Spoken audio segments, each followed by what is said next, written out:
Yo, yo, yo, yo, yo, what is good, my peeps, my peoples, my anime lovers, associates, connoisseurs? We back. Before we get too back into it, gotta add my guy to the call, as I often do. Boom, bam. And on top of that, I gotta add my special guest as well. Big surprise for you guys today. All right. And while we're waiting on them, let's just bless up this Friday, man. Hey, it's Friday. We all got air in our lungs. We here. Got good family around us. Not everybody can say the same. So definitely a blessing to be here, be able to talk to you guys, especially when it comes to anime. Love, love, love, love, love talking about anime. That is my shit right there. Um, oh man, anime is the medicine for life sickness. Gotta tell you that.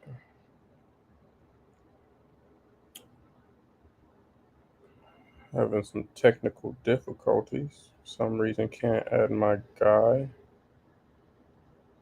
A little strange. See if it works now. We going strong on YouTube. YouTube stream going up. Already got one viewer. What's up, my guy? Glad to have you here.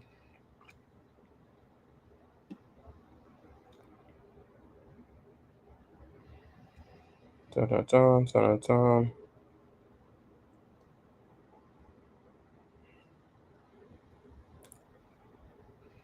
Glad you guys could join us on this happy Friday.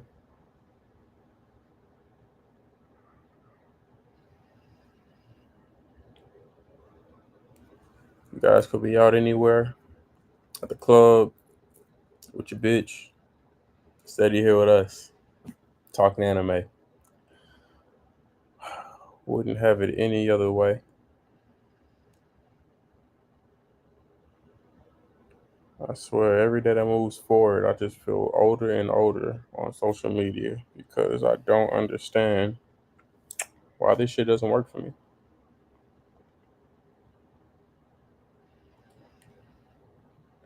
But I digress.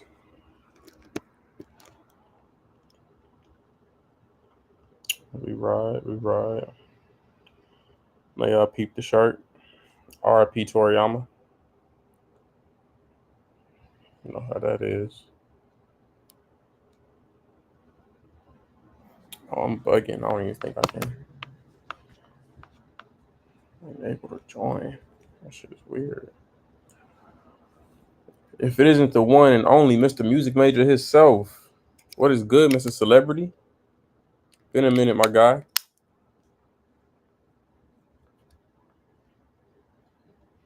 Hold on, everybody, freeze. We got a celebrity in the chat. Unable to join. Damn, that's weird. Why is it doing that?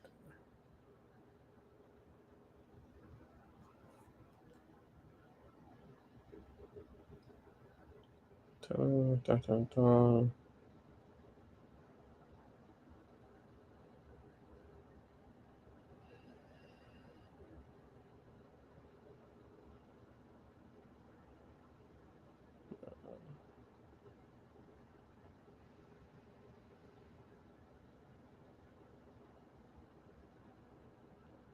Okay, dope, dope. We're gonna have a we're gonna have a celebrity guest join us later. Yo, nah, man, I'm not at Anime MIC this year. I'm too poor. I'm still working on that. Hopefully, the YouTube thing take off for me soon and it can handle that.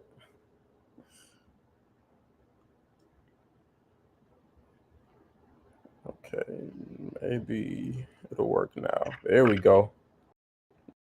What's up, my guy? What's good? My bad. Nah, you good. I think honestly, I think I'm finally starting to figure out this Instagram thing. I think unless you in the chat, I can't like invite niggas to join the live first. Don't worry. We about to be off this pretty soon. I'm about to get up. I'm about to get up on your time and start streaming everywhere. So don't worry. I'm about to get up on your time. Type shit. Fucking with We it. gonna work on that. Okay, let me see if I can. Type shit. Don't get me wrong. Mikasa Casa Casamigos. You feel me? That's all I'm gonna say. So we vibing right now. Most def. Listen, I get it, bro. Celebrity guest, Mr. Music Major, say he gonna join us later.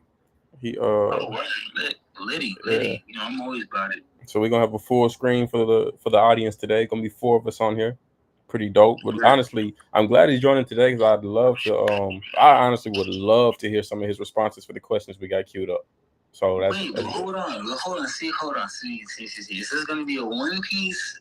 See, you gotta. No. This is what we was talking about. This is what we was talking about. Are we One Piece in there? Or is this like anime overall? Because One Piece is like, you know how we anchor that. So yeah. We gotta start separating properly how we do it, because it starts off as an anime conversation and then it turns into One Piece for like an hour and a half. And I've seen that happen with multiple other people. And I'm not mad at it. You know, I love One Piece. No, for sure. It's you see I'm taking a staple out of your thing. What's up, celebrity? Oh, he's here now. Hey yo, so I got a minute because Joe's putting his kids down. We were in a meeting, and so he's putting his kids down. So I got like maybe 10 minutes. Okay. But I just wanted to come in and be like, hey yo, what's good with y'all? What's up, yo? What's good, G? Glad to see you. My daughter like any minute now, so it's like I'm also like I might have to pause for 2 seconds since pop out. Not a problem. But what's good, yo? What's up? I'm good. I just want to say, bro, y'all put me on the spot with that Sanji and Rock Lee. I didn't think that it was gonna like do that. That's all That's all JV right here. That's all Coach. He really cooked with that. I didn't think he was gonna do that much damage. I'm still sticking with Sanji though. Listen. I actually think he asked like the Croco versus Gara thing. I actually think the answer to that is Gara right now, because Gara has Boruto scaling, which kind of is unfair to like the One Piece verse as of right now. But as far as like Crocodile goes, his Viva card just came out. He's been stated to have armament and observation now. So take that how you want it. He got the basic feats, but we're gonna see more from him as the series goes on. So like I keep saying, it's not fair to scale Naruto to One Piece, even though we love to do it. It's just not fair to do it yet. Naruto got all their great feats in their final war. We haven't even gotten to our final war yet. It's unfair. So it's like, yo, we gotta. I guess what we go with first is what world or what universe do you equate stronger? Do you equate Naruto stronger, or do you equate One Piece stronger? I think it's One Piece. Okay. But like I said in previous videos, that just recently changed for me, like in the last year. In the past, I thought it was Naruto, but certain things transpired having to do with Sasuke and his eye and Boruto, and seeing shurikens hit Kaido and just bounce off his chest, and we see Big Mom getting stabbed by a sword by Brook and it doesn't even penetrate her, and it's like, come on. So I will continue to say this all day long. And we talked about this before. Naruto characters are very hacky. If we're going like straight up power to power, I think One Piece got it. Like honestly, I don't know anybody in the One Piece verse just like power to power can take Kaido. Like I think that's a hard feat. Yeah, I think that's a very hard feat. Facts. 1000% agree with you.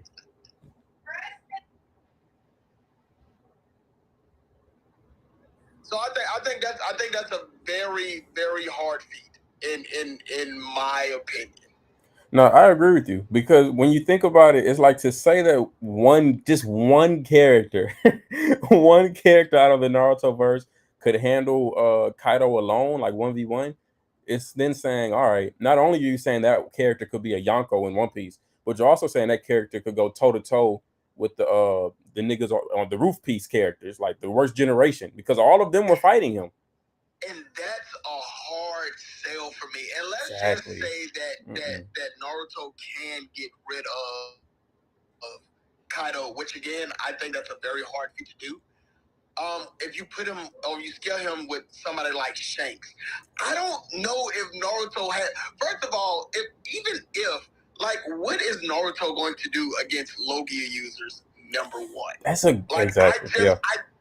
I don't see Naruto getting past a nail if we're going to be like completely honest. I don't know what Naruto is going to do with some of these like Logia users. I get that he's very strong. I get that he's very strong in his universe. Now, don't get me wrong. If we're doing somebody like a Obito, which like, hey yo, I can seal you off somewhere, then maybe. But even sealing somebody off for me isn't like defeating them or killing them one-on-one. It's just like you're taking them out. Exactly. So I don't know. I think that's a very hard thing to come across. I don't know if Naruto characters have any answer for like what One Piece do. And don't get me wrong, One Piece characters Naruto characters have a lot of hacks, but like Logia users, that's hard. That's hard to deal with. So I don't know. No, man, I 1,000% agree with you, because it's like, what could you even do? You can't even touch this man. And even to go past that, it's some characters that aren't even known for the devil fruits. Let's just talk about people like Virgo, right? Virgo isn't just like, I guess, the best armament hockey user, but to me, when I saw him fully transform and do it like his full embodiment of armament hockey, to me, that's when I was like, oh, okay, if that's not mastering it, it's pretty damn close.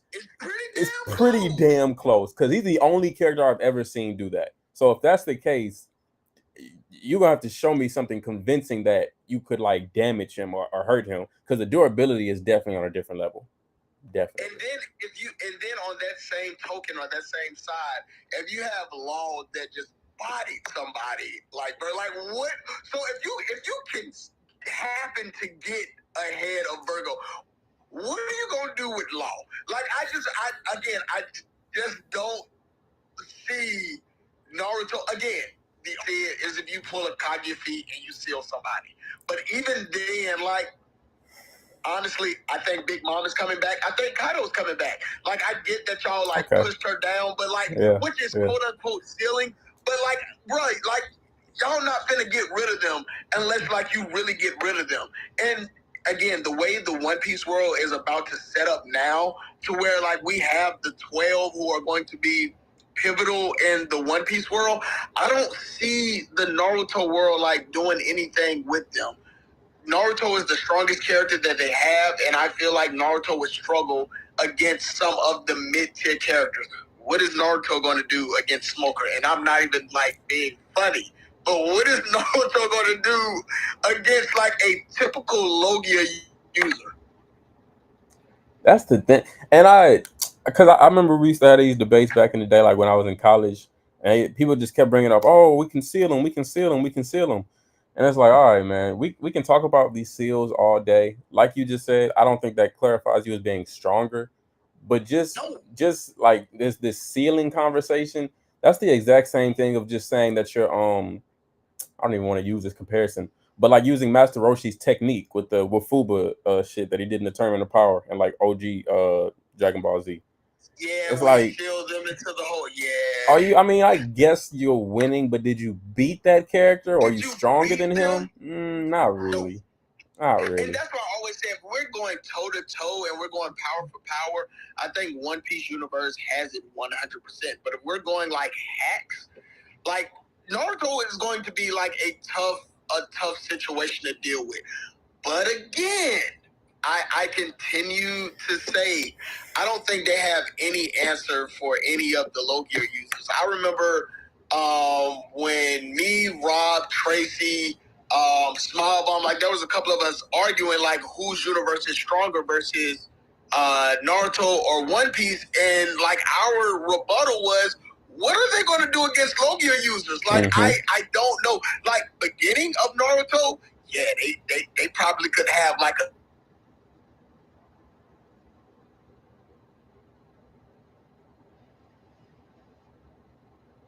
Okay, let me go. gotta go. All right. Interrupt this call. If I can hop back on, I definitely will.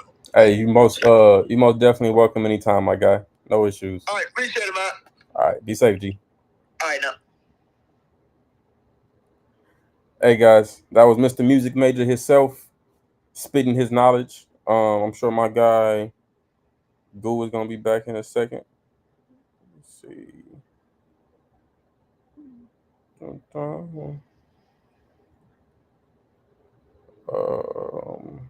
Official.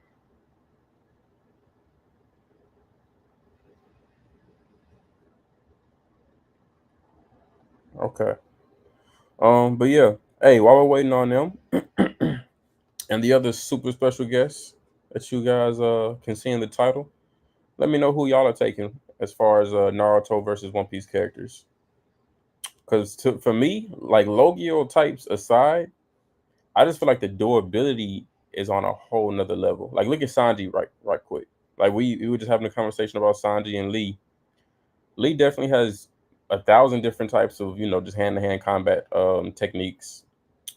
But how much is that just gonna hurt Sanji when we know he's damn near a cyborg? Or maybe cyborg's the wrong word, but he's definitely not a regular human, So it's like the damage that Sanji's gonna take from Lee's attacks is gonna be somewhat minimal. What's up, my guy? My bad. My dad just came to pick up my daughter. Oh, you good, G? Come as soon as I started. He was supposed to get here before though. It's cool. Shit, to answer your question from earlier, you were saying what's it gonna be? One Piece general anime. My guy, hey, look at the title. No, see when I'm talking about when we talk with Jermaine, I told Music Major come on here. I can easily slide left. When he's here, we can definitely always mix it up a bit. But today's Friday, so today is a reserve, just venting all general anime episode. We're gonna save the strictly One Piece content for Sundays because that's after the chapters out and after the anime is out as well. But as far as today goes, definitely just going to be expounding on the landscape of the anime community and what we just have out for like the public today, So very excited to get my guy Jermaine's opinion on that. But yes, it's always fun talking to Mr. Music Major. He's got a lot of insight on a lot of things. Hell yeah. Well, yeah, I don't think you gave an answer. Who did you have being stronger between the two verses? The verses, I think One Piece verses are stronger just off of physicals. Okay, yeah. Like, for me personally, but I don't have full proof to back it up. That's just really how I feel because you had Luffy breaking through. Do you know who? There's a TikToker by the name of Iconic Map. You know who he is?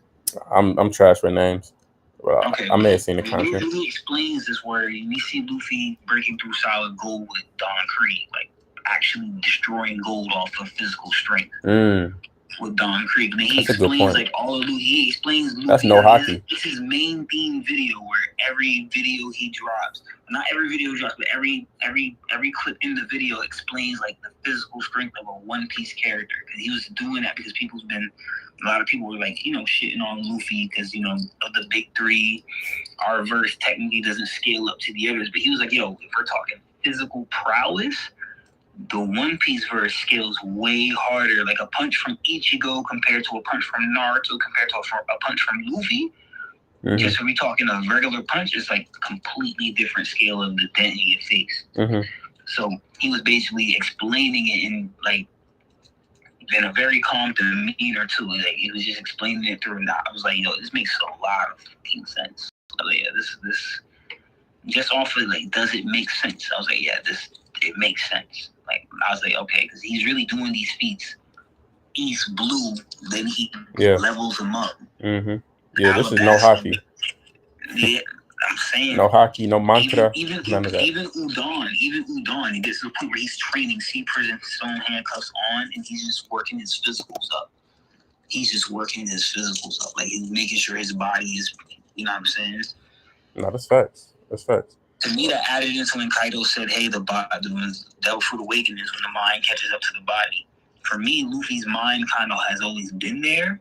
his body wasn't. So that training in Udon helped push it to the limits it needed to be. That's how I interpret those. That kind of play in that writing from Oda. I feel that. See, the guy in the chat said, my boy Zaza, who's good? Bro said, talk about Lane. He's on the cast of the Straw Hat podcast. They be on every Monday. Oh yeah, okay, dope. Yeah, I spun it. I had him in the Discord. We were talking, and I told him one of my takes. We haven't got to talk recently. You know, we did season 1, and we've been on hiatus. We're about to come back to season 2. You know, I spun him my take that basically I think Dragon started Sword, and they were basically talking about it on their live for like a good little minute, and they were actually adding good speculation onto it and whatnot. And I liked where the conversation was headed. Because I had him, me and Zaza were in Discord at first talking about it, and then he got onto the live, and then they talked about it. I hopped onto their live, but I wasn't talking. I was just in the comments. I wasn't on the live. Mm-hmm. Zaza was on the live with them. He's not the main person. The main person, Ray, he was doing it, and they were talking, and they were just adding good topics and speculation onto it. Me and Ray supposed to link him and do something soon. I'm supposed to be hopping on, you know what I mean, getting the talks together and all that, theorizing, you know what I'm saying? Yeah, I'm trying not to get into the One Piece bag right now because I got a lot to talk to you about. But you know, I'm trying to wait till Jermaine pop in here so we can really go off here because I know I'm gonna get into a bag about something and then we're gonna spin. Unless what you want to do. No, I mean shit. We got a little time. Jermaine's still not here yet, so we can get deep in the bag before we get here, then save all the other shit for later. I see. Bro said he wanted us to talk about how lame My Hero's ending was. I don't think it was lame. I think it was okay.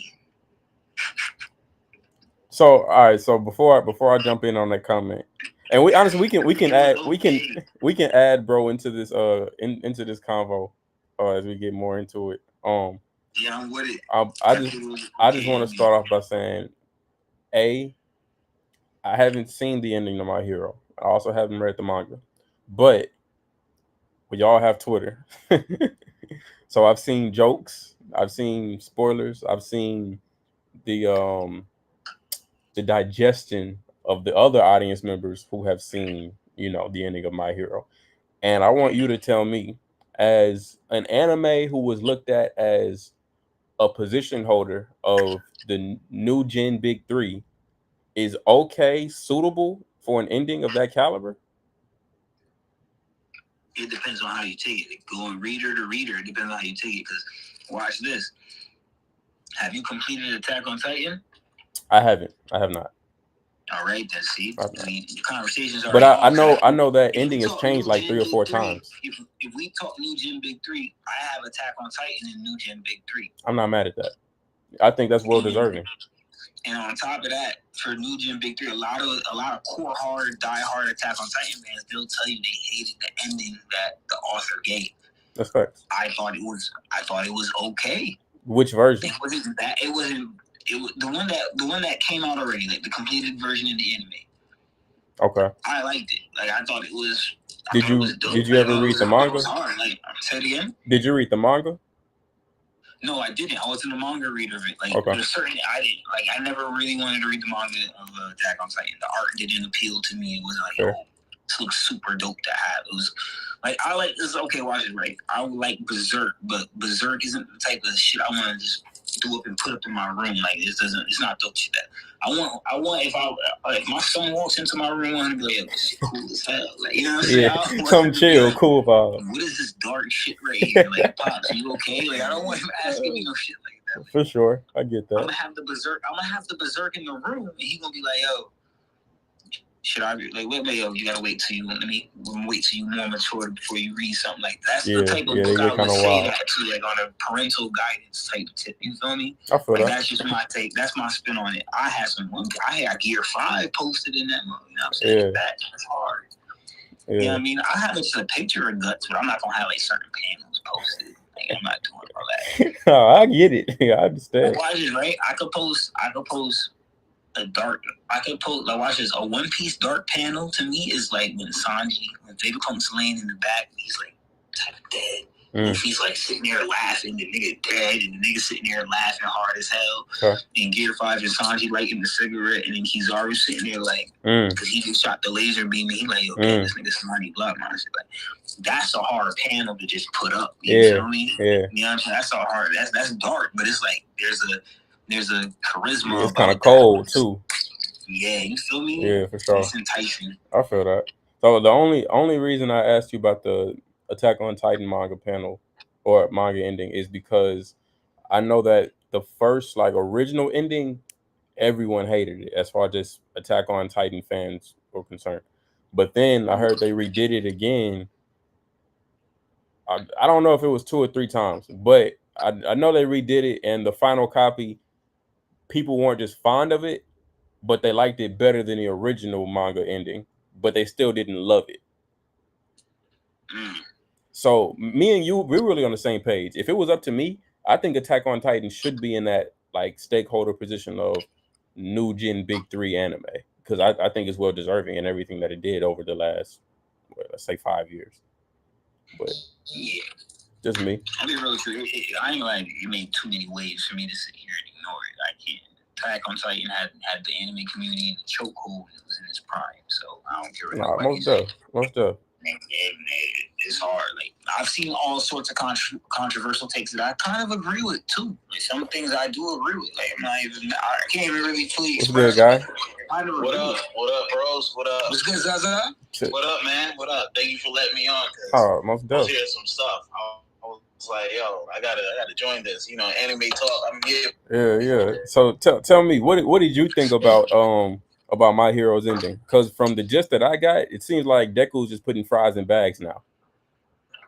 Yo, he went from Quirk Jesus to packing bags. Nah, can't have that. That man was Quirk Jesus. Wait, before we talk about it, did you yourself read the full story in the ending of it? Yeah, I know. He gave his powers because I'm actually missing a couple chapters, so I don't want to get. Oh yeah, I read it all. That's why I'm clearing my name right now. Yeah, anything I say, take with a grain of salt because I haven't fully read it. I've talked to my boy who has read it, and I actually plan on getting to it. But I've been reading other shit. I ain't gonna lie to you. I've been reading Kaiju number 8. I'm caught up. I watched it and I was like, this is too crazy. And I read it. I'm completely caught up now. Yeah, I hear that's heat. It's woof.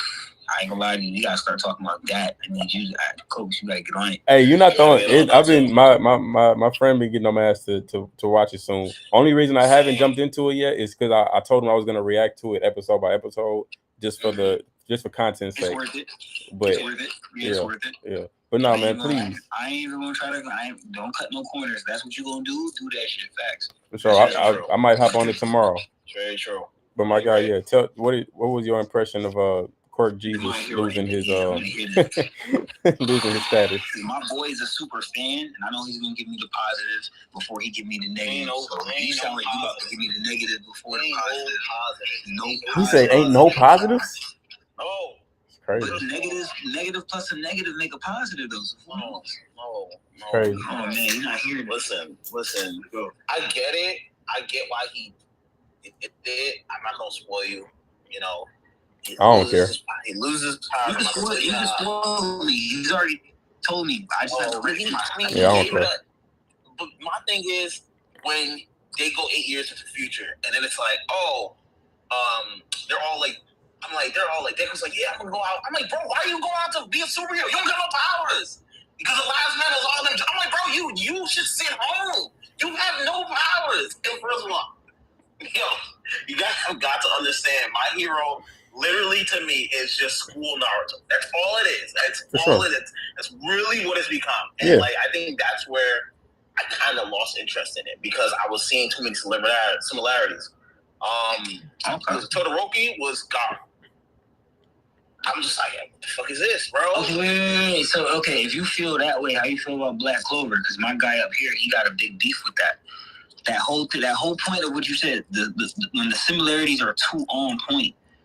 When do you feel like there's a line that should be drawn? Like, do you feel like JJK did a good job at doing it compared to like My Hero, compared to a Black Clover? Like, where do you you draw the line how similar an anime should be to the influence of that anime? How do you feel about I don't remember mind. Yeah. if we're gonna talk about like that, Yu Yu Hakusho got mad kids out here. Yeah, no, that's true. Just be real about it. Ichigo's the samurai version of him. Yes. You know I'm with what that. I'm with that. You're meshing with a sword. That's all he is. Nah, I get it.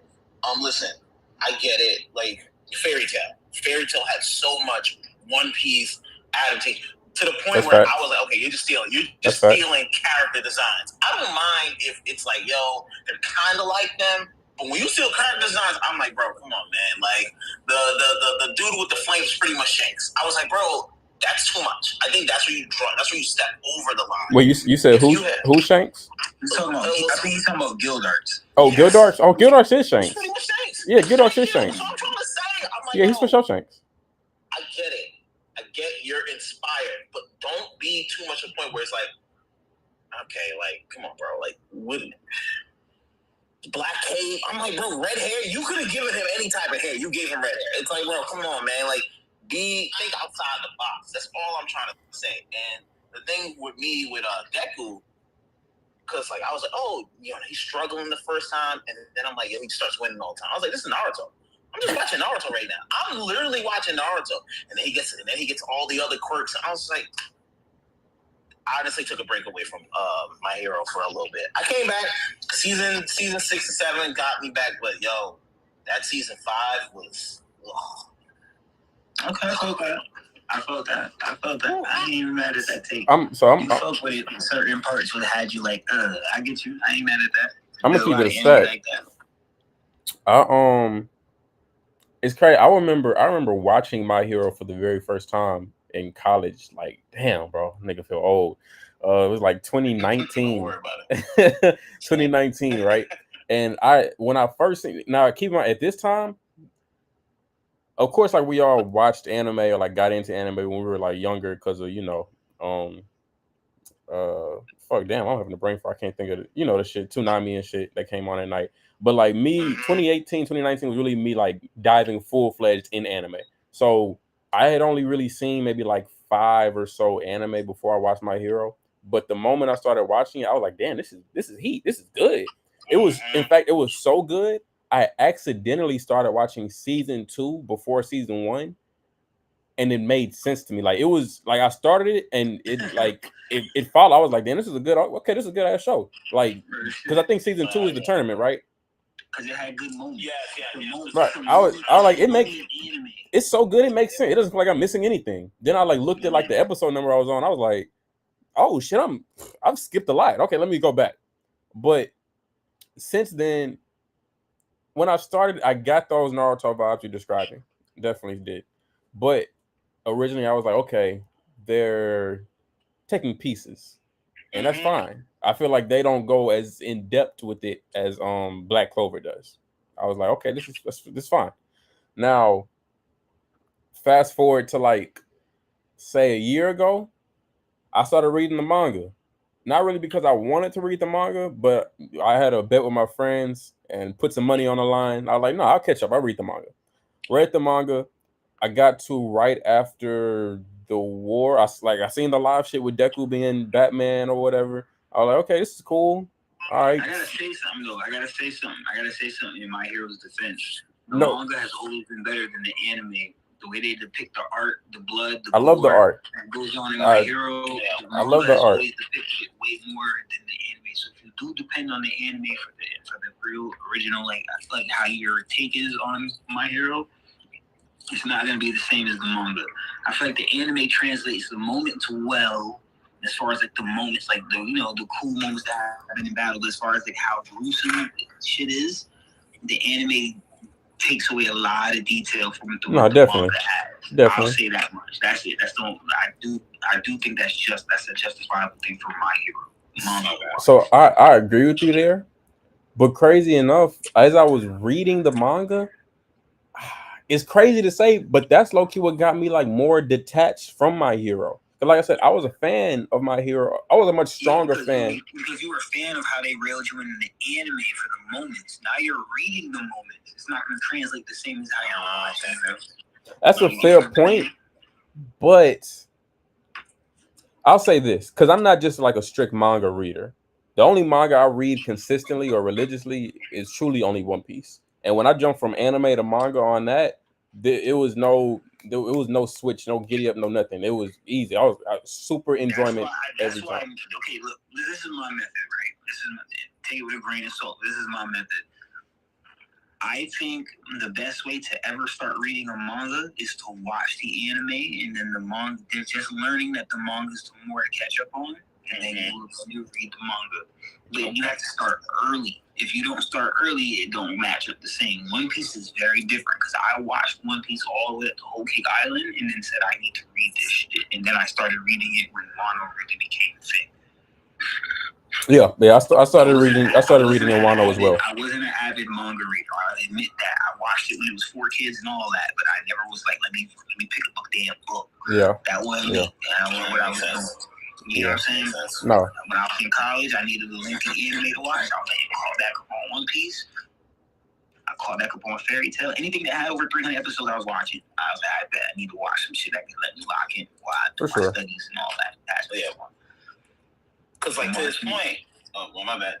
Go ahead. I'm like, to his point, and to your point, when you start copying, because look about Jujutsu Kaisen, main character has some demon inside of him, of course, because god damn it, they can't get away from that fucking troll. The main character always has some demon inside of him. I was like, okay, cool. But it wasn't like the Nine Tails where it was like, yo, he gets power. This one is trying to kill him. You see how they switched it up? And I was like, okay, I get it, but they flipped on its head a little bit. It's not that much different, but I can respect the effort. So that's a constant. That's never gonna change. Oh my god! If I have to see that trope one more fucking time, yo, dude, they're always gonna change how it's done, how it happens. It's gonna keep coming. I promise you, it's always gonna be there. It's too easy of it's too easy of a spin. It's like saying, it's like taking away magic. You can't take magic away. Like, I hate anime that base off of magic, but it's too easy of a thing. You don't want to make a power system? Fuck it, let's just call this shit magic. It's easy shit. When you sit down and you make a nen, and you make cursed energy, and you make hockey and double fruits. Yes, I like creativity, but a lot of people just like run to magic, and to me, magic is like very easy trope to spin on, and I hate when it's magic because you can make any excuse for fucking magic. And I think that's why Naruto, to me, its Shippuden got lame, because a lot of people don't want to call it Shippuden. Shippuden got lame after the Pain arc. It got hella lame after the Pain arc. Because you got to think about it. If you didn't have a Jinchuriki, if you didn't have a devil, if you didn't have Sharingan. See, I got a different take on it. I don't think that it was lame. I think the Naruto Shippuden saga, when it got into these reigns, it suffered from the same thing Boruto suffers from. Too much filler. Because this was Naruto Shippuden's final saga. They gave us too much filler in the middle of the final saga. Like, we got all the way up into the war, and then they gave us like 15, 20 episodes of matter of fact, they gave us like 30 to 40. I think it was actually 70 episodes. I could be tripping. Some side characters got filler arcs. Tenten had an arc. They gave us like 70 episodes of filler before we got back to Kakashi versus Obito. Ridiculous. Yo, honestly, that war arc was terrible. That war arc, I really look back on it. I can't watch it. There's only certain parts of that I can watch. Besides watching Madara terrorize the 5 Hokages, I'm kind of like, I'm okay. All right, listen. Let's jump real quick because I want to talk One Piece, and Jermaine's not here yet. Give him time. The time is up. We're talking. I want to talk some One Piece. All right, we're here. Ever since we got Zaza here. So what's been going on with you? How you felt about that how you felt about the chapter when they dropped the panel with all the faces, the 12 faces? How you felt about that, Coach? We didn't talk about that yet. 12 faces? Yeah, Kobe, Inu, Dragon, Garland, the man with the sword. The man with the scars. Yeah. We don't know if that's him, but they present somebody, like, they presenting a lot right now. Like, how do you feel about How you feel about what's going on right now? What do you Okay, think? let me put it up real quick so I know exactly what you're talking about. Because the only panel in my mind right now when you said that, I started thinking about that silhouette on like the very last page. Because I think that's Shanks on Elbath. You do the Shanks? Yeah, I do. I do. Okay. Because he said, what did he say? He was like, I'm waiting or come on or something like that. He said, come on. I think that's Shanks. That's not a bad. That's not I a think bad that's spin. I'm gonna just shoot a random shot out there. I think it's Shiki. On Elbath? Yeah, And you think the Giants know Shiki's there? possibly. I don't think all Elbafs are on. I don't think all the Giants on Elbaf are all on the same side. I think they got some diplomatic shit going on.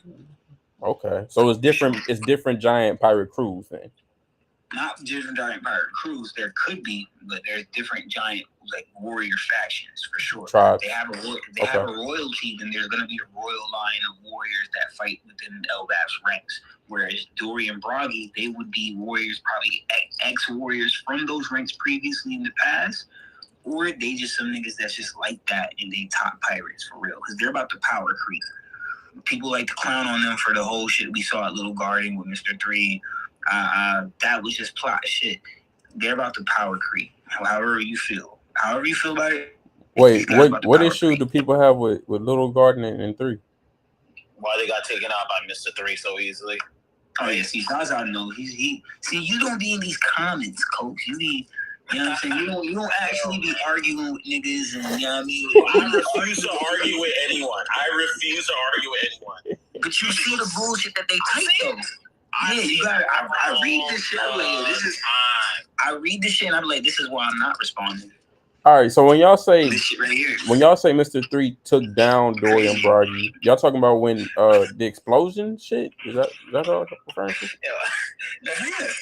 Yeah, the little plot shit that happened was, of course, they got snuck. There's some undermining shit. You know, people like to ignore everything about that just to slander people. You know how it goes in this One Piece community, bro. Oh, that's what. Okay, because I don't look at that like because that's like like you just said, that's plot shit. That's like saying One Piece is all about beating allegations, bro. That's all it is.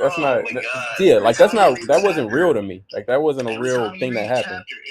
Because all power scalers do now is every time they read a chapter is who's beating the allegations and who's not. That's all it is. Agenda piece. Mihawk, you on the panel. Mihawk doing something? Dragon, are you still looking east? Like, people ignore all the plot points that go towards the actual characters. Shanks still being a deadbeat, so, you know, that kind of ties into all the stuff about being allegations. Shanks is not a dead. He's a deadbeat. He's deadbeat. I mean, deadbeat snitch, bro. Deadbeat snitch. He is a snitch. He do be snitching. He do be snitching. Shanks do be snitching. He been snitching for a minute. He been snitching since like the East Blue. I don't know. The theories got to my head. Was that really Shanks in the room? No. Before that. Yeah, I'm talking about East Blue. I'm talking about East Blue. He snitch. He always dry snitching. This man was in the. This man was in the. He gave a forewarning. That wasn't a dry snitch. See, I'm not even talking about that. I'm talking about him stepping foot into the Gorosei's office.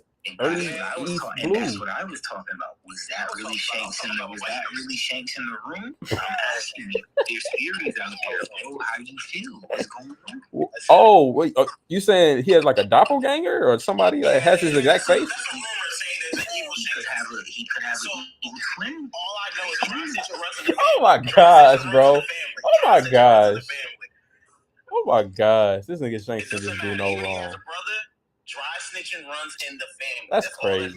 I have never seen people cape for this for a character so hard in my life. Thank you. Was that really him? I could see if it was a silhouette. I just want to hold on. Go ahead. I get what you're there are legit theories out there. Okay. The way that the speech, if you watch Japanese translations, the way these things are broken down, that doesn't sound like they're talking to a pirate at all. I agree. It doesn't sound like the person responding to them is a pirate neither. So there's a lot going on, especially with the whole Scar thing. Oda has admitted to it. that he's drawn him sometimes on accident without a scar. But there's a lot of spookiness going on with the whole thing with Shanks. Excuse me. So I wouldn't be surprised if Oda does pull some bullshit, because if Shanks did have a twin brother, that would be a red herring plot narratively. Just listen to what I just said. If you can look up the definition of a red herring in a story. If Red Hair Shanks had a twin brother, that would be a red herring in the story. Right. I get you. It doesn't sound too crazy. I'm just saying. I'm not writing the script here. I don't know if it's real or not. I'm just saying. Looking at it from a plot. You know how I look at things as speculation, folks. Right. I take the rationale first. It wouldn't be too crazy if Oda did that. It's not beyond his reach. That's all I'm saying. It wouldn't be crazy. It's definitely not out of Oda's penmanship. He's the man with the golden pen. He can do it. He can do no wrong with his pen. But he's done wrong. I got something I want to bring up later. What I will say is, it is a pretty far stretch to save this man's legacy, given we've gotten over 1,000 episodes and 1,000 chapters of this character, and no other inclination of there being a twin brother. Is it possible? No, there's been hints. What's it called? Garling himself said that God Valley. He was talking to kids when he said, "Children, watch this." He's we don't know the whole full explanation going into it. We got the God's Knights, and then we do have someone that looks like they're of the stature of Shanks within the God's Knights, as far as silhouette-wise, depending on how you interpret the silhouettes, because you know how silhouette scaling is in the One Piece community. But yeah, I'm just letting you know, this is rationale shit, you know? Before you say something crazy and then be looking crazy when the shit get confirmed, I'm trying to don't talk too crazy. I'm just letting you know. And take it from someone who's been right for the last 10 chapters. Mind you, bro, you never know. Yeah, they just keep it in the air. You never know. Watch this. What if I told you Rox was alive? How do you feel about that? I can believe that. What he said? You said you could believe that? If Rox was alive? Yeah. Okay, cool. Because there's canon information that tells us that he is, but we could talk about that too. And there's just so little we know about him. We know little, but from what we do know, he's alive. That's all I'm gonna tell you. And then everything that centered with him and Blackbeard in the simulator, I think so. Blackbeard is his Obito. Yeah, even if somebody told me that Rox was inside of Blackbeard in some type of way, I would believe that too. Rox is Madara. Rox is Madara. Okay, yeah, I could believe that.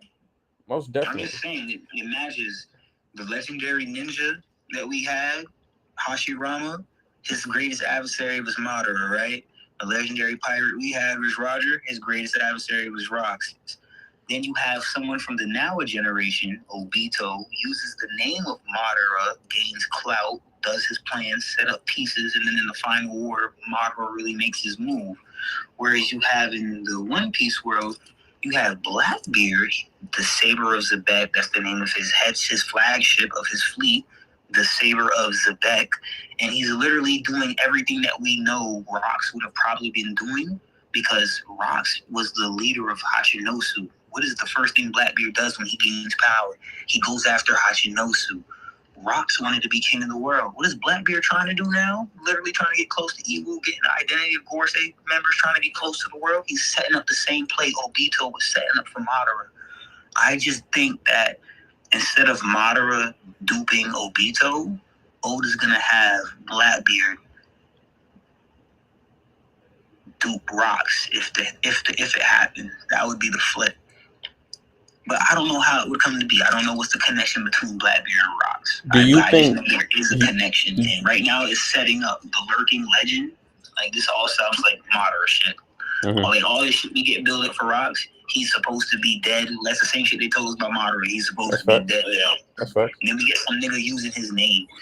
We got Blackbeard using his name. He might not use it for mainly clout, but he's using his name. Road to Laugh Tale had told us. It said, Road to Laugh Tale said, Road to Laugh Tale Volume 4. I can send you the panel. It says, fierce legends of the era, characters of note, fierce legends of the era with the dissolution of the warlords. These characters are going to get reissued new bounties, some shit like that. It had Buggy, Mihawk, Boa, Dragon, Rayleigh. I was like, yeah, all that makes sense. But then they showed me Rocks at the end of all that. And I was like, yo, what? Why is Rocks here? Isn't he dead? So what is he? So he's supposed to get a new bounty eventually? This is kind of weird. But no one's ever talked about it or explained it. But I took note of it. But you know how I am, Coach. I always notice the little details. So just saying, take it for how you want it. Do you think that Blackbeard today is strong enough to dupe Rocks or double betray Rocks or whatever? Depends on the connection. Okay. I don't know the full connection. That's why I can't explain. It's Rocks. Like, everybody talk about Blackbeard having souls inside of him. Is Rocks one of the souls? Is that the reason why this little nigga can't sleep at night? I don't know. You know what I'm saying? I don't know. I think so. Did Rocks tell him you have to go after the dark fruit? That's why he's like, yo, I had to get that fruit. It chose me. Like, he knew. Like, he knew. Did it really choose him, or did it choose Rocks inside of him? There you go. I'm with that. That's what I'm saying. There's a lot we don't know. I remember. I don't know if it was you that I talked about it, but it was a while ago. I told somebody, I was like, yo, listen, Rocks might be on some Orochimaru. I mean, not Rocks. Blackbeard might have some Orochimaru shit going on with, like, he take over people's bodies or whatever the case may be, blah, blah, blah. Or he got, like, it might be some, like, soul possession shit. Well, who knows? We don't know. But it's a bunch of crazy shit that goes on. I definitely think that Rocks and Blackbeard are tied in intuitively. We just don't know how. So, yeah. I don't think Blackbeard might be as powerful as Rocks, but the thing that Blackbeard excels at, and I think we all know this, is Blackbeard is very well informed. Remember, I just want to say this. Remember the thing with Madara. Madara was the legendary ninja, but when he was in front of Obito, he was just an old, frail shell of himself. He wasn't who he was in the past. So just keep that in mind, too. If Rocks is a soul inside of Blackbeard, is there a reason why you have to be a soul inside of Blackbeard or not? Blackbeard is a soul inside you? Like, what's the reason? What's going on? Are you weakened from your previous state, from your battle with Roger and Garp? What's going on? No, you're right. But, yeah. I'm not gonna lie. We got to spin the block on that Shank shit. Thank you. Nah. Thank you. I feel like this character gets so many free passes, bro. Fucking God, man. Thank you. I need on what? 3 passes on what though? Everything.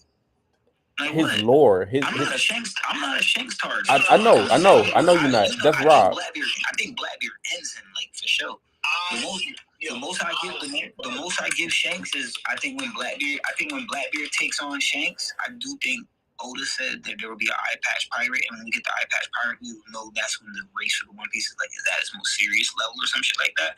Blackbeard's original sketches, he had an eye patch. So I think what Shanks is going to do in an extreme diff fight with Blackbeard is get his get back on the eye scar thing, and he's going to take his eye. And then I do think that Blackbeard taking out Shanks is going to symbolize the start of One Piece, like, for real, because same thing with My Hero. How did we know when the stakes were at its highest? When we eliminated the symbol of peace, All Might. In One Piece, Shanks is literally the Yonko that is the peacekeeper guy. So if you take him out, eliminate him from the race, that's when we know shit is chaos, shit is up. We don't know which way the world is headed because the peacekeeper is gone. You get what I'm saying? There's no Shanks. A Luffy would have to step up for real. But I think that's what's gonna hold. That's what's gonna, that kind of Corey involved in that whole mix, all types of shit theory wise. But I definitely think Shanks is going to show a real extreme good fight because people got Shanks glazed. I know people that really talk and think that Shanks is gonna defeat Blackbeard. Yes, I've heard. To me, it doesn't make sense. Yeah, the writing doesn't make sense. It doesn't make sense because the whole point of sacrificing his arm. That's why I tell you he's not stronger than Mihawk. It's Mihawk over Shanks. The whole point of sacrificing his arm, sacrificing his arm is to let people know, like, he could have been top 1, but he sacrificed his arm. That was the whole point of sacrificing it. Whitebeard even said, like, I hope it was worth it. Like, there's a reason why they had that conversation. He asked him, like, you were top 1, bro. You rivaled Mihawk. You know that, right? Like, Mihawk, like, that to me, that's confirmation that Mihawk is really like that. But people ignore it all the time for Shanks Blade. But I let them rock because Conqueror's Hockey-wise, I do think Shanks is top 1 alive. Have power stronger than Shanks. Conqueror's Hockey is a Luffy further down the line or Dragon. Besides that, and I got nothing on Dragon besides my just headcanon. But as of right now, I do think Shanks is like alive, top 1, Conqueror's Hockey. Like, we haven't seen nothing comparable to what Shanks has done. He's always given us the new feats on Conqueror's Hockey or Conqueror's Hockey, period. For sure. So switching gears for one quick second, I do want to spin back on what you just said about My Hero, because I do think that was another issue I had with them.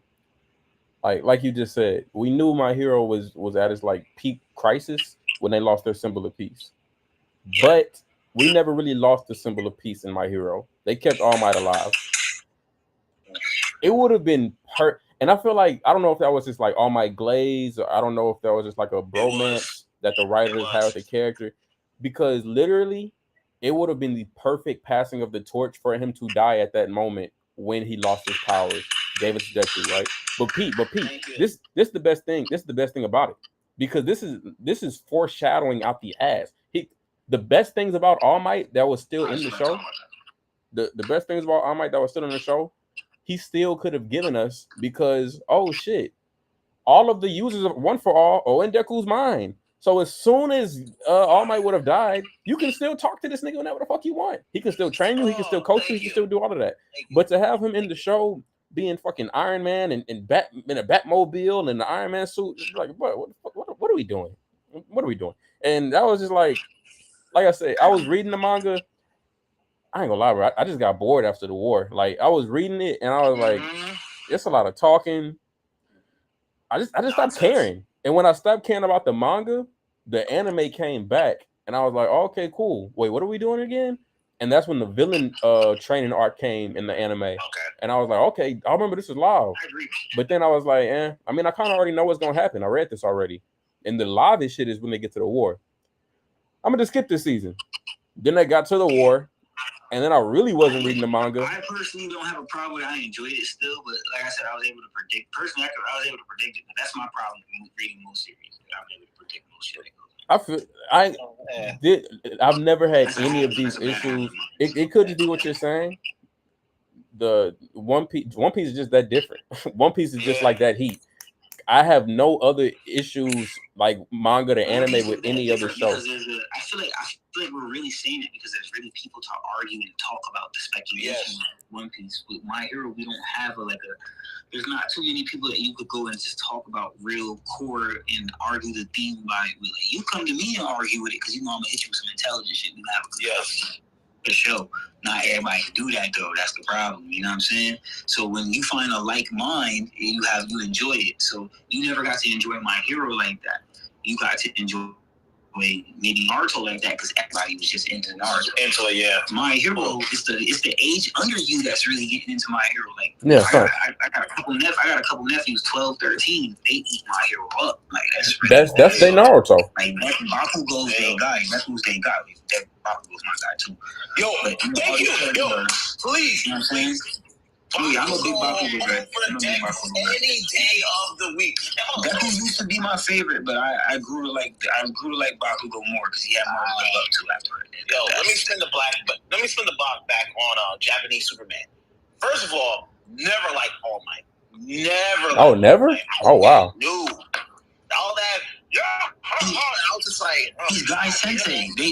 My Hero just took Guy Sensei and Rock Lee's relationship. Yeah, but they put it up to another level. I think that's why, like, for sure, because he's more of a bigger symbol. Guy Sensei's not the strongest ninja in the least. And I'm like, yo, bro. The Madara tell it. Get him on. Like, if hear him more taijutsu wise. That's different. Okay. You know who I like? You know how I like more than All Might, and I know everyone doesn't hate him because he's like abusive. Endeavor was my guy, man. Like, I was Endeavor. I mean, I wasn't with all the abuse. I know, that's what I'm trying to say. Like, I got it. But Endeavor, when he was willing to try, and when he got the number one spot, he picked the ball up and ran with it. You was like that Vegeta character. Yes. The Vegeta. He was fire. He was the fire. He was the fire star, right, Kage? That's how I look at it. There's too many Naruto references, man. Like, this is what I'm talking about. That's not a real reference. That's not a real reference. They both lost the arm, so I just went with it. Nah, but I can see Raikage. Now, you said it made me, but nah. Endeavor was dope. For real, though. He was always trying. He was always trying to be number 2. He always wanted to be number 1. He was goal centric. All Might was always worried about. I'm just like, yo, bro, come on, man. Either train this kid or get the fuck on. Like he said, All Might could have died, and you could still be doing the same thing. This is crazy. Man, your beef for All Might is crazy. I'll say that. Couldn't stand that motherfucker, bro. Couldn't stand that motherfucker. Yeah, it was like at one point there's just truly no like relevance or like reason for All Might to be in the show. Like there was no reason to have him here. He was always just sick and coughing all the time and skinny and it's like everything he's telling Deku, he could be telling him in his mind. Like he's kind of just taking up space. I'm gonna say this though. Look, I agree with you on your point completely. The only thing is, since you mentioned foreshadowing, I say this: when we saw from episode 1 that he had the outer body of All Might, and then he had that weaker form where he's like, "Oh man," I knew he was never gonna die. He was just gonna eventually lose the stronger form. That's just how. That's like an anime trope. That's fair. So that's a super good point. That's fair. I agree with you. If he would have died and was speaking through his head and then building upon All Might's whole relationships through Deku, like he's talking to the cop and being like, I know I trust you because All Might trusted you. Mm-hmm. I could feel it from All Might. Like when I talk to you, I can feel that I should trust you. Moments like that where he does work with the cop and he does trust him, because I feel like the All Might, the vigilante Deku arc when he was like by himself, and it would have been better if he was doing that with the cop and not with Deku and not with All Might. You get what I'm saying? Because it would have been like how Batman was when he was talking to, like, he only talked to Gordon. What was the cop's name? Gordon. Gordon. He only talked to Gordon. And he didn't talk to no one else. It wasn't Gordon. He won't fuck with you. There was a couple episodes where he might have fucked with somebody if he knew Gordon really fucked with that person, because he had moments he was watching Gordon. He was like, that would have made that relationship so much more better and so much more dope. Even when they made the plan to outsmart All for One, it would have made it like, yo, that was a plan that that Deku cooked up with the cop. Yeah. And with like, what's his name? Eraserhead or whatever. But I agree. That's what I agree with you. It would have been better if he would have been able to play like Sensei in the head type shit, like a good Momoshiki basically, or some shit like that. Yeah, that would have been lit. Yeah. My thing is, you killed the guy with the future eyes, but you didn't kill All Might. I was just like, you could have easily switched those two together. You could have had the same, but they loved Japanese Superman a little too much for me. So, like, I got it. Plus, they gave us one of the most OP characters of all time, then took her away in like an episode or a chapter. The girl, yeah. I'm perfectly fine with that. Just because she was too OP? It's not that it was too OP. It made sense. You have to introduce a character. The stakes are up, so you have to introduce a character that's OP as fuck. But to let us know how hard the stakes are, that character has to be taken. She couldn't last longer than 3 episodes. I'm glad they did it. I'm glad they did it. You have to let us know. Like, even with the final saga, look. It's like this. When the final saga came, I knew it. Like, Admiral was going to come to Egghead. I was telling people, Admiral's going to come to Egghead, and someone has to get taken out. Like, he has to get put down. Same thing. I said the Admiral was going to come to Wano, and I knew Shanks. I said either Shanks, Dragon, or somebody's a big name on Luffy's side has to pull up. But I'm going to come. It's gonna be Fuji Tora, and I took the Dragon. We was gonna get some like Fuji Tora red shit and a whole bunch of Wano lore. That was the whole theory I had. But instead, Oda gave us the negative instead of the positive. He gave us Shanks and he gave us Green Bull. So I was right. I had the wrong 2 admirals.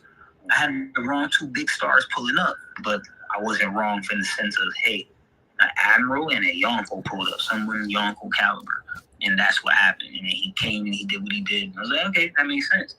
During the final saga, you have to have the big dogs clashing now, admirals and Yonko. When Don Chinjiao spoke to Luffy, he said, if you want to conquer, if you want to be the king, then you have to beat the admirals and you have to beat the Yonko. Mm-hmm.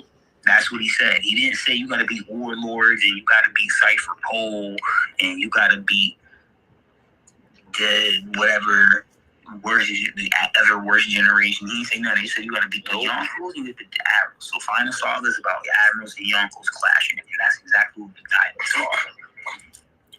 But yeah. Spinning back on Shanks, man. Thank you. Yo, what you talking about? No. I gotta agree with my boys trying to say. The thing we're trying to understand is Shanks gets so much love. Oh, yeah, he does. I agree with y'all. I already told you I'm not a Shanks fan. I just think Oda, he deserves to get the love. Oh, we're hearing that Oda's wearing his pants in interviews. I'm not gonna lie to you, that's kind of crazy. It's kind of crazy. It's glazing. Listen. Sabo's my favorite character. If Oda went into an interview with I would be nothing on Sabo. Bro, I was straight, real talk, but that's not the case. But you would be surprised if he did that. If Oda walked into an interview with a dragon face painted tattoo, like I'm just doing this just cause, would you not blaze dragon? I would be surprised. You wouldn't. I would. I'd be like, listen, dragon. Well, I wouldn't blaze him. But I'd be like, yo, dragon is him. Oda has something in store for here's the thing. I already think dragon is him, but I would be surprised Oda would do that to that character because he doesn't show those type of characters love like that. He only does this with a specific guy. That's okay because he's waiting for it. And I know he's going to give the mad love when the time comes. But Shanks is the guy he's portrayed since episode 1. Well, listen, I keep telling people Shanks got introduced episode 1, Mihawk episode 50, Dragon episode 100. There are 3 strong landmarks. Those guys, I do think very highly of those 3 characters. I just do. And then we got, I think highly of Sakazuki because of the shit he said with the movie. And then teachers just teach. So for a nigga to eat 2 devil fruits, I gotta put him in the top. Everyone has a reason to be in that top 5, guys. Be real. It's too insane. What did you think about Shanks' movie, Red? It wasn't Shanks' movie. Everybody gets mad because they thought it was Shanks' movie. I already knew it wasn't. I'm being real with you. I already knew it wasn't. Oh, listen, when Oda released the manuscript for it, he said he wanted to make a villain, but instead of making it a man, he wanted to make it someone different that Luffy had to face. From the time I knew that, I was like, okay, so the movie ain't about Shanks. It's about whoever Luffy's fighting. This is going to be a girl. Because he said he tired of drawing old-ass men as Luffy's opponents for movies. Why was it called Film Red with 3 stripes? Because, listen. I get what y'all saying, but look, this is exactly what I'm trying to tell you. You might get mad because of the Shanks glaze, but guess who blazes Shanks? The author himself. Why would you name it Film Red? Why isn't it called Film Sing or Film Song or something like that? Because he was luring us in, telling us it was Shanks' movie. They said red and put the scar over it. Like, oh shit, he getting the flashback. Like, we thought shit was going insane when we first seen the trailer. But that's not our fault. That's the marketing team. That's the marketing team. My whole thing. He chose the title. This my whole thing. Me and the thing we. That's what I'm saying. No, I agree. I agree with you trying to. You're not a Shanks fan, but all I'm trying to say is this fan base glazes over Shanks. No, I'm saying it's beyond the fan base. It's not just the fan base. The author himself is doing it. Listen to what we're saying. I just told you that the author wore his pants to an interview. And then on top of that, you're shaking your head, Coach, but then he names a movie Film Red, and it's not even really about Shanks. It's not the fandom glazing him. It sounds like the author, he likes this nigga a lot. No, we're agreeing with you. When he draws this nigga, he's like, yeah, this, that nigga. If I was in this, weird. He always said if he was a straw, if he's in the show, he's Shanks. But if he's a straw hat, he's Sanji. Oda said that out his own mouth. It's weird. What would I do? He said he would be Shanks in the show. I know. If he was just in the show, but if he was a straw hat, he would be Sanji. Why does he treat Sanji so poorly? Huh? Why does he treat Sanji so poorly then? No, Sanji's the best written Straw Hat. I do believe that. Like the best all-round written Straw Hat, I get that to Sanji. I'm not disagreeing with that. As far as portrayal of power, I get that to Zoro and Luffy. That's all I would say. Just that one detail, I give to Zoro and Luffy when it comes to. But he does hand Sanji. He hands Sanji unnecessary L's. I like Sanji, but he gags Sanji out. But he always has Sanji being the most supportive of each and every crew member. Like Sanji's always the one. Usopp, he gives Usopp the moment he told Chopper to believe in Robin, to apologize. He's always the one that, like, you know what I'm saying? He kicked Luffy when Luffy was saying too much to Usopp in Water 7. Sanji's always the bro that's trying to be fair to everybody. Zoro's more of the bro that's like gonna give you the hard, I'm gonna tell you what it is. But Sanji's the one that's like, yo, I'm gonna tell you what it is, but I still want everybody to know it's love. I want it to be peace still. No, that's fair. That's true. He should have. I think he does really well with Sanji. He just doesn't do good at portraying Sanji in battle moments. That's when it's like, you make it sketchy. Sanji's moment with Kizaru was dope, but then you take it away from him. Even the thing with Venus Duro is dope, but then the very next panel you take it away from him because he's not supposed to be written in the same light as Zoro and Luffy when it comes to combat. That's just what it is. All right, so let me rephrase. Let me rephrase the argument. I don't think me or my guy here have an issue.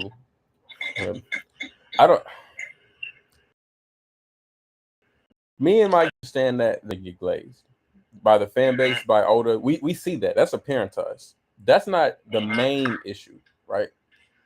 The main issue is Shanks is never held.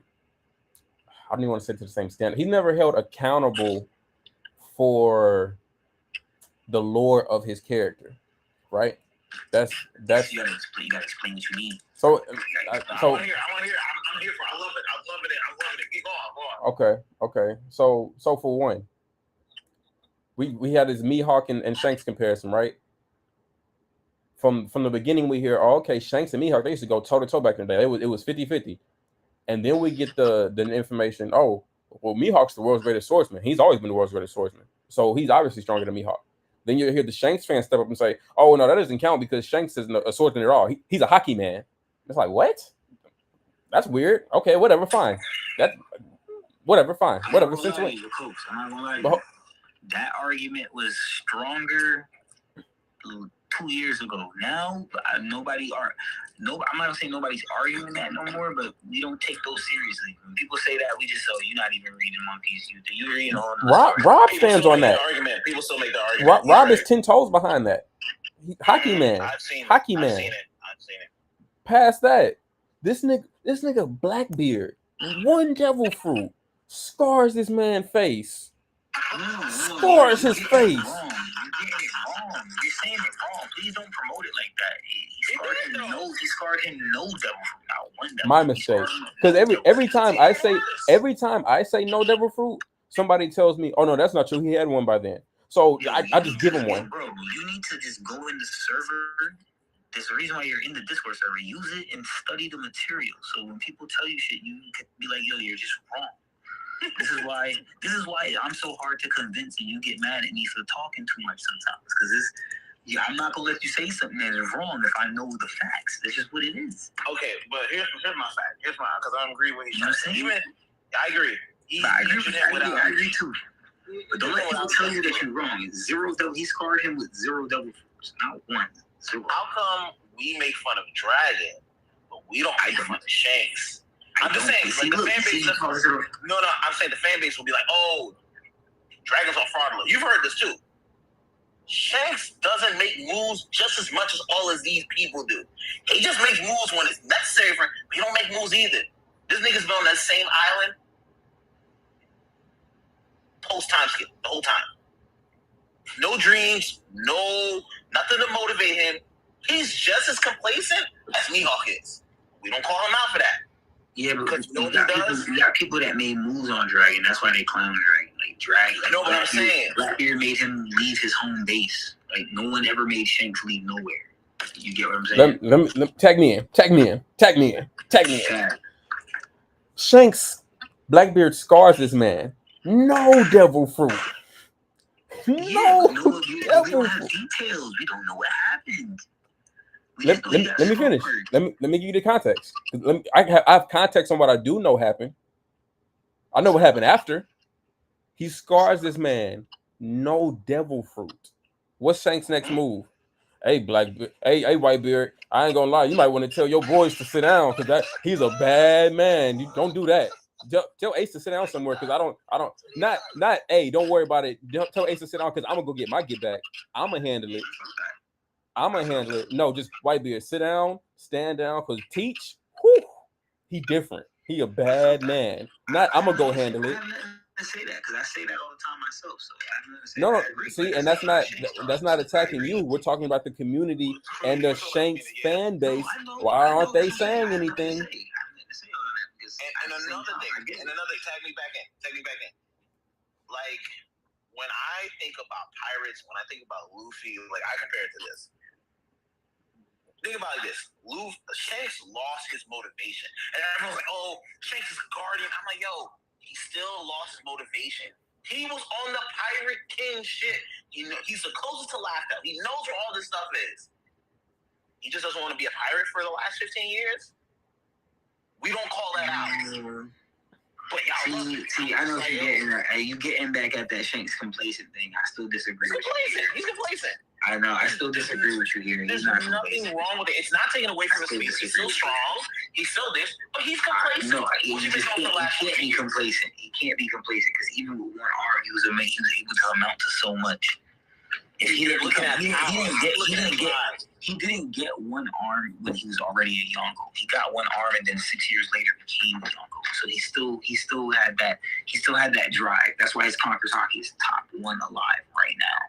So I can't say he's been complacent. He's been setting up the new age. He didn't go be king himself, but he's been setting up, and he's activated now he's setting up the age. Blackbeard and he's playing setup, and they're setting up for the new age. And it's all about whose age takes over. Shanks' age is the Luffy's era. Blackbeard's era is Blackbeard's era. Go with rock his world type. So why'd you wait till Kaido and Big Mom got taken out for you to make your move? Because what I'm trying to say? He made his move, but he made his move on behalf of Blackbeard though, because he only went to Wano for one reason: Blackbeard. Only thing under he went to Wano. 1,000 years later, 1,000 episodes later. Yo, I'm not. That's listen, crazy. You got for sure. Now I want him. Why you take so long to do this? Now I'm looking for him. What you're trying to say? I mean, I agree with you. Why you take so long to do this? That's because I think Blackbeard sounds complacent. You know, because even before that, he knew he was closest to the One Piece out of all the Yonkos. Even before he got the slack. The answer to your question though is Luffy. Why he takes so long to do it? It's because of Luffy. Luffy wasn't ready yet. And if Blackbeard had made a move on Luffy now, he can't have Blackbeard taking out Luffy now. Luffy's the would-be king. So he would make that sacrifice to take on Blackbeard for Luffy. That's why he went to Wano. It's all philosophical. It's all about if you want to understand it or not. Shanks been doing everything setting up the new era, bro. That's why I keep telling people he didn't kill Kid, because he's not like that. He's sacrificing for the new era. If he was like that, it wouldn't be a question if Kid's alive. He would have got the scene. He would have beheaded the nigga. He could have. He ain't do none of that, bro. He hit Kid. Kid has no scar on his body to tell. He was bleeding from the mouth from the Conqueror's Hockey. It wasn't because of, he got cut. Some cut the ship, cut his railgun, but didn't cut Kid. There's a reason for that. Shanks has been setting up for the new era. Same thing he told Kobe. The word that you said here will inspire the generation to come. Think when he snapped on Green Bull, he thought about his daughter, thought about Luffy, thought about Momo, Hiyori, the new era. That's just what he's doing. He's not complacent. He just want to be king. He's setting up the age for the would-be king. Luffy made the sacrifice. But you want to be king now. That's what I'm trying to say. You don't want to be king now. He just said we're going for the One Piece. Yeah, but I don't think he's literal about that. I think he's the protector. Like, he wants to test Luffy to make sure Luffy's the right one to be getting the One Piece. He doesn't want no one but Luffy to be the guardian. Do you know what the griffin symbolizes? The guardian, I know. The griffin symbolizes the guardian, the protector of a great the great treasure or a great gift or some shit like that. That's what he's doing. He's just protecting it. So he's here to make sure Roger said my son would get it. Son didn't end up getting it. The will has been passed on to Luffy. Luffy's the one he entrusted it to. I do believe Shanks went to East Blue looking for Ace. Didn't find Ace. Found Luffy. There's a reason he went to the East Blue with the Gum Gum fruit. I'm just saying, he's literally in the same village. Ace is like a couple mountains up the blocks from him. He wasn't able to find. He found Luffy. He put his influence, and when he saw Luffy ate the fruit, he don't mind sacrificing an arm. He got to do something to show this little nigga how much this shit means. He sacrificed his arm. He did that shit because he could have been the king. If he would have kept 2 arms, he would be king. But he don't got 2 arms. He got 1. People always talk to me like, yo, you think Shanks ain't like that because he don't got 2 arms? I say, yes, bro. You need 2 arms to do this shit. I don't care what nobody tells you, bro. You do. You do. I agree. I'm not trying to say Shanks is that dude. I'm just saying, if you really look at it through a non-fact, that dude's complacent. Like, I disagree. I strongly disagree. He's not as... Like, I don't even think you're thinking about what I'm saying to you. That's the crazy. I just said all that. You ain't even. I agree with what you're trying to say, but I'm trying to say is you can't agree. That's the thing, though. You can't agree with what I'm trying to say and then still say that he's closer to Bellamy than he is Luffy. He's closer to Bellamy than he is Luffy. Shanks? See, that's what I'm seeing. Now you're going off the deep end. You're wilding. See, you're closer to Bellamy than he is Shanks. You're wilding. He can't be closer to Bellamy because you want to know why? You want to know why? You want to know why? Bellamy never amounted to anything. He didn't become the pirate of no degeneration. I didn't say all that. He didn't become a warlord. Shanks did. Shanks became someone who could match the world's strongest. He became a Yonko, one of the 4 greatest pirates in the world. I didn't say all that. You can't be complacent. You can't be complacent and still accomplishing goals. I have a question for you. Goals? What goals did he accomplish? That's what do you mean? I just told you he's setting up the new era right now. But that's all behind the scenes. I'm talking about, yo, what has he done? He became a Yonko. That's a big goal, period. Look how much it just took. Buggy became a Yonko. Buggy became a Yonko. But y'all can't do that. Every time we talk about Yonko, you're going to bring out the one outlier. I'm joking. I do have a question for you, though. Come on, that's amateur debating. Come on, bring up another Yonko. I have a question for you. That's on that same tier. I have a question for you. If Mihawk were to go at it 1v1 with Vista, and Vista left a scar on his face, and Mihawk didn't immediately go get that get back, what would people say about him? Yep.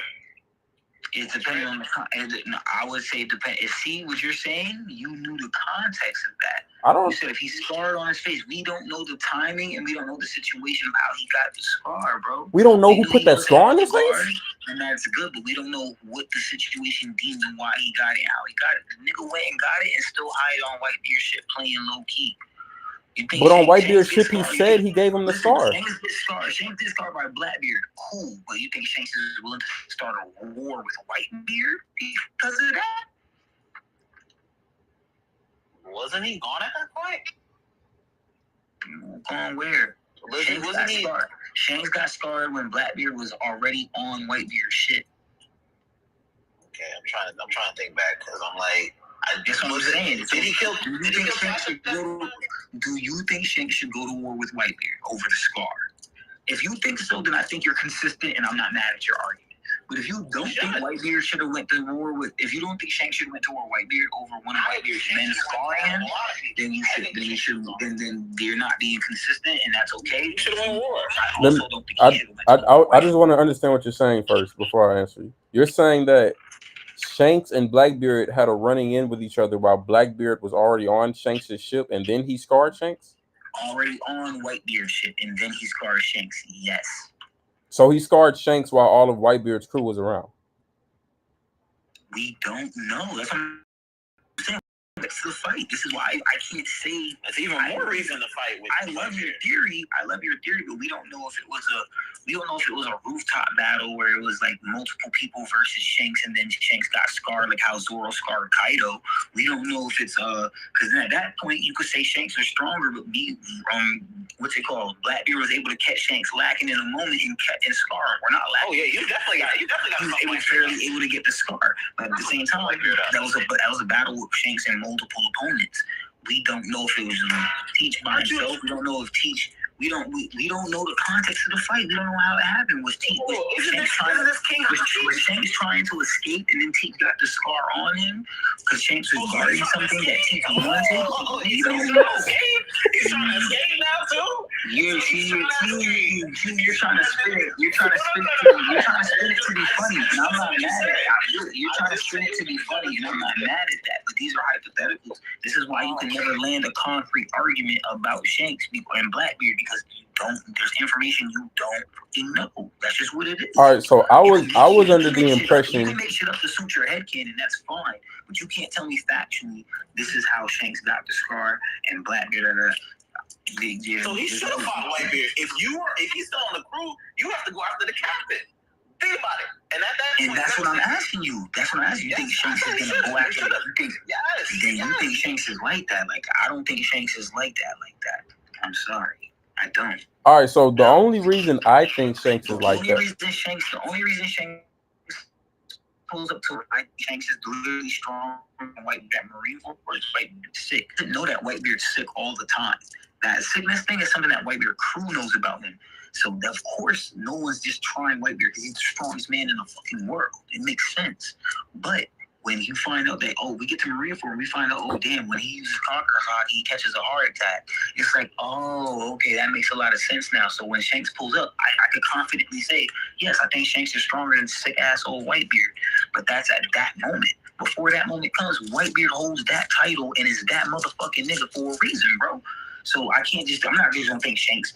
Skinny Shanks is gonna go with great Conqueror Hawk. He's gonna go fight somebody that has great Conqueror Hawk that he's seen rival his captain in Rupture Islands. I'm gonna just go and fight him casually because I think I got a scar and I think it's really worth that much. Pick your battles wisely, man. What's the gap? I'm not a Shanks fan, so I'm never gonna say Shanks should have picked that fight. What's the gap? Shanks should never do that.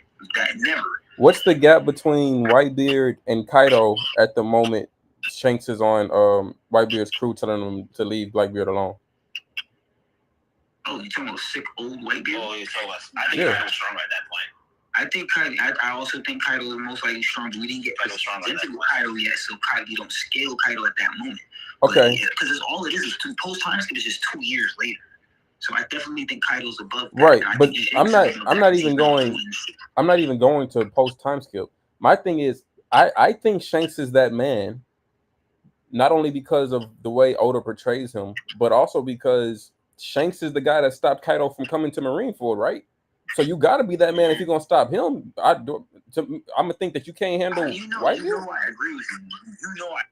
I did my whole Shanks is a fraud. Kaido's a fraud thing at DreamCon last year. You think Kaido's fraud? Yeah, for sure. I think he's a fun character rather than the fraud in power. Okay. See, I use that take to get people to react to me, and it works every time. As you just did. I was like, Kaido's a fraud? Okay. No, he's a frauding character, and it's not even just on his own. It's how everyone builds him up to be. So he had to live up. He lived up to a pedestal that made him become not even make him become fraudulent, but made him have to aspire to too much. Like kings around him calling him Joy Boy. Oh, you must be Joy Boy. So he's giving him a lot to live up to. But he knows the truth. I'm not Joy Boy. Joy Boy's really gonna kick my ass. And he knows what's up. He already knew what time it was. You feel me? So. Like, Joy Boy is the one that's supposed to bring smiles to everybody. But yet, Kaido can't do that. What he does is feed people false fruits that makes them rupture their own emotions, and now they can't control them, so all they do is smile for the rest of their lives, even when they want to cry and be, that's fucked up. That's fraudulent shit, literally fake devil fruits. Like, what are we talking about? But yeah, moving on from the point of that, I don't think Shanks is like that. Like, I think Shanks is like that, but he's always moving on the whim of moving the agenda for the new generation. You know what I'm saying? That's how it is. Notice everything. Listen, I don't care what you say, Coach. Notice everything I've been saying these last couple. What did I say about Kizaru, bro? What did I say? What did I say when we talked about? I said, yo, before that, when Kizaru got put down, White Star Gun, and then even after that, when what's it called? when we seen him kill Vegapunk, and I said, yo, we have to see the conversation. When we talking about the Admiral, we have to see the conversation between Sakazuki, Kizaru. What that's going to That was a great conversation. Things have to change, and the Navy has to make a move. I said it in the last. You could go watch. You could go watch the reel. We posted it, bro. We talked about it. The Navy has to change. There's an agenda being. The Navy has to make a move, bro. Something has to change. You got a kind of calling him brother and shit, brother and all this That shit. was Now interesting. dialogue never remorse. Yeah, Dialogue yeah. never I was gonna bring that up at some point. I've never seen Kizaru get that mad for, because you know his thing is lazy. His thing is lazy justice. For he had the tears in his eyes, like he was like, yo. Yeah, he meant that. He was feeling it. I've never seen Kizaru like that, but they always said if there was someone who's gonna change, it was gonna be Kizaru. If there was someone who's gonna flip sides at that point, it could have been Kizaru because the Sentomaru, the Vegapunks, and all that type of stuff. But I'm glad for it. I love this chapter. I really did like this chapter. That was good. Hold on, I gotta get a charger. Y'all keep talking. I gotta get a charger. Go ahead. Yeah, man. You I see think. the comments, right? No, let me peek. We got some people on there. Oh, Straw Hat. I see my boy Straw Hat. What up, boy? What up, bro? Oh my God, Official Jermaine just joined the chat. What's good, my guy? And he's in Whole Cake Island, so I can say this while he's here. Bro, my biggest thing is there's no way. Oh, bro, stepped out for a second. No, I'm listening.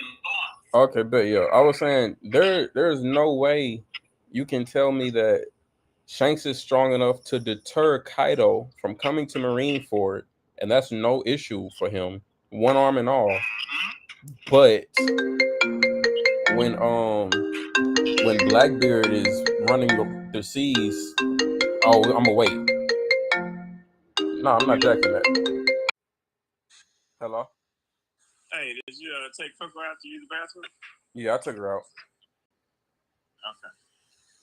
What was the last time you took her out? I took her out like 8:45, 8:50. I'm coming to get her now. So you coming to get her? Yeah, I'm coming to get her. Okay, that's cool. What's good? Yo, what's good, my guy? Hey. No, take your time.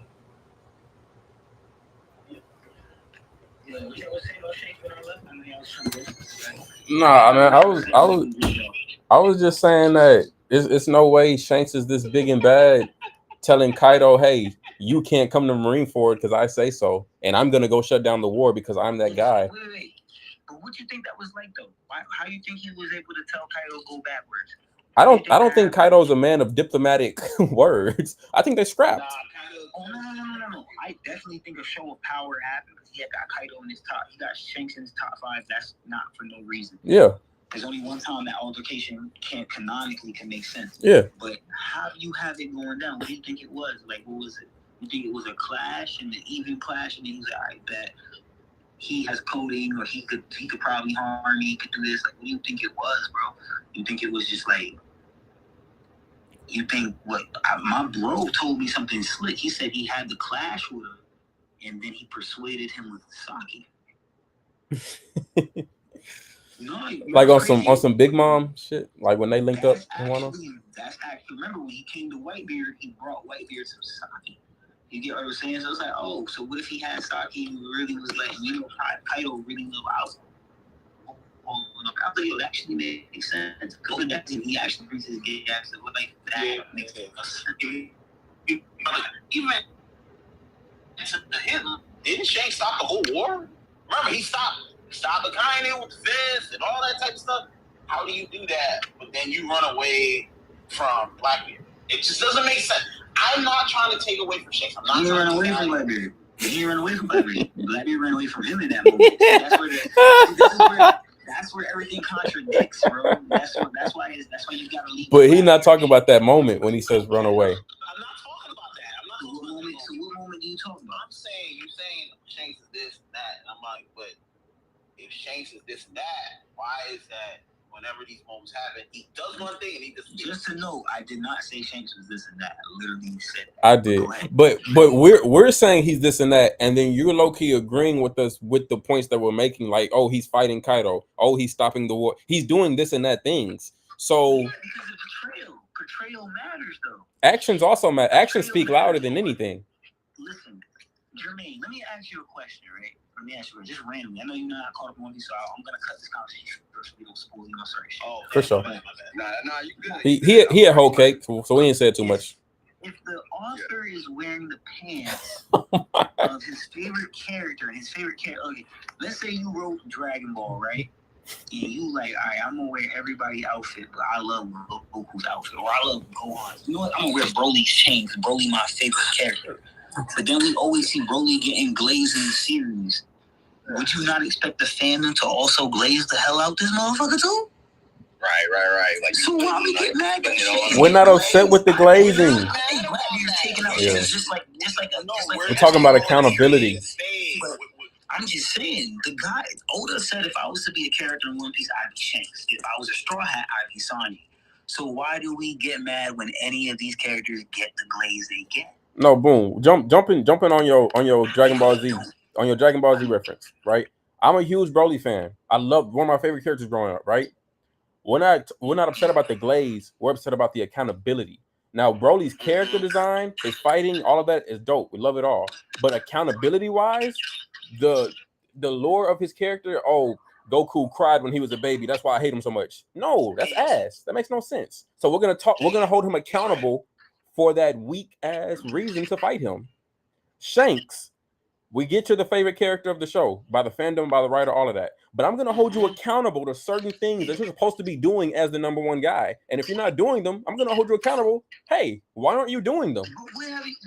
But you still haven't said what he hasn't been held accountable for. Go look for Blackbeard. Go fight him. He put a scar on your face. Do something about that. It's been 1,000 episodes. So why hasn't Blackbeard? So then why hasn't Blackbeard held him accountable? I won.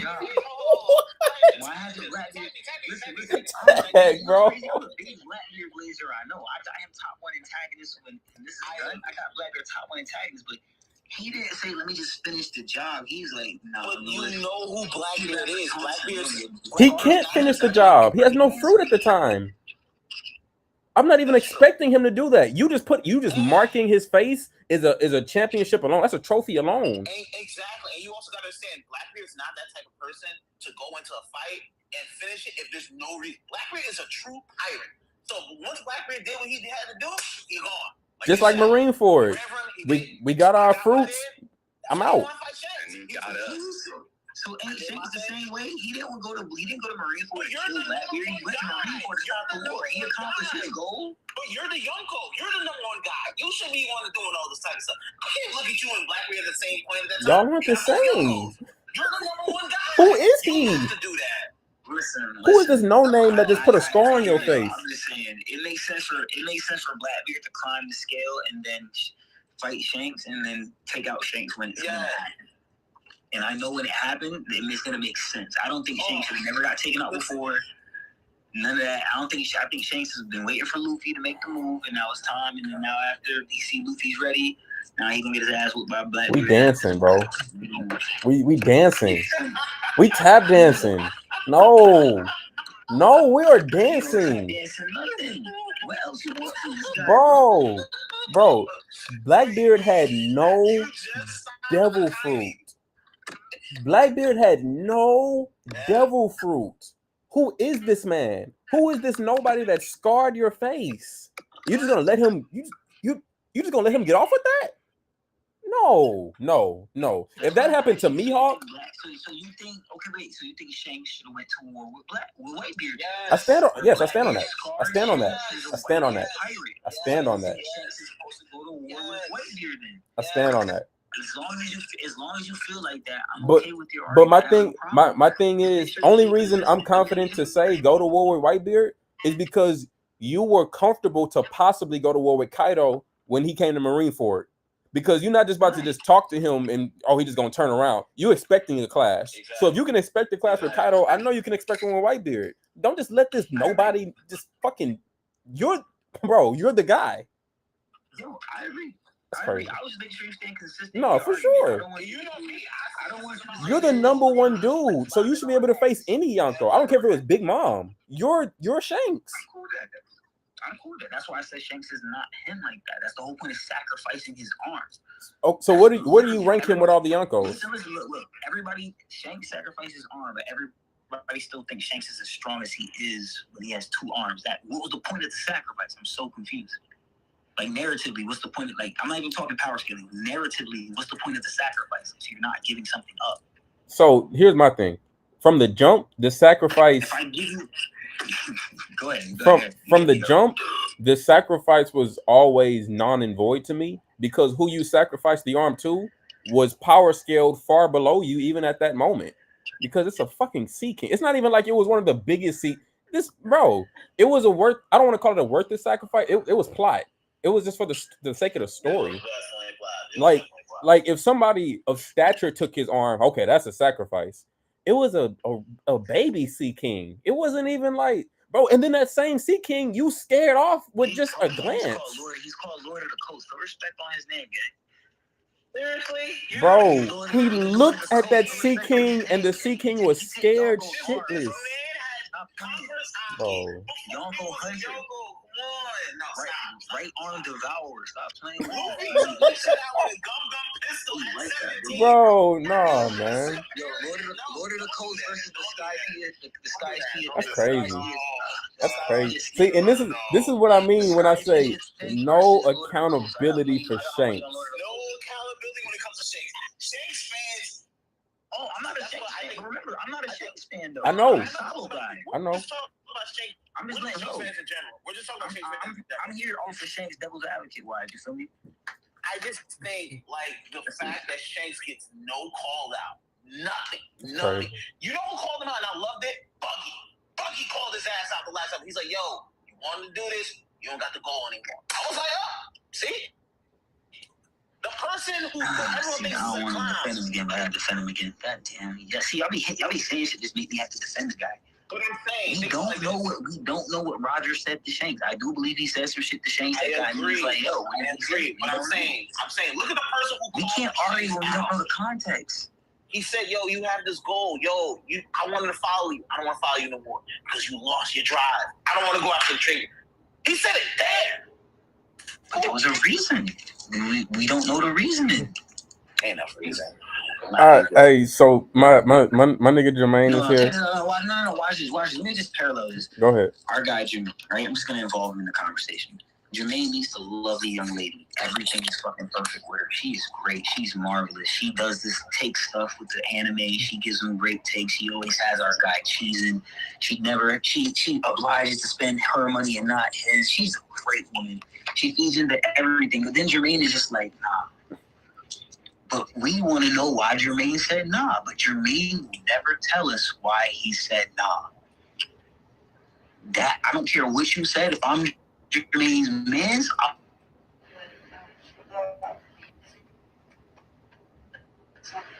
if I'm Jermaine's mans, I want to know what happened. If he's not telling me what happened, it's like let's say he meets a bad girl after that, I'm gonna be like, bro, but you had a great one. You said nah. Why you said nah? I just can't tell you. I don't know the context. So whatever happens, it happens. I don't know the context. I can't argue for it. You missing something from the picture, bro. I feel that. This is what it is. I feel it. And that's the same shit here. We don't know the full picture, so we arguing how we want to argue, but we don't know the full picture. Jermaine, I have a question for you. I want to switch it up. We can do that. We can do that. I'm just asking one question. It's the same question. No, I hear you. I'm gonna ask bro the same question I had asked y'all earlier, and then based on whatever his answer is, we can jump ship from it and get into our dialogue of what's queued up. All right, Jermaine. Pete, you've seen Marineford.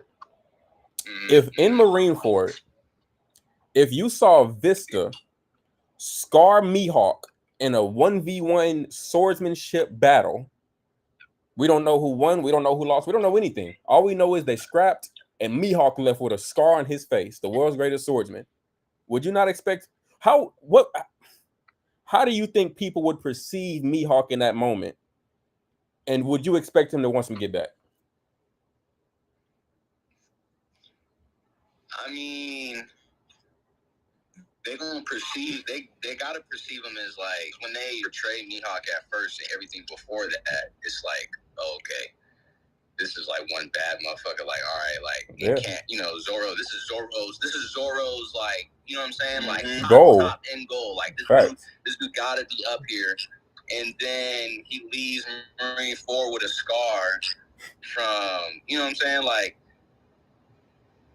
I guess you gotta like you gonna wanna off rip and kind of move down a little bit. You can go, all right, like now we get more of like a floor where like Mihawk actually you know what I'm saying, of like where he is. Like, yeah, of course you don't want him to get back. We don't know all the context, like that's the, you know what I'm saying? Right. So hold up. If I'm watching the duel happen and I see him scar him, you can say whatever you want. But if you don't see it, no, we don't see it.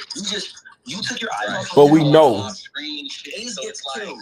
Ace gets killed, and then you look back at me. I was like, "Oh shit, somebody scarred you." Like, oh shit, who did that? But you don't know, so you can't say nothing unless he tell you. And hold up, and I'm gonna ask a question because I think we all know the answer to this. In Marineford, of the Shichibukai, who was the most disappointing? It goes back to your point. Who's the most disappointing out of Shichibukai? It wasn't. You better not. If you say Mihawk, you're wild. So what did Moria do in Marineford that was so great? Moria almost killed the big dude, the Oris.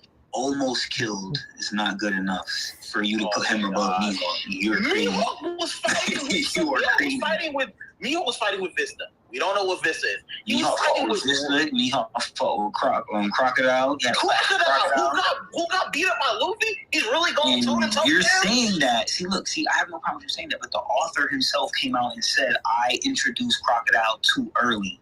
I put his bounty too low. So when the author says that, that means this guy is strong. We just didn't get the portrayal of it. That's fair. So him getting beat by No Gear, getting beat by No Gear Luffy is like, that doesn't even mean nothing anymore. He said he introduced the guy too early. So when he gets his comeback, that's why we see the new Viper card coming out for Crocodile. It's stating that he has observation. Is stating that he has armament. He's literally tied to Mihawk right now because he's going to be a future. But that's Marine. We're talking about pre-time skip. We're not talking about post-time skip. We're talking about pre-time skip. And I get you, but the author already said what he said about pre-time skip Crocodile. So you're holding on to the past for what reason? I'm saying at that point in time, what did Mihawk do? What was Mihawk's crowning achievement in Marineford? No one knows. He threw his attack at Whitebeard. Whitebeard stopped it. Then you're going toe-to-toe. Whitebeard didn't stop it. Who was it, Marco? Jozu didn't even. Oh, no, it was the diamond. Jozu deflected it. The diamond nigga. The attack couldn't even be stopped. Another dude. Yo, Mihawk, you're only one-on-one, which should not be getting stopped by these type of people. See, we perceive these moments differently. So we're never gonna agree. No, that's fair because I give Mihawk passes for these. Now we could be here all day. I know what I'm trying to say.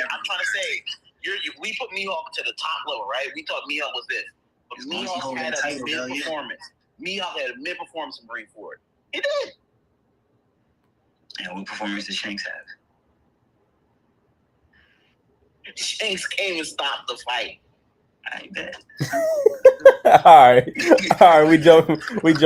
All right. We got some shit queued up. My guy, hey y'all, welcome our special super guest, Official Jermaine. How you doing, my guy? What's going on, man? How y'all living, bro? And we chilling, we cooling. You see it, got a little heated. Look, I came to talk to you about Gundam. You got carried with One Piece because you took too long getting in. Look, that's what happened. I'm already knowing how to get, man. That's why I'm on my rewatch right now. Nah, yeah. What's the word? What's your top anime picks right now, man? Like, what you? If I say, yo, I need 3 right now, because I've just seen people telling you like new, things. I want 3 new hot ones to watch right now. Like, I ain't seen no new gen. The last anime I watched for real. Was Attack on Titan that came out 2014. So I ain't seen nothing after that. Wow. I ain't seen nothing after that from 2014 till 2024. That's 10 years. Give me 3 hot ones to watch, like right now. 12 episodes, 1 season, 6 seasons. I don't care. 3 ones that you feel like are really impactful. You gotta go JJK. You gotta go JJK. Nah, JJK is good. Why you say JJK? You got to, bro. Regardless of what people think about, whatever pacing or, if you reading the manga, it's all kind of... You think it's good that we get the death flags and we get the actual deaths of killing characters in JJK? You gotta look at it from a whole. You know what I'm saying? Instead of trying to pick apart like certain arcs or like certain season of the anime. You know what I'm saying? Because when JJK first came out, when season 1 came out, didn't nobody have all this other context or know that like characters are getting off and stuff like that. Everybody preaching like, oh, that's number 1 right now. That's number 1. Like it's a great anime, bro. Like especially if you read it, like it's. I mean, so we'll sit there. So we'll get mad about JJK killing off too many characters, but then we'll get mad about like My Hero not killing off anybody and being too Mickey Mouse. You know what I'm saying? Right. Yeah. So there's like. I like that JJK keeps the balance. No, not to spoil anybody. For sure. Nabarro is supposed to be dead, but now she's supposed to be alive. So it's like, I like that they bring I saw that. Right. I really want them to kill. Spoiler alert. I saw that. I didn't see that coming either. I thought they were gonna keep her like just off like dead because she looked dead. Yeah, definitely. When you read shit and you go on like normal tropes, it's like she was dead and they ain't never really confirmed that she was dead though. Like they was she got popped. Never actually confirmed. She got popped. They ain't never, you know what I'm saying? We ain't never get the mourning. We ain't never get the, oh okay, hey, laid to rest, blah blah blah, rest in peace. Like we ain't never got none of that. So like this is just like the spoiler spoiler alert for anybody that ain't into the manga yet and stuff like that. But like Yuta doing the CT switch with fucking Gojo, like, you know what I'm saying? Like niggas knew when he died, like they took the body off screen, like the body disappeared, and like they even acknowledged it. It was like, oh, the body's not even there no more, blah blah blah. Like, Gege always plotting on something. It feel like, but it feel like Nobara's return is like planned. You know what I'm saying? It wasn't like, I killed her off in the fan base. And just randomly pulled it out. I feel like with what's going on right now, I feel like it's planned. I feel like a smart move for sure. And how you feel about, so what's your second anime pick then? Second one. I like that one. You want a new gen second joint? Yeah. Hold on, bro. I gotta go through some news to get. It's a hot one. I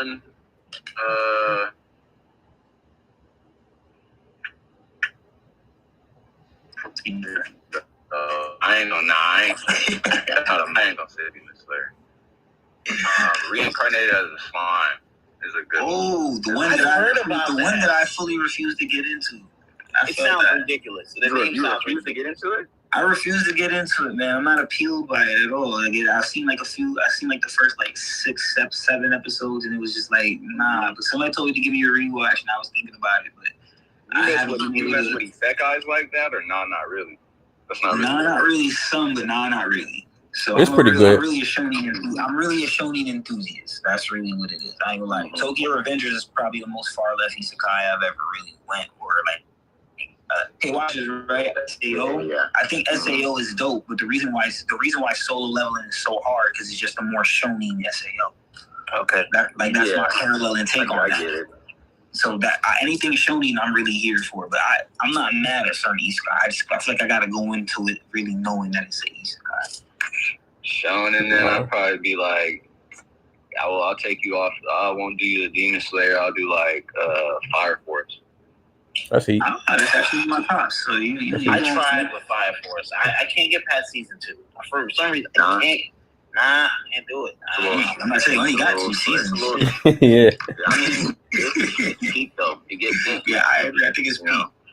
Have you seen? Fire Force is one of the reasons why I like Kaiju number 8. They got the whole structure going really good right now. Kaiju number 8 is solid. It was a slow burn for me for sure, but upon watching, I was all right. This is fire.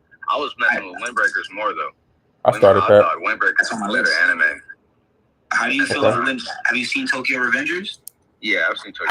How do you compare Tokyo Revengers to Windbreakers? Man, I think Tokyo Revengers is more theatrical. You almost feel like Tokyo Revengers could be like a top 10 anime if they would just switch the MCs. Like, if they could just switch if it was Mikey, it'd be over. That would be dope. Takamichi, like, if Takamichi actually like would get down, you know what I'm saying? Yeah, it'd be fire. Like, I get the whole like he don't give up, and he got the whole like, you know, Naruto loop effect. Like, he just keep going and going until he can figure it out. He's got such a good soul and shit.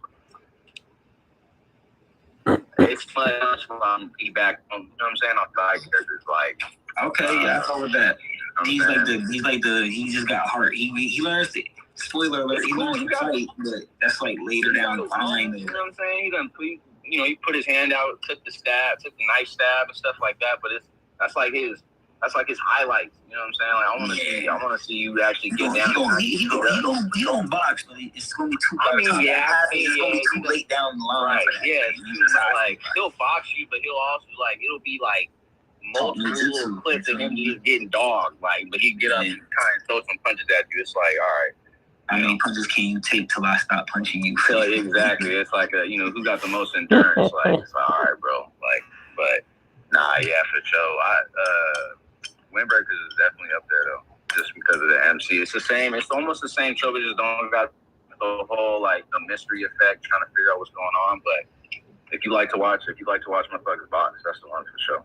Okay. Have you seen No, yeah. I wanted to know because we was talking about Isekai. I want to know if you've seen ReZero. Yeah, I've seen season 1. I think I've seen a little bit of season 2, but I kind of fell off. Me too. I fell off season 2. I really watched season 1. Yeah. Nah. That's the one. It's came out. Mentioned that because Tokyo Revengers is really. Yeah.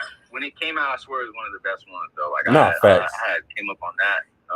That was like back on Kiss Anime. It was like one of the top ones on the list, on the little category. I was like, okay, I'm checking it out. It was fire. Super strong start. I think exactly. The strong, like, I heard it gets better though, but then I think toward the end of season 1, it became more of like a romance almost. Like, you know what I'm saying? It's more about him trying to figure out what's going on with old girl. Actually, with 2, he got the whole. It's like a love triangle type shit. So I'm like, it's nothing against the romance. I mess with romance animes, but what I was sold on, you know what I'm saying? At first, it was like, oh damn, this dude really going through. Like, when he pulled up to the castle after he had already betrayed her, and what's the soul, the little spirit she got turned into the big cat demon and sliced his head off, bro.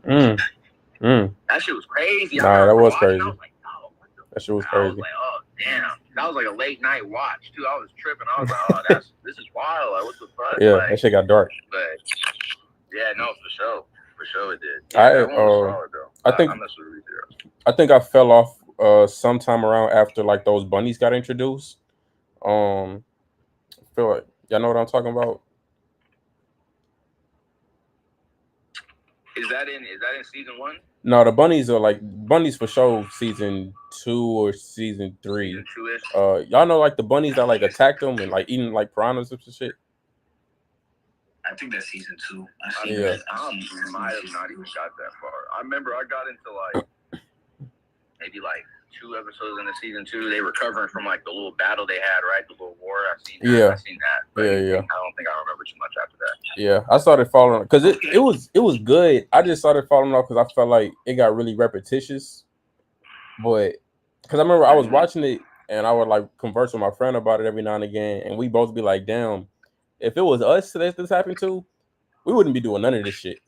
Like, because as soon as he got there, he damn near just like and fell in love with the elf witch girl, and he just kind of had to suffer because he just happened to meet her that day. If it was like me, I would have joined them knights and wanted to go do my own thing. I wouldn't have been fucking with her no more. They be going through some real hurt shit. And he ended up falling in love with Ren. Exactly. Ren disappears on him and stuff like that. But I mean, Ren, they tight characters though. That's the thing. Like, Ren at first, like Ren, I was like, oh damn, Ren's hard. Like, but Yeah, But yeah, for sure. like I Okay, said, let me run some shit. I did want to talk to you. I don't get too many people to talk about Gundam with. You said you watch Gundam, so I want to talk some Gundam real quick. What's your Gundam lineup? Like, what's your favorite Gundam saga? you gotta go OG UC for sure. Well, Amuro and Char. Char. Oh, okay. That's my dog. Okay. I'm not gonna lie to you, I'm a Gundam Seed guy. I like Gundam Seed and Gundam Seed Destiny. I just like the vibe it had. Seed is with Akira. Yeah, Akira Yamato. Yeah. And Seed is cool. Seed is fire. I mess with Seed. Seed is dope. How you feel about Iron Blooded Orphan? Iron Blooded Orphan is fire. Iron Blooded Orphan. That's really top one. Like, their ending wasn't a happy ending at all, so I loved it. It was very realistic to the cause. I think it's a different twist on the whole like child soldiers and political warfare and shit like that. But the way they was telling the stories of all their characters, how all their characters had impact and stuff like that, for sure.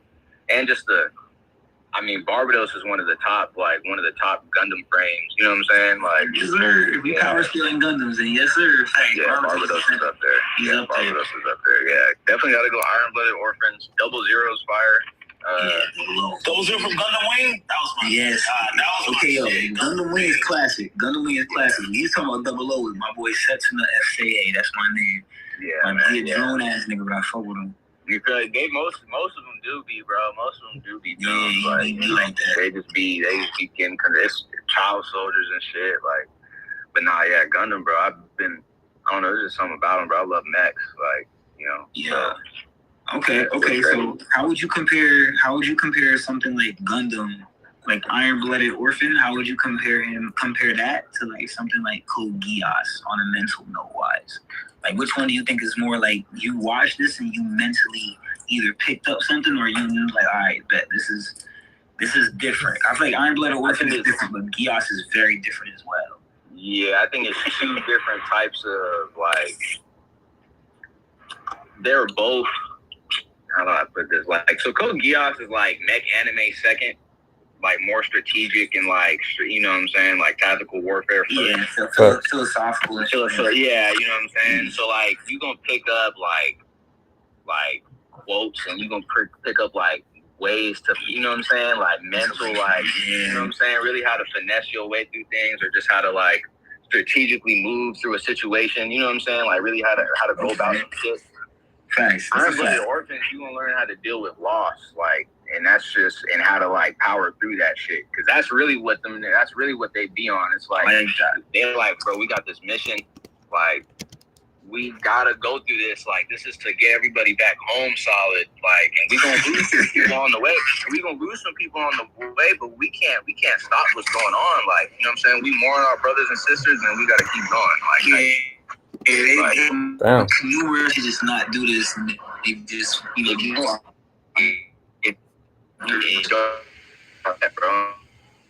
Living with it, you know what I'm saying? That's what happened when you tired of your situation.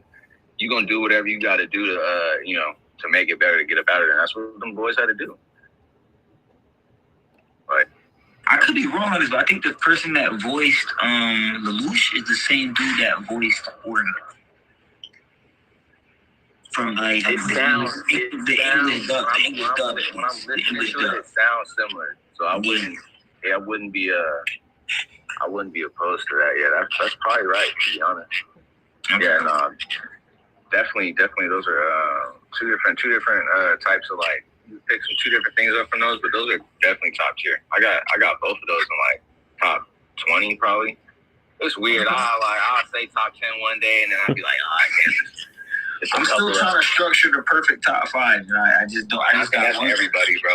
I got one AOT in it, and that's like for right now. I don't got nothing else in it without a doubt yet. I was thinking the other day, I'm like, it's hard for somebody to stretch to their top 5.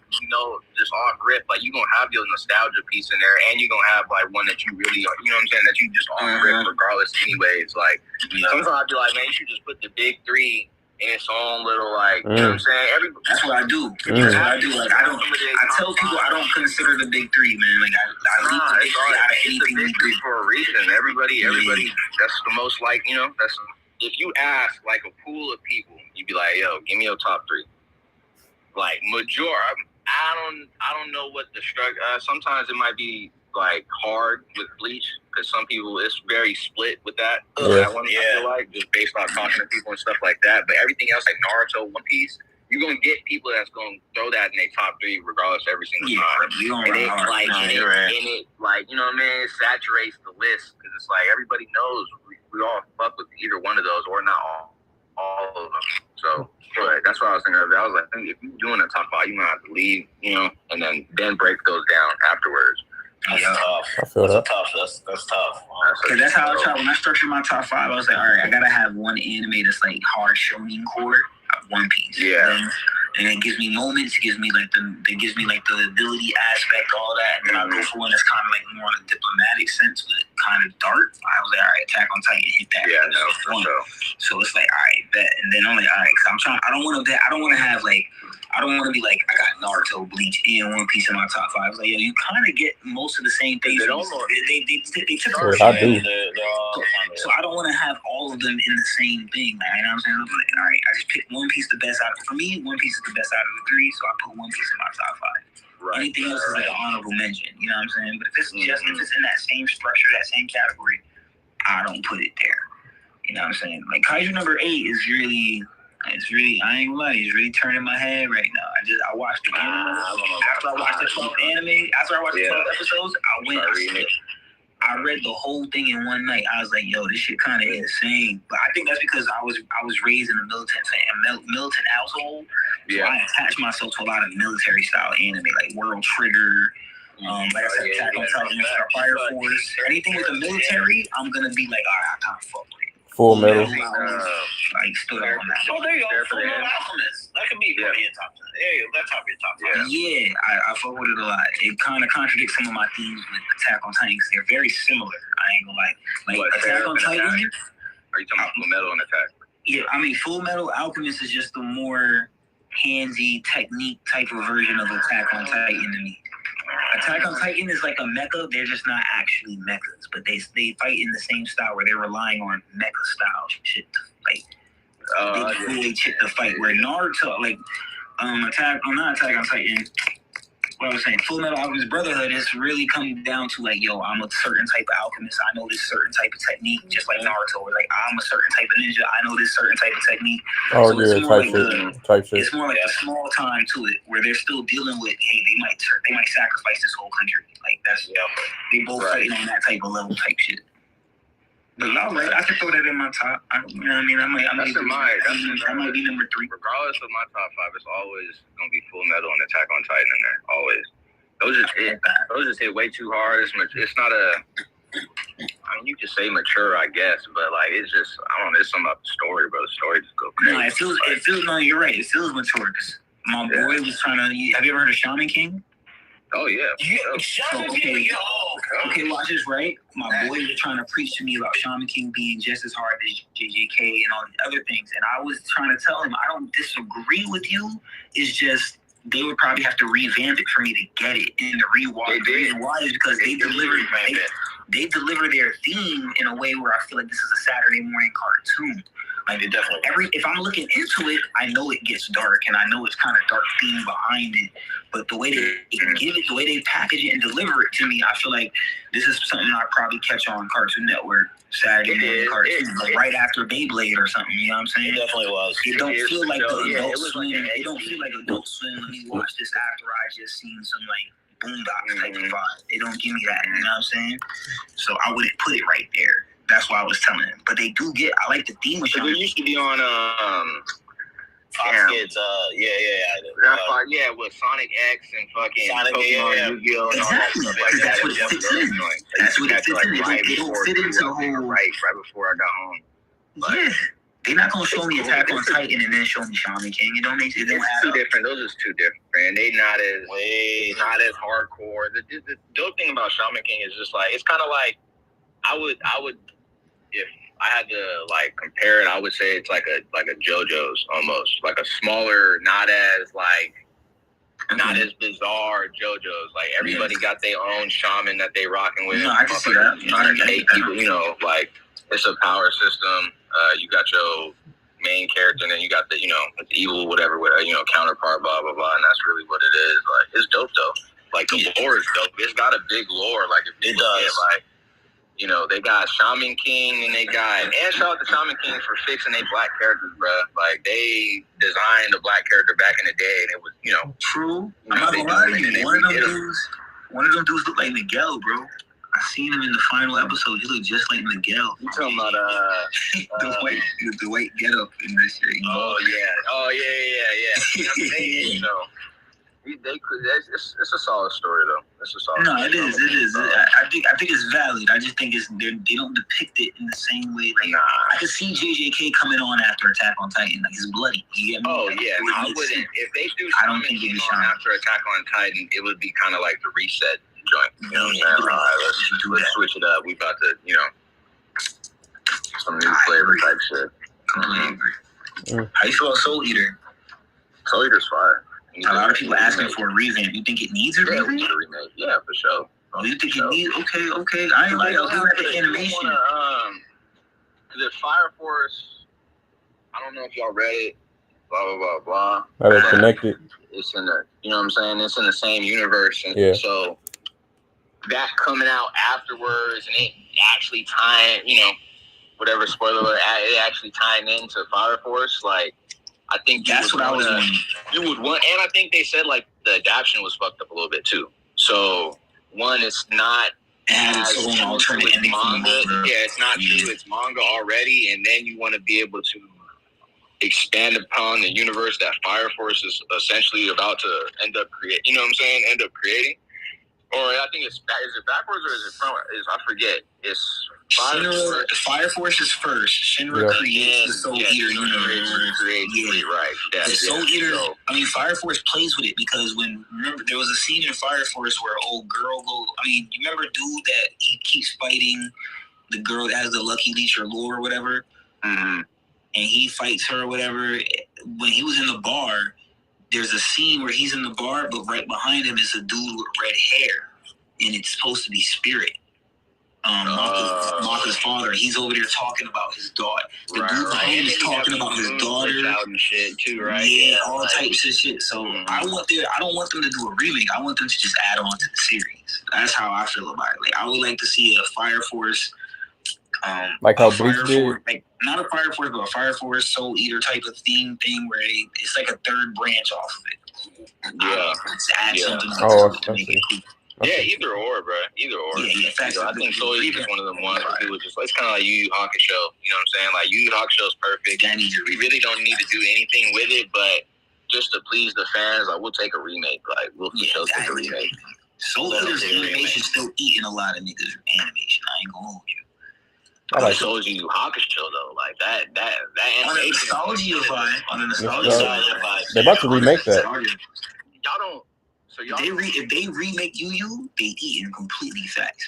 Soul Eater's animation is more dope. Is better than some new animation though. Like, not even that's what I'm saying. It depends, because I feel like it depends. Because I got friends that like nostalgia, like they like the nostalgic vibe. I could let them go watch something like Black Cat, or they'll watch something like I don't think it's nostalgia, because there's a way that they draw their characters back in the day to where how they draw them now. Like, you know what I'm saying? Like, a lot of characters. A lot of the characters, like, you'll see some characters now. And I can't think of like an anime to come to like represent it as, but like it'd be more of a smooth face, like big, like eyes are a lot bigger, like hair don't, you know what I'm saying? There's a different design, like there's a different like art style to it. It's not just the fact that it's like, oh, this looks old, like I mess with it because it's nostalgic. It's like the way they draw their characters, the way they draw their females, the way they, you know what I'm saying, the way they look, you know what I'm saying? It Sometimes that art just hit, and for Yu Yu Hakusho, I feel like that's got it. It does it perfectly, like to where it's just like, damn, like you could put Yu Yu Hakusho on to anybody, like new or old, and they gotta rock with it. You're not gonna sit down and watch Yu Yu Hakusho and be like, it was dope, but I couldn't really get past, like, it just looked hella old to me, you know, like it doesn't really have that feel, at least. No, I agree with you on that. I agree with you. I see what you're saying because it does give me a more retro theme type of vibe. So it's more like. But I feel you on the nostalgia. Nostalgia nostalgia plays into it, but I wouldn't give that full credit to it because I could appreciate the art style, the artistic style that the author went with when he illustrated these characters over the because nowadays they kind of just play into, oh, let me just draw super big boobs just cause, or let me just do this. Now getting put on the real details of it. You know how smooth face, young boys, big ass eyes, like, you know what I'm saying? I get it. It'd be like one stroke for the hair, like, you know what I'm saying? Yeah. Like, Uramexi's vibe was different when he had on the jacket and the shades. Yeah, he had on the all green. He's switching up outfits too. You gotta remember, some motherfuckers don't ever switch up their outfit. Shout out to Oda, bro, for giving Luffy like so many different iterations of his fit. You know what I'm saying? So like back in the day, they used to do that a lot of the time. They wouldn't, mangakas wouldn't mind, like, I'll draw a new fit for this dude. We're gonna do a new fit for this arc or a new fit for this. Like nowadays, they just like, yeah, but I'm not doing that. Like JJK is hard, but the fits are hurt. Like the fits are ugly. I ain't gonna cap with you. Like you could have just put him in the regular OG Japan uniform. It would have been solid. But like, hey, whatever. He didn't want to put effort into the uniform. Yeah, so I can easily see that. Gojo literally got on like a suit. You don't even know what kind of suit it is. It's just like a windbreaker and some pants. Yeah. Yeah, it's a windbreaker. But he got the headband on, so he cold though. Like, dude, you try to keep the hoodie under his shit. You feel me? You try to keep the hoodie. You're not gonna talk about Blue Eyes Kakashi like that. Come on now. Blue Eyes Kakashi's Gojo was just another come on. Any character he's more Urahara than he is Kakashi. The design was more Kakashi than it was anything else. But the actual character is more Urahara than it is Kakashi. I feel that. But shit, we talking about all this OG anime. Comparing it to the new stuff today, do you feel like there's any? I was saying that we talking about all the OG anime and how good it was back then, back in the old days. I wanted to know, is it the new gen anime that's out now? Do you feel like there's any shows that just have like amazing writing that like compared to like back then, like a Yu Yu Hakusho or Hunter x Hunter? No, we're not going. We just going. One Piece is up there. We're going to put One Piece to the side. Okay. All right. Yeah, I was trying not to mention that. See, but that's my biggest thing. It came out at that same time. That's why I'm like, Okay. Because I know it's still running. Some people be like, well, it's still running. So yeah, I feel it. Yeah, that's just goes like that. Exactly. Peak But, fiction. New gen with great writing, huh? Great writing. Is Attack on Titan too shit, it's 2024 now. Shit, we a decade away. It came out in like 2013. I mean, that's still 10 years old. If you want something newer than that, if I could go that far, it'd be Attack on Titan. If not, if I gotta go newer, I think Kaiju number 8, but I feel like I just got recency bias, so take that with a grain of salt. Yeah, like it's hard. I like Kaiju, but I don't know. Honestly, there hasn't really been an anime that's came out like recently that's had like. See, and that's my thing, bro. That's like my biggest thing because like I don't know. Maybe I'm biased. Maybe I am a hater. Maybe I'm just old.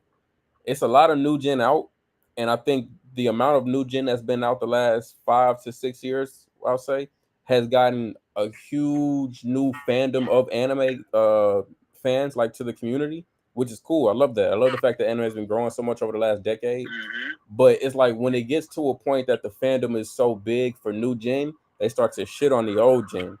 And then when I keep hearing that the new stuff is better than the old stuff, I'm like, okay, I'll give you credence on the animation is dope. I even like the fight scenes for some of them. But if that not pinning, I can't just gravitate to a show like that, like I would a Yu Yu Hakusho or Bleach. It's almost like sports talk. Like, you know what I'm saying? When you start comparing old players to new players, you know how the game then changed up. Yeah, anime is different now. Like, you got all this animation, you got all these like technologies a lot better, so you can, you know what I'm saying, you can adapt shit a different way, and like writers are actually creating more. Like, you know, there's a lot of stuff to go off of now. But like, yeah, like there really ain't is it like if you look at the last, like even My Hero, right? My Hero came out, like 12, like 15 years ago, I think almost. Like it's been a minute. I can't remember when was the first time I started watching My Hero. My Hero came out around the same time as Attack on Titan. 13? 2014, yeah, 2014. Yeah, I want to. Yeah, like 10 years. Yeah, right. So like when I first started watching My Hero, I was like, oh, dude, this might be raw as fuck. Like this might actually be raw. Like watching it from episode 1, watching it through season 1, you like, oh, okay, hard. Then they go Yu Yu Hakusho style and hit you with the tournament season 2. You know what I'm saying? Then they hit you with like the tuning exams. You like, oh, this is tough. Yeah. They got Bakugo over here getting perceived as like a villain. You like, oh, this dude really might turn. Then it start to dwindle down because now they're like, oh, he just like that. Like he not really like we gon' so then they get the chance. And then granted, okay, I don't know if this is like, and some people probably would have looked at this like, oh, you just cocking. You got the tournament arc. Now you got to go rescue a nigga. Now you got to go rescue dude. Like this is sounding like Naruto. Blah blah. We said that earlier. But yes. You know what I'm saying? But it's like the formula is there, bro. Like why not just go? Like that's the thing. Like sometimes people get too infatuated with like, and I'm the same way. But sometimes people get too infatuated with trying to compare one anime to another, and it's like, dude, if My Hero would have went that route, bro, would have had Bakugo go evil, had him get taken by All for One, bro, had it go on be a rescue arc type of joint, have Bakugo turn like, oh yeah, bro, like, but like not as emo, right? Like, you know what I'm saying? Like, Yeah. that would have been, I would have appreciated it. I got a question. It would have been live. I was expecting it, honestly. You know what I'm saying? But like, it just like then you get to the point to where they get to the ending and the ending didn't even land. Because I was reading it too. I was reading it up until where they're at right now, where I stopped reading it when it was coming out.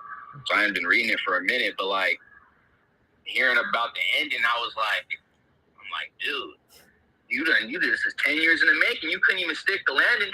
That got me looking at JJK like, bro, y'all got 5 chapters. It sound like. Y'all gotta stick this landing, bro. Like, you know. And let me ask you a question. See, wait, hold on. See, I gotta be fair. Did you think Naruto stuck the landing? Okay, so now we looking at like. I'm just being fair. Be consistent. Now they did stick the landing. Yeah, I don't think they did. Yeah, no, they did. They failed. Now, they failed just the same. Now, I do want to ask another question, right? Now, because I do believe they're going to stick their landing, but they're going to receive so much criticism because of how the story was and how it was brought about that. And my boy Coach hates this one, but Black Clover, they're so alike Naruto. And like you said, we get infatuated with comparing the anime. Black Clover still delivers really great moments and everything, but the comparative level is like, oh my God, it's kind of atrocious. Like, it's really Bleach and Naruto in one. Like copy paste. Like where do you draw the line? Episode 1 through like 5, I ain't gonna cap, bro. Like he was high key Naruto, like high key. Like Wizard King, like you might like the charisma he gave off, bro, was like early Naruto, like super geek for no reason, like just but as it, I honestly put down Black Clover. I stopped watching it. I think once like Asta was supposed to go to trial or something like that. Honestly, I couldn't. That means you watched the movie. You lasted longer than a lot of people. Because I was in it when Black Clover came out. I was like, this is about to be. It's the same thing every single time, bro. Oh, this is about to be raw. You tell me, bro, the magic sword, like, oh, he got a demon in him. Like, oh, this is fire. And then it was like, okay, then I get it. It's world building. There's a lot of world building. They trying to build up characters. They trying to create this like, and they actually trying to world build. It's more than just the Black Bulls. It's these people. It's the Diamond Kingdom, Heart Kingdom, blah blah blah. But I just ain't. They ain't got me since, bro. The movie came out. I checked the movie out, and I wasn't sold on it. But I was just people saying the movie was dope. I thought they took too long, so they lost they lost the real impact it would have had if they would released it when they should have. So it's like, all right, so facts. Like a lot of people that got on the Black Clover got onto it when it stopped airing. So it was like, okay. And then when they got onto it, as they kept watching and are now reading it, it's like, all right, it's like, okay, it's dying down. And then now we hearing that they releasing a chapter or 2 chapters every 3 months. I put like Black Clover on the same tier as like Fairy Tail. Damn. Facts. Me too. Me too. I don't take. It's a magic anime. I don't take it seriously. I don't take magic anime seriously. For shonen purposes, if it's an easy guy, I don't care. For shonen purposes, I don't take no magic seriously. I'm sorry. You could throw it on and watch, like it's it's a great vibe. That's how I was telling Coach. It's a great vibe. It's fun. Yeah. But if I'm gonna really talk like my top anime characters, I'm not gonna bring so I can get the context right. But like Black Clover, I probably put it in dub and just let it run. Like I watch it like dub easy. Keep it bad. I agree. Okay, cool. It's hot mid. It's hot mid. Ugh. It's hot mid. I'm fired up. Hot mid. Yeah, it's hot mid. Hot mid, man. It was cold mid. That's what it was. Yeah. Cold that mid? power of friendship shit, man. Yo, I'm telling you. To me, that's Fairy Tail. I think Black Clover provides for the shortness. Black Clover provides. It gives me more moments than Fairy Tail gave me, and I'm able to enjoy the shonen aspect of it more because with Fairy Tail you get a lot of freeze frame fight scenes. You don't really get full on motion through choreography. So I can enjoy Black Clover more as like I can put on Black Clover like, yo, I can enjoy a fight scene for real. Yeah, these niggas it's magic, but they boxing though. And Fairy Tail it's like Asta Natsu punches Laxus, and Laxus punches Asta, then Gajio roars, and it's freeze frame. I don't get to actually enjoy the fight. Like, show me how you really look at that. So I think the lore is what get people. Lore is better. Fairy Tail has One Piece level lore. I do agree with that. It was like One Piece level comedy too. Then you bring in the 3rd generation dragon. Found out they done did more than just then it's 100-year quest. The lore is what keeps their parents like types. I agree. The lore and the world building is good for Fairy Tail. Everything else is like kind of gaggy, and you can have fun with it. Yeah, for sure. But that's another like I think what they got. What's the futuristic one that they got now? Eden Zero. Yeah. Like that's just that mangaka. He just be running them up. Yeah. He has like a 10-chapter series called Heroes with Natsu, Shiki from Eden Zero. He's not the one that did Rave Master, right? That's somebody. Yeah, the main character from Rave Master is also. He did do Rave Master. 10-chapter series of all 3 of those groups, like the main characters from those groups, meeting on the island and taking care of the situation. He's actually a really good, like 10 series. Like if you like, that's why I want the dude that did Fire Force and Soul Eater to make one more. Like just make one more version. Just do that. Same thing with Bleach. Bleach got to Burn the Witch universe. Yes, sir. Facts. I actually gotta get up on Burn the Witch. Burn I think it's a better read than a watch. But okay, work. Better read than a watch. Facts. Okay, better. I gotta check that shit out. So it seems like JJK is about to end soon. I think you said they got 5 more chapters left. I think that's what they talking about. I think it's 4 if we count that Nobara stuff. Wow. How many years do you think they could stretch it in the anime? You think they can make it to 10 years like My Hero did? Because JJK just came out how many years ago? Hasn't been that long. Not that many, like 2, 3. So y'all think they can make it to 10 years? Maybe 2 or 3, not counting this year because it's not going to drop this year.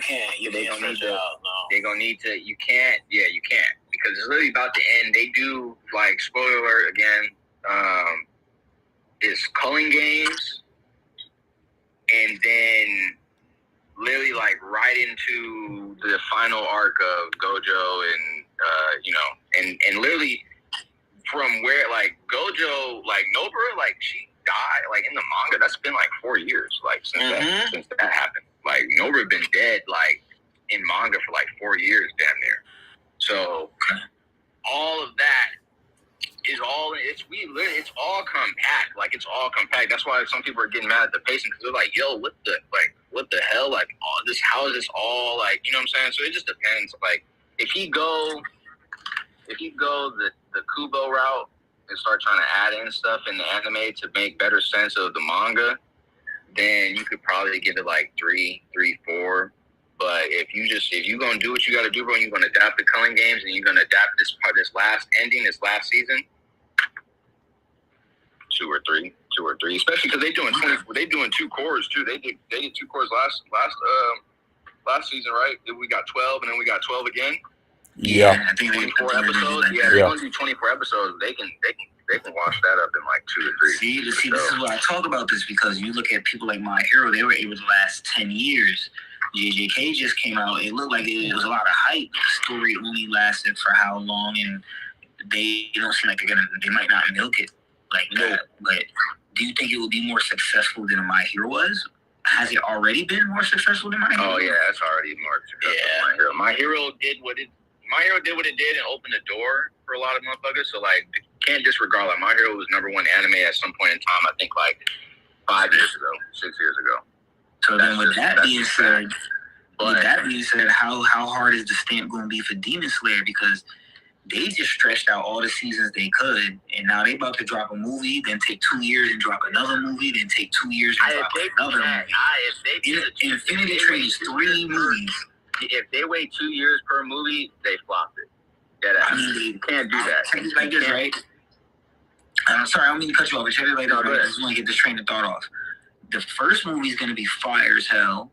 After a year and a half, the quality of animation in the animation industry is going to go up.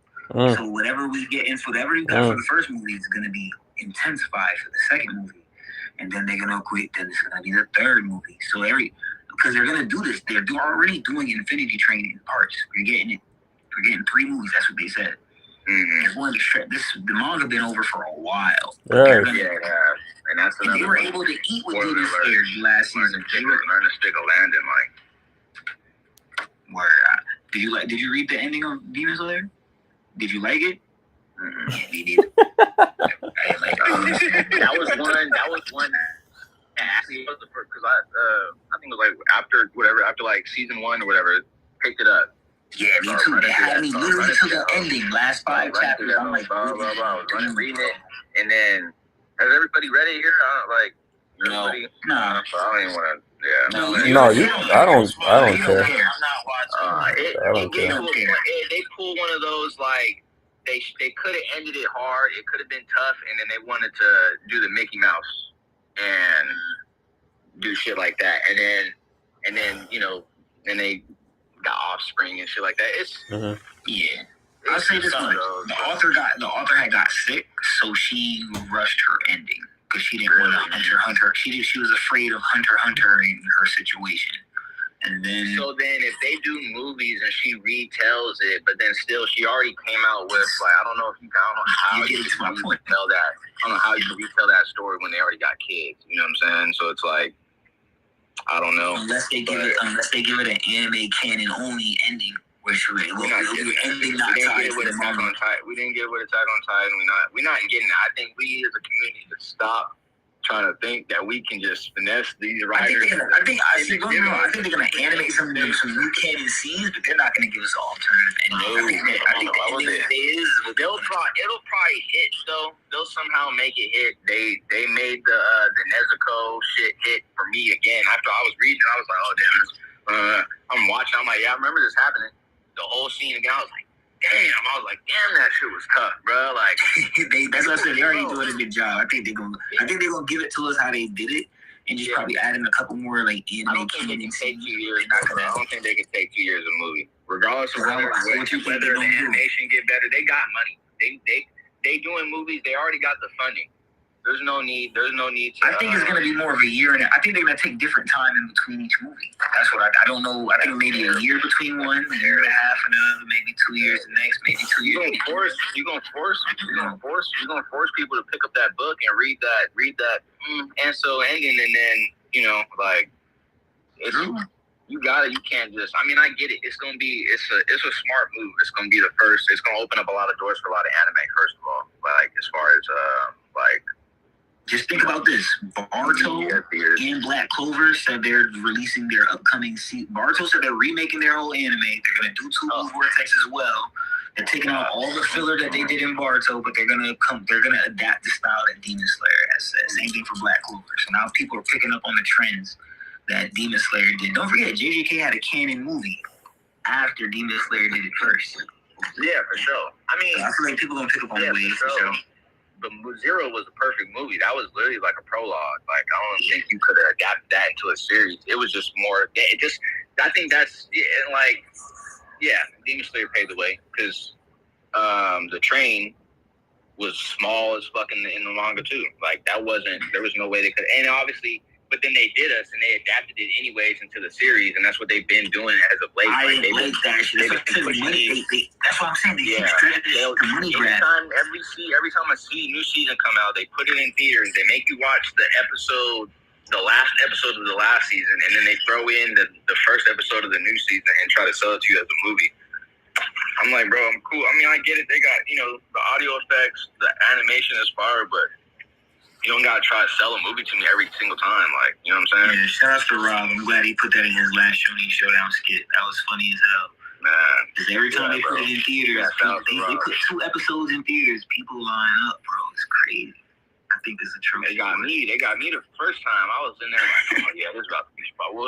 I'm watching, I'm like, I see this already? Like, boy. Yeah, boy. I mean, you get to see the episode, you get to see the new episode a couple whatever earlier, but it ain't, first episode, you really ain't the one that you anticipating anyways. Like, Wow, that's facts. That's facts. Yeah. Speaking of Boruto, though, do y'all think that the fandom of Boruto is really going to wait until 2027 for that new revamped amazing animation, or are we just gonna be done with it? Not for Boruto, but for Two Blue Vortex, them niggas will wait. Cause I'll wait. Two Blue Vortex is really hot like that. If you're reading the manga, Two Blue Vortex 3 years. 3 years. 3 years. Yeah, because it's not nothing hot. The story's not done. So by the time they bring it to how much more do they got? How much more do they got from where we're at right now to where they hit the time skip? The time skip, the animation wise, the time skip's been animated. I mean, everything before the time skip's already been animated. They haven't animated nothing after the time skip, and we're only at like 12 chapters after. So they already did where old girl like damn near about to, she does her eye power and she flips everybody's reality and shit. I think that's the last thing they didn't do. If I'm not mistaken, like they still got it tucked, and Naruto's already tucked away, right? In anime, he's already tucked away in anime. Naruto is. I think so, yeah. In the end, and I'm not sure. That's what I said. On that ending part where Ida switches the roles of Boruto and Kawaki. Sorry if to spoil anybody. I'm not sure if they animated that part because I was tuned up to the anime. Reading it, I'm super caught up on. They gotta. I don't think it's about whether the community wants to wait. I think that they are trying to repair their relationships with a lot of their original fan base. All right. You know what I'm saying? Yeah. So they're like, they're going to cut it. It was doing more harm than good coming out with an episode every week. Like, filler. I don't know what Kishimoto is doing. Like, shout out to my dog though, but like he illustrates it. I mean, he illustrates it and like he relates it. For the longest time, I thought Sasuke fighting dinosaurs was filler. I'll stand on it to this day though. I'm like, bro, that's the worst. That's the worst I've ever seen my dog go. That's the worst I've ever seen a character go out, bro. Like, I never thought I'd look up and see this dude Sasuke fighting dinosaur raptors and shit with one arm, like just going and then the whole time too, I'm like, bro, that's filler. Come to find out, because I ain't reading the manga, like, so come to find out that's in the manga. That's a light novel, right? Yeah, it's a light novel. Yeah, it's Sasuke light novel bullshit. So like, what is this, man? They had to put it down, bro. They had to put it down. I think you get all that bad taste out of everyone's mouth, disappear for 3 years, whatever. Come out with those remade episodes of Naruto. Okay. Do that. Okay. Do that first, in between. Okay. Then if you already got whatever, if you got everything prior to time skip animated, cool. Then drop the time skip. You got Boruto older. We all get to see that first scene. Then that's whatever. That's regardless of the fact. We was hooked when we seen it. I was hooked when I seen it. I was like, me too. How long ago was that? What? Bro, I was like, Boruto got the rogue head. Yeah. Popping shit. Yeah. Like, come on, bro. Like that. Like, so if they going, you know what I'm saying, they're gonna have to, like I said, just drop the remakes, bro. Let it marinate for a little bit. Then come back with Boruto like that. If you come back with Boruto like that, and you actually give a good ass one season to where everybody can sit there and be like, yo, bro, this might be anime of the year type shit, blah blah blah, or this might be anime. You know, this is, hey, bro, you might have to give this shit a chance. Like, Yeah, how many episodes for the season? There's one more hype to it too, because remember, Naruto's supposed to be getting a live action. I don't know how good it's going to be. I don't know how bad it's going to be. They don't need to do live action. Nah. I wouldn't dare the about only reason Kishimoto in the way I got One Piece is doing as good as it's doing is because Oda's in the mix. Like, Oda's got his hands in the shit. Kishimoto ain't down there, got his hands in the dirt. He's not doing it. Kishimoto down there I'll put it like this. dirt, bro. It's not gonna. Did you like the rings dude? Did you like the Marvel dude with the rings? The Shai-Chi rings? Yeah, Shang-Chi. I fucked the boss. That's hard. He's supposed to be directing it. He's supposed to be directing the live action. No, I'm okay. The director of that movie or the actor is directing it? That's not Kishimoto. That's not Kishimoto. Kishimoto needs to be in there. Kishimoto needs to be in there. Facts. Although I will say, I think Homeboy does got like knowledge, because I want to say that he said that he wanted to be Shang-Chi before they even casted him as Shang-Chi. But I'm not gonna give him. I'm not gonna be like, oh, I'm cool with it. Like, he's not Kishimoto. You know what I'm saying? He's not Kishimoto. So I don't know.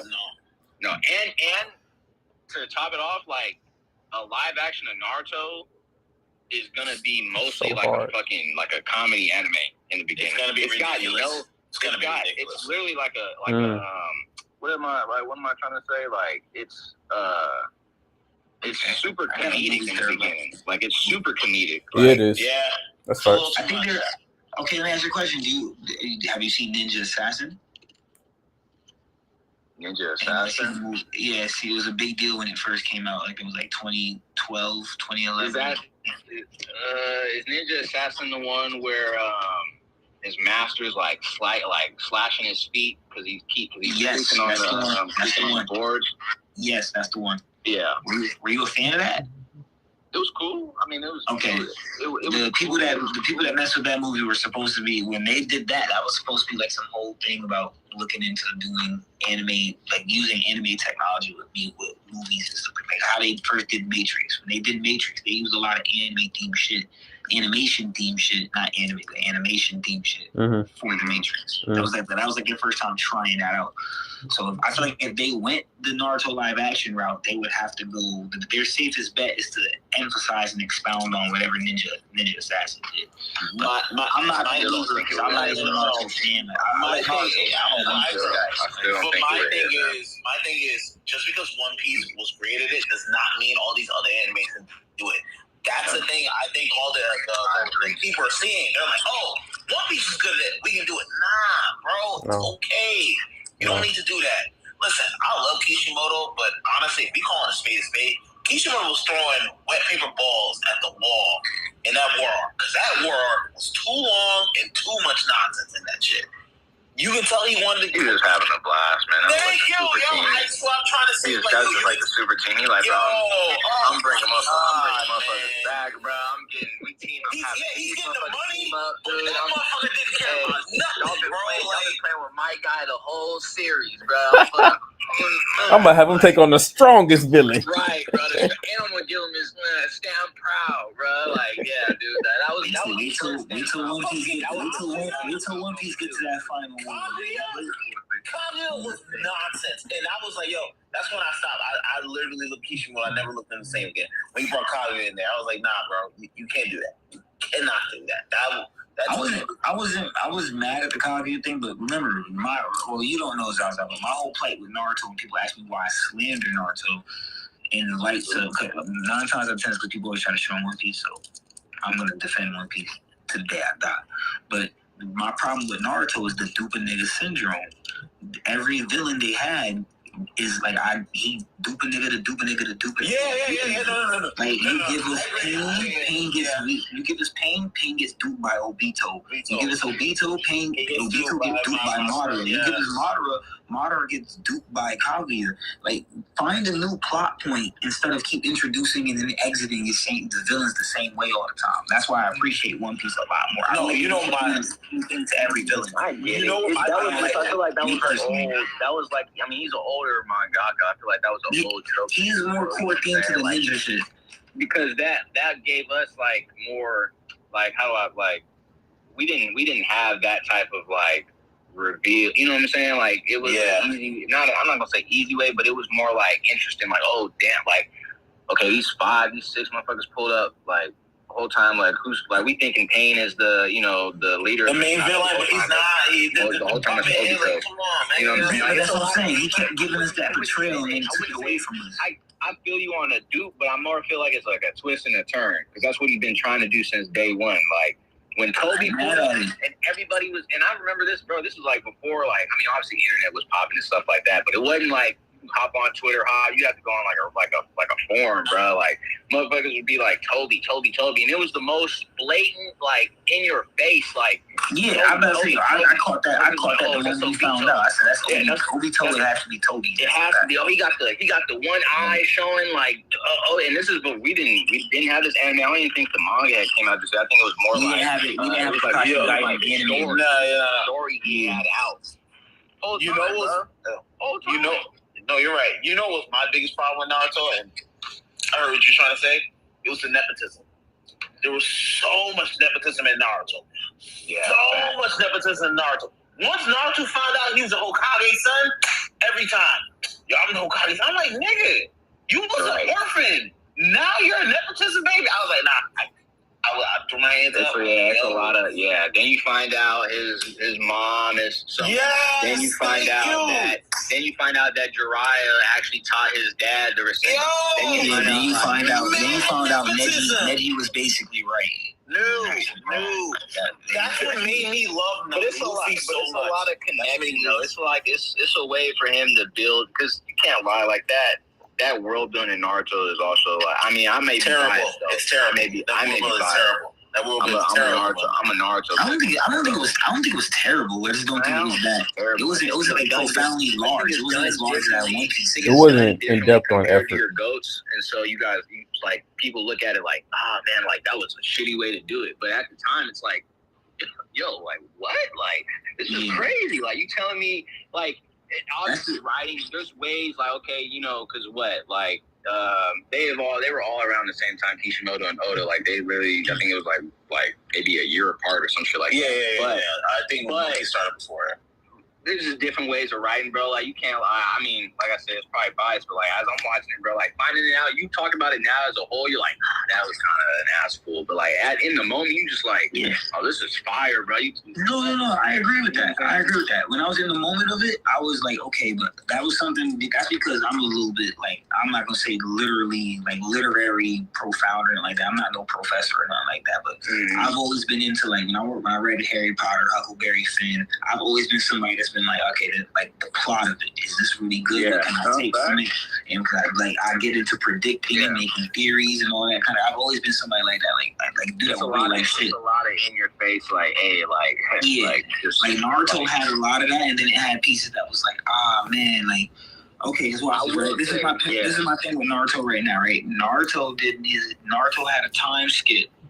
Like I always complain about this. This is just something I compare, especially since reading Two Blue Vortex of Boruto. Naruto had a 3-year time skip, and he came back, and all he knew from his 3-year time skip was a medium-sized Rasengan. That's all he had to speak for his 3-year time skip. He also had no control under the Nine-Tailed Fox, like in Jiraiya. That's what I'm saying. That's what I'm saying. I agree. No, I agree. That adds into it. He had no. Jiraiya fought this kid, almost died, and then it was I can't really train this kid. And Naruto's not he's not a genius or like a jutsu adept like ninja. You know what I'm saying? Like that was the basis on him from the beginning. Though it's not like he's like Jiraiya takes him on this 3-year training arc, and No, I don't blame Naruto. I don't blame Naruto at all. I blame Jiraiya. I completely blame Jiraiya. You're training this guy. What else does Jiraiya know though? He taught him. No. This is the thing. He taught him 100% gone. He taught him how to control the demon. He taught him a little bit about the sage. He didn't teach him how to control the demon. He experimented. He said, "Let's see how much. Let's see how far this can go before I almost get my ass killed." And then once he realized he almost got his ass killed, he said, "I can't teach this little nigga sit there and say that Naruto wasn't learning. Like to say that he wasn't, as he's going through that training, he isn't learning how to get a. He's learning, but we don't see it. We don't get to see it because we're still training, but like we don't get to see. Like you gotta because watch it, right? Nepotism. Go ahead. Because watch it, right? Because a lot of people like to compare, especially when we compare Naruto and One Piece. People like to say, "Oh, One Piece, they got this and that," but we don't actually get to see it. That's the same thing with Naruto. If we consider that Nine Tails training, right? Has the 3-year or whatever, 17. They go over that shit. Yeah, they go over that. Right. Shit. So it's like when you do it with Naruto, this is the thing. If he got that training when he was with that fight when he showed up in front of Orochimaru, if he was ever supposed to show us some control, it should have been right then and there. He should have. He didn't get to show us no control. He was 3 tails. He was 3 tails before he could even get to really fight Orochimaru. Like he was already blown the coop. Like he already 4 tails. 4 tails. It was 4 tails. No. I'm saying before the 4th tail came to make the transformation, earlier talking in the fight, we didn't get to see Naruto work up it. Like he fought Orochimaru, then worked his way up to 4 tails. He literally went to 3 tails before anything happened, and then goes to 4 when at the beginning of the real battle. Yeah, it's like we didn't get to see anything from it. When he was when they went to go save Gaara, he went 1 tail and it was like, yo, 1 tail, and Kakashi was like, yo, let me stop this kid now before I get a hole in my shit, like motherfucking Jiraiya did. They never showed Naruto learning and understanding any control with his ability. And to go because it was more of but I feel like it was more of a mental battle between him and the demon. You know what I'm saying? Like the demon had damn near focus. The demon could have damn near did whatever he wanted to do, but the nigga trying to stay alive. You know what I'm saying? So every time he came out, it was only to save Naruto. You know what I'm saying? Yeah. That's my point. That was my problem. Naruto and the demon, I'm cool with their relationship. Jiraiya knows ninja art needle jizzle with his hair. Why Naruto ain't get to learn that? Like Naruto didn't. He only focused on the 9-tailed box, and then he taught him the Odama Rasengan. That's called Giant Rasengan. We learned that when he's in Sage mode, he actually has a giant Rasengan. So he just debunked Naruto's whole jutsu right there. Hold on, Naruto that's nothing significant in his time. That's because of chakra control, though. But that's what I'm saying. Why he didn't teach him something else instead of experimenting with the 9-tailed box? No. He should have said, "Let me teach you some actual ninja art." You can't take a Naruto on a training arc, bro, and just not try to quell the main you could damn near say that was like the main issue they had to deal with. Like, yo, we got this. I feel like as a sensei, you do that at the end of the training. Like because I taught you what I taught you when I can, so let's have an all-out battle to see how far you've come. And then in that all-out battle, I might have pushed you to use 4 tails. I would have understood that completely, but he never trained. He's like, we went training. I got tired of writing this book. And you know what? Let me see what this line says. Yeah. Guy, that's what you did? That was so disingenuous. Because he's right. Because you got to think about it. When Naruto and Sasuke first meeting each other, Sasuke is way stronger than Naruto. Chidori all over his body. Chidori needles. We talking about the time skip? When they first meet up. Well, you got two different Sasuke would have killed Naruto, and they're on two different levels. Like, but that's what I'm saying. I lost respect. I lost a little respect. That's the point. We're saying you're not training him well. He didn't train him Yeah, well. for sure. Jiraiya is pointed as like not the best teacher of jutsu. Like he's not he was never presented as like, oh, he's the best. Like that was more Orochimaru. You know what I'm saying? But that was Jiraiya's job, though. Even the Toads told him, "You are destined to train the savior, the Jesus of this world. So you need to be ready." He did what he did, though. He did. Okay. See, my only thing about it I is feel like you were saying though, like it just wasn't compared to other people. Like Orochimaru got Sasuke way more battle ready than I can show you right now. So that's also because Orochimaru's drive to get this dude Sasuke to the point to where he can go ahead and take him over. He was just feeding him like, oh, let me set this up for myself real quick. Like, oh, yeah, what do I want in my new, like, you know, here, I want this. I agree with that. Non-music major. Sasuke was for so stronger. Look, listen, that's why I was losing respect for Sasuke and Boruto, and then after Boruto's time skip, he got all that shit back. When he became a tree? When Sasuke became... He became a tree, but the shit he taught this nigga Boruto, okay. All right, I don't know about that. Okay. The way the time skip worked, you would have never thought that tree. Yeah, Sasuke is a tree now, bro. It's crazy. That's what I'm not even going into that. Exactly. Because I don't read Exactly. Boruto, but like I'm just trying to say, Orochimaru. Listen, y'all, don't do that now. Don't do that now. Because Kishimoto writes Boruto now. He does. Blue Vortex is written by Kishimoto, so if you're gonna ride with your mangaka when it's not, ride with him all the way. That's all I'm saying to you. Don't pick and choose because Oda could never. Write a terrible ass ending? Come on, man, don't do that. I'm just saying, Oda. When I say Oda could never, I mean that in a good way for Oda. Just remember that. Yeah, facts. That's good. I was like, if Shippuden did not hit, and like he said, Shippuden did not hit at all. Towards that end, it got so. It was like, Shippuden hit in the manga. It did not hit in the anime because they fillered it out. Same thing Boruto does. Boruto hits in the manga, but in the anime, they don't hit they fillered it out. Same problem. That's I'm not gonna lie. Before, like, because I think my community, we as a community wasn't so outspoken at the time. I feel like so when the manga came out for Naruto, I honestly didn't see there wasn't a problem with Kaguya for me because they took care of it, and then they had the fight, and then it was like, cool, this is what's going on.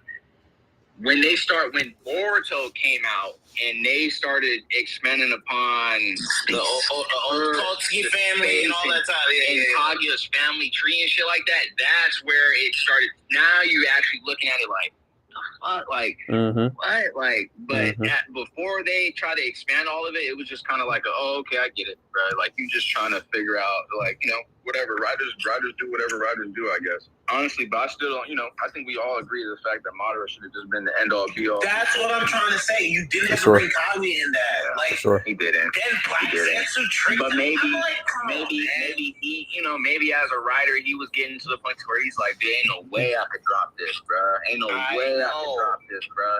How do I get it to, you know what I'm saying? Just like you was like, how can I stretch this shit? Like, I think when that happens, I think it's Shonen Jump that starts putting pressure on the manga. He can't have this just dead right here. We're eating too much off this kid. Make another one.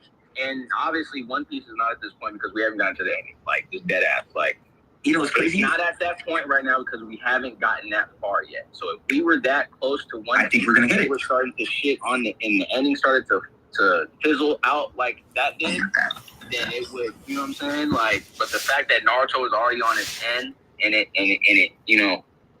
people's like, hey, bro, you one of the biggest anime in the world right now. Obviously, because not anymore, because One Piece, has taken over right now.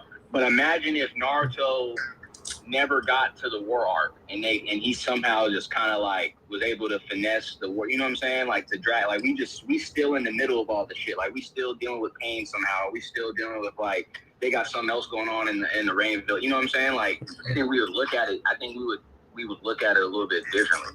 Okay, that brings what I was gonna say about One Piece because Oda jokes about a lot of things. I take Oda's jokes and gags very seriously. So I'll let you know that now, Jermaine and you, Zaza, whatever you guys think Oda's joking about, just know in the back of my head that shit gonna pop up again. That's how I think about it because that's what Oda has done. A lot of people in the anime community, they joke about Two Piece. And when I first heard about it, I used to joke about it and clown it too. But then I heard that the joke originally came from Oda. He said that in an interview. He said something. I wonder if we'll get a Two Piece. LOL. Now shit is different. I definitely think we're getting a 2-piece. It's not going to be called 2-piece, but we're going to get something added on thing from One Piece. That's exactly how Oda does. He's always, I'm not going to have Luffy defeat Kaido with a giant punch. What happened again? He not there. He not there. But I've seen that. Like, He's seen that enough. Oh, okay. He's heard that. I know Okay. he has. we get more story expanded upon Luffy and, you know, what his crew actually is and who he's actually supposed to be as far as, like, you know, everything that comes with him and stuff like that.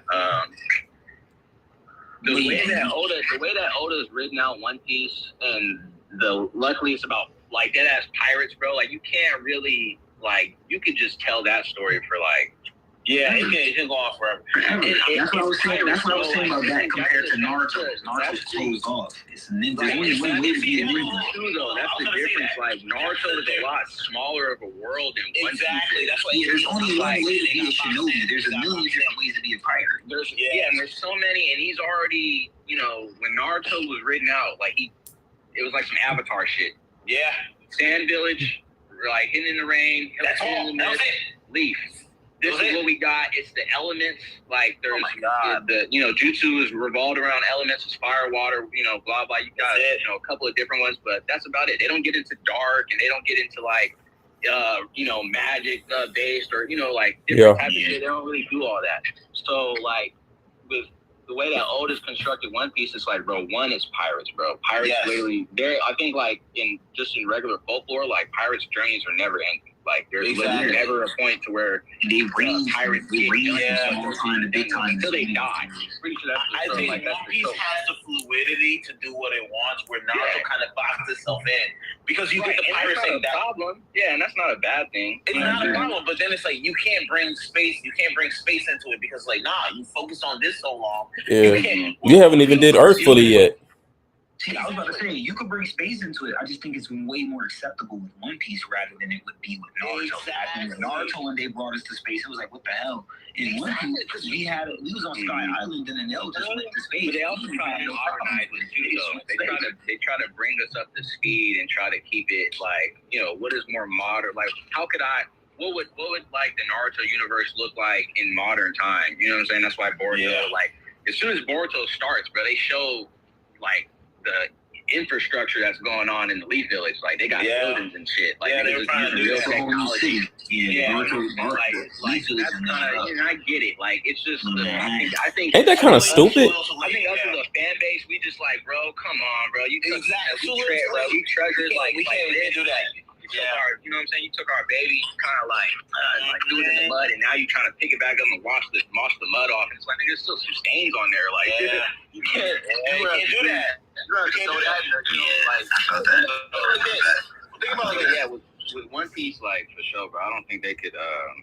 I don't think they could go wrong with anything. One Piece went from the sky, and then they could go to a train island, and you wouldn't bat an eye. You can't do that in Naruto. Yeah, we go to hell. It's too grounded, man. Like, you could go to hell and come back. Because honestly, like, people joke about it, like, I don't even think One Piece, like, people are obviously One Piece is real, right? One Piece is most likely real, but like, what is it though? Like, bro, sometimes make me really feel like, bro, I bet you it ain't shit in there. I bet you it ain't, bro. I bet you it ain't. It better not be. It's something in there. I got my own theories, but I'm it's something in there. Nah, it's not that. Oda wouldn't do that. The journey matters, but it's not the journey. Me and Oda gonna fight. Yo, Zaza. What's up? You mind us bumping you out and letting Music Major jump in? He wanted to say something about Naruto. Go ahead. I was about to get off anyway. Yeah, you good. Nah, dog, it was good. Hey, bro, it was great having you on here. Yeah. You know you're welcome anytime, my guy. Love your input. Yes, sir. I forgot what the fuck I was about to say. But Naruto, I wouldn't have had an issue. I wouldn't have had an issue with Naruto going to the moon if only they had focused more on the world first, because they never really like just jumped into the world aspect of their own planet yet. You want Naruto? Exactly. Yeah. I feel like Look, I actually disagree with that. I disagree because of what Jermaine said earlier. I actually agree with Jermaine's take, and I disagree with that. I feel like Naruto's world, what they gave us is what it was. The Naruto world is only one way to be a ninja. So what we got for the Naruto world to be a ninja, that's what it was. It wasn't too much to expound upon it. So they told us how the Mist Village worked early on in regular Naruto. They did. We Okay. learned the Sand Village, same way. We get to learn the other villages with the Akatsuki coming in. Right. The only people that were truly different was probably like the land of the samurai. What about the cloud? Yeah, the samurai, the cloud ninja. It was a lot of aspects that they didn't give us like in depth on. We got to venture with the cloud ninja though. Sasuke infiltrated a little bit. Some stuff. It's so much more we could have got. You know, they're not gonna, they ain't gonna get black people that much screen time, right? Come on. Hey, how do I bring the chat down on my screen? I know where to bring it. I'm gonna be real with you. I didn't know people were still clicking in and watching. I thought we just been on here talking. No, yeah, they clicking in and watching. Honestly, I don't even know. I should not show you more of my chat though, because that shit all up in your face. Yo, what's up, guy? Oh, did it lower down for you? It just lowered down for me. I'm gonna try to chill. I have some questions, but I'll save it for another time because Jermaine on here and I ain't trying to OD spoil. Oh damn, what happened? Oh Jermaine shit. loading up funny. I don't know what's going on. Shit, I just bumped the chat down a little bit on my side. But what? Yo, Music Major, I'm just gonna tell you this now. Rox is still alive. Dragon started sword. Sabo's the GOAT. And Fuji, and keep your eyes on Fuji Tora. That's all I'm saying. I gotta stop you there. Sabo GOAT? Absolutely not. I know your agenda. I seen the videos, man. It's okay. That's why I had to. He said I seen your videos.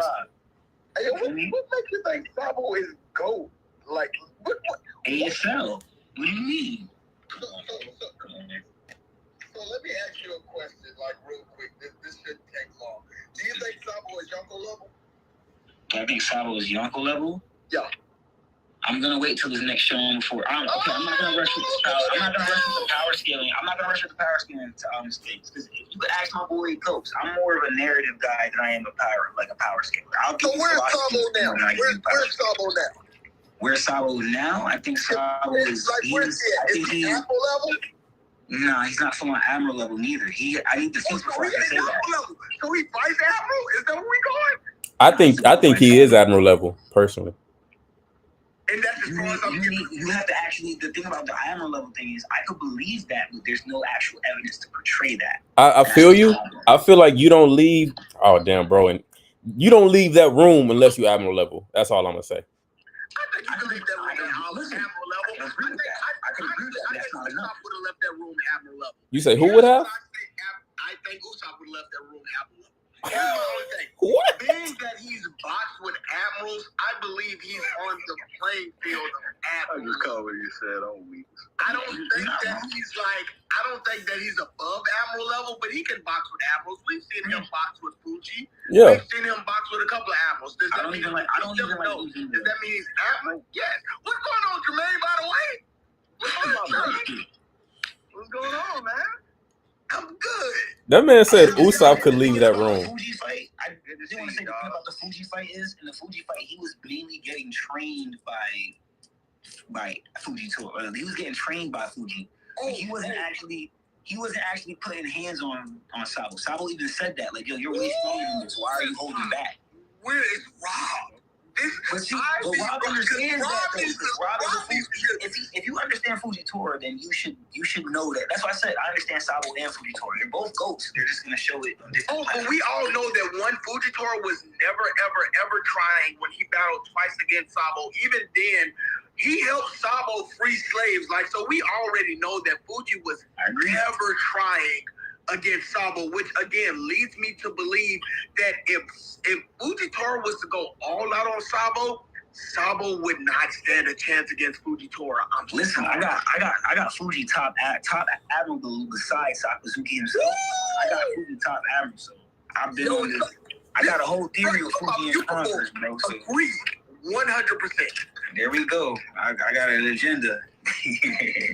Agreed, 100%.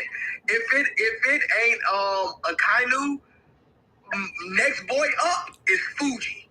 Big stomp, facts. Fuji Tora. 100%. Yes, sir. I do think you was bugging on that comment though when you said Sasuke wasn't stronger than Naruto at the beginning of Shippuden. That's for sure a fact. I don't know if I can give that. I don't know. But and the only reason why I say I can't give that is because I've never seen an instance to where Naruto actually had killer intent for Sasuke. And even if we go to like the last fight, Naruto never had killing instincts for Sasuke. It was always like a very defensive battle. And when Naruto actually stepped in to try to fight Sasuke, he won him like every time. So I can't say that Naruto ever tried to really like take out Sasuke. Now Sasuke absolutely tried to take out Naruto, but I do believe if Naruto really tried to take out Sasuke, it would have been a problem. But Naruto never has ever tried to take out Sasuke. You don't think that was like a level, like a power scaling when they first ran into each other again, and then Sasuke like peers into the gates with his Sharingan and is like talking to Nine-Tails. No, I don't. Like a power check. Mm-hmm. I don't. And let me tell you what a real power check is, and this is even before Shippuden. When the Rasengan and the Chidori crossed paths, and Kakashi had to step in and see what was going on, and we looked at the towers. Naruto would have blew that boy out the water, killed him off rip. Like, I don't think that it was ever a chance that Sasuke, even if we look at the last battle of the Sasuke retrieval arc, again, I never think Naruto was ever trying to do in Sasuke. It was always Sasuke trying to do in Naruto. I agree with that. Because I feel like if Naruto would have went 100%, like we saw him with the Rasengan and the Chidori, if Naruto would have went all in, he would have ended that boy's life like that. That's facts. I feel like he could have easily just gave in to the Nine-Tails and let him rip shit. 100%. I don't think he ever tried. Yeah, I agree. Yeah. And we see that in the last battle. He never tried. Even when Sasuke, who lost the arm? Sasuke lost the arm. Didn't they both lose an arm? Wait, I want to ask a question. They both lost an arm. Naruto chose to get his back, and Sasuke chose to not take it at first. Okay, wait. I want to ask a question. That was stupid. This is what I want to ask a question. When you're considering Naruto being stronger than Sasuke at the beginning of Shippuden, are you also considering his Nine-Tail capabilities? Because you are, and I can understand. I can see him going 4 tails, and Sasuke just ain't got nothing for that. I could completely understand that. Yeah, I would include that. Yeah, if we're talking that, like you're talking Nine-Tail potential, yeah, I don't think Sasuke's he's not hanging. Sasuke's not hanging. Unless he does like if he does you cannot negate the fact that he has 9 tails. Like, I'm sorry. All right, then Naruto is the strongest character in the show from the beginning. Then, because what the fuck? But then don't bring up arguments. If you consider Sasuke, the anime and the manga is named Naruto for a reason. Yeah, because look, just to support Music Major's point, right? When Naruto fought Sasuke going all out, he used his 9-tail capabilities for Sasuke used his curse mark. Mm-hmm. The beginning of Shippuden, if Sasuke uses his curse mark, I still don't think he compares to Naruto and 9-tails. No, because it's a different type of level of chakra. Like that, bro. I don't see Sasuke. Yeah, all the curse mark does is like just amplify. Yeah, it's an amplifier, but it matched one tail of Naruto's 9-tail cloak. It's not matching 4, bro. No, I agree with all of that. We saw the fit that the 4 tails cloak gave against Orochimaru. Like, no. I'm talking base versus base. No, like as soon as they met up, like all the things that Sasuke learned from Orochimaru. So base would be no curse mark, no 9-tails. Start catching smoke. Naruto's gonna lose at first, and then the 9-tails comes in, right? Yeah, and that's after base. That base would be before Naruto starts to tap in fully into the 9-tails power. Until he starts cheating. Sasuke would push Naruto. The fuck? Remember, unlimited chakra. When Sasuke's fighting Naruto did lose when Sasuke put his Chidori through his heart. Problem was, Ninetales wasn't done, so it was like. I understand, but like, can we really say base versus base? Like, this is what Naruto has known forever and a day. Like, this Ninetales has been with him forever and a day. At least we can say that that's been with him. Sasuke ain't had the curse mark with him forever and a day. I ain't even bring up curse mark. Naruto's base is But it's not almost like a safe. It's almost like a safe fail. Like as soon as Naruto's about to die, Exactly. we know Kurama comes in and Exactly. saves it. Like, that's because if Naruto dies, Kurama dies. Like, I don't gonna let that happen. Yeah, I see what you're saying. You guys, I get y'all guys' argument, but I get Music Major. You can't. No, we arguing two different things. I agree with all of that.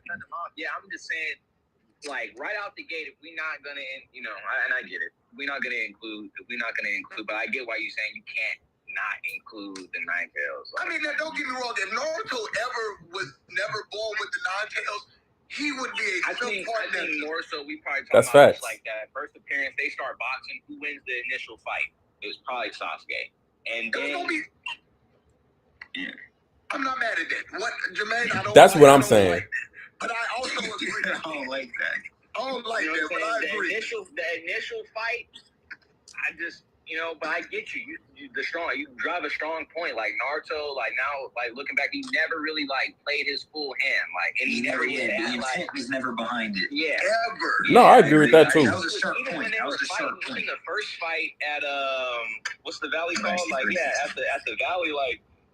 Bro was sitting there like, he's like, what are you? Like, I'm your friend. Like, yeah, bro. Yeah. Because remember at the hospital, Sasuke was going to kill. Naruto wanted to fight. Bro, that's been the whole fight. That's been the whole fight. You drop a story through my chest. Oh, we fight. Like, we fight. Like, Yeah. ain't no, like, no, we enemies now. Yeah, that's right. And this how you know it's cheating. Like Naruto never tried, but Jermaine, to your point, if Naruto never had the Ninetales, very subpar ninja. Don't even know if he would make Jonin. Yeah, no, facts. To be honest. One, like I was talking about earlier, he's not inept in jutsu. He's not one to pick. He's not one to just pick shit up like that. Unless it's fully explained out for him, like in the ninja school where he learned the substitution, where he learned the shadow clone. Like that was the only just from learning stuff, like he could not learn substitution jutsu. He was only able to learn shadow clone because it was all there for him to just be able to okay, cool, copy, paste, boom. Even for him to learn chakra control, they had to unlock what was going on with the Ninetales. I was just about to say that. Like accurately learn chakra control. I ain't gonna lie to you, what I was disappointed in the Uzumaki, but still, it doesn't. His chakra levels don't. It wasn't there. Yeah, what I was disappointed in. This is something I was disappointed in because it was a theory of mine when I was a kid. This is when I knew I was a theorist because it's literally when I'm watching this and I don't have too many people to talk about it with. But you see how Kakashi was like, to master this jutsu, it's like looking left and looking right at the same time. I felt like I was one of the only people that was like, why hasn't he done this with shadow clones? Like, why hasn't this been the method? Like, this should have been something you should. If you get knowledge, if you're understanding that you could send your shadow clone around the corner to the store, and you could remember, you literally have insight on everything your shadow clone sees and whatnot. Like you know who you met walking to the store. Why hasn't this implemented? Why has no one in the history of Konoha ever thought to implement this method properly? I can understand certain people, but that's why it's a forbidden jutsu though. See, I'm forgetting that. So maybe Yeah. No, it was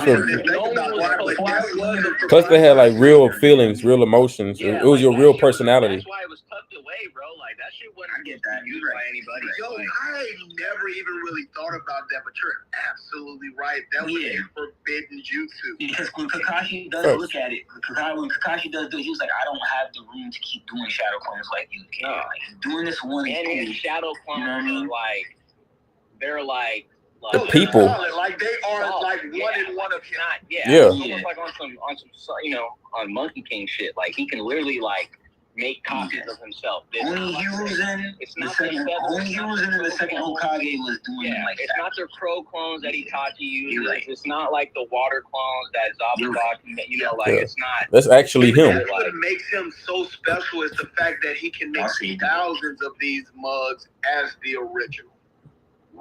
Correct. Yeah, they're all exactly.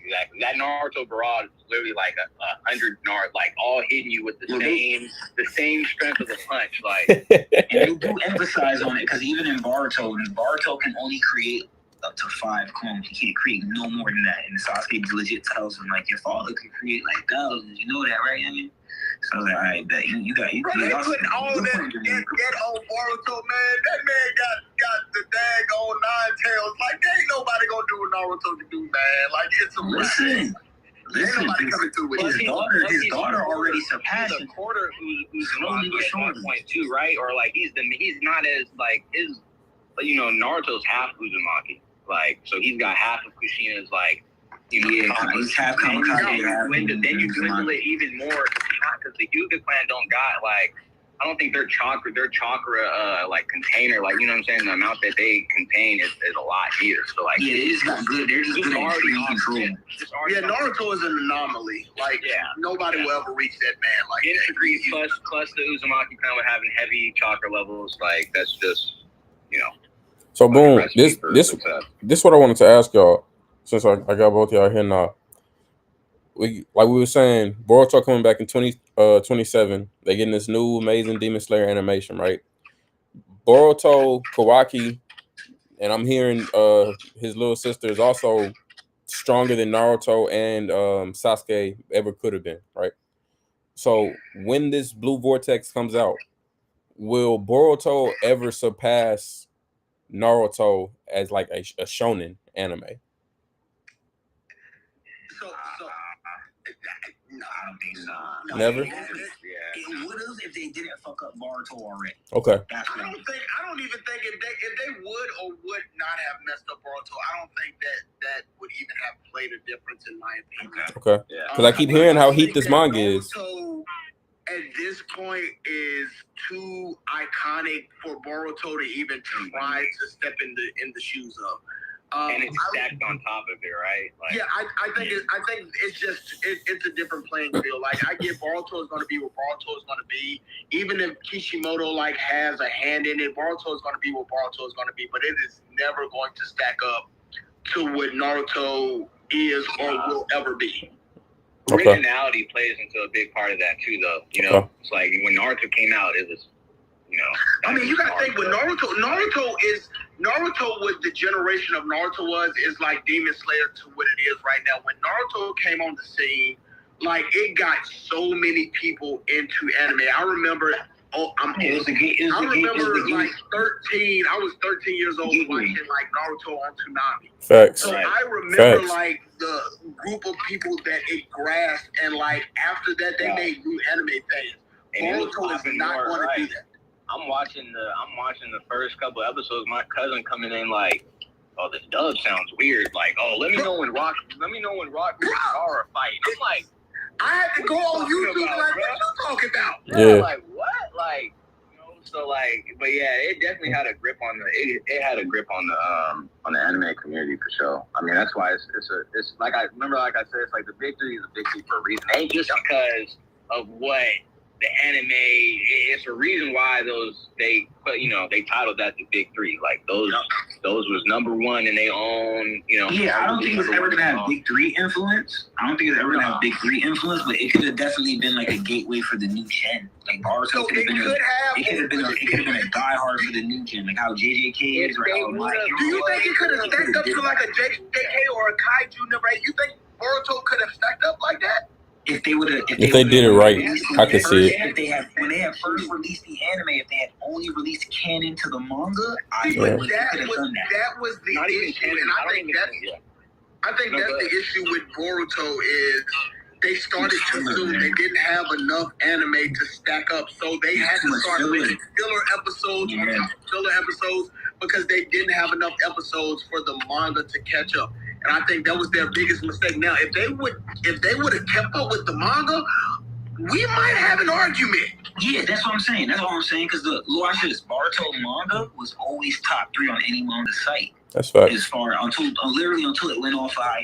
went off. It was that's up there with fact. JJK. It was up there.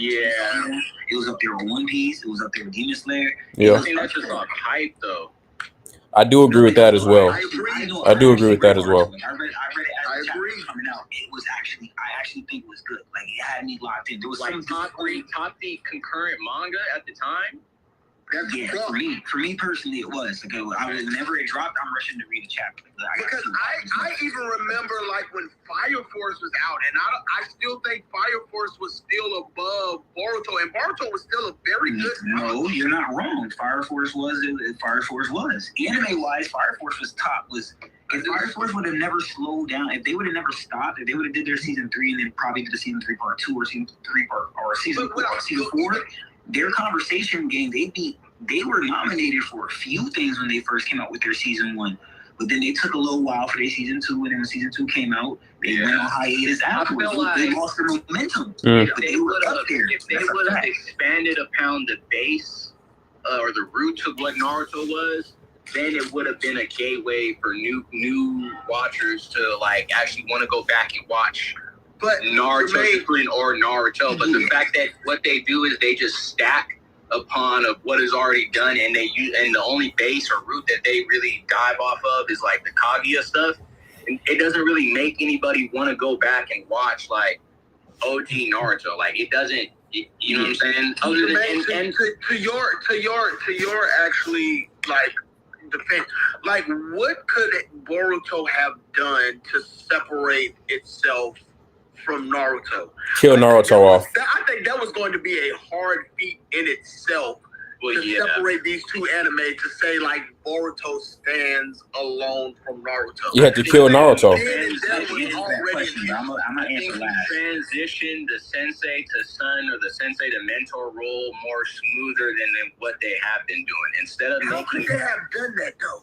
I can tell you. I feel like, I mean, I get it because the fact that he's a Hokage and now he's got all these different responsibilities and stuff like that, and that's just what comes with it. But like, no, that's the problem.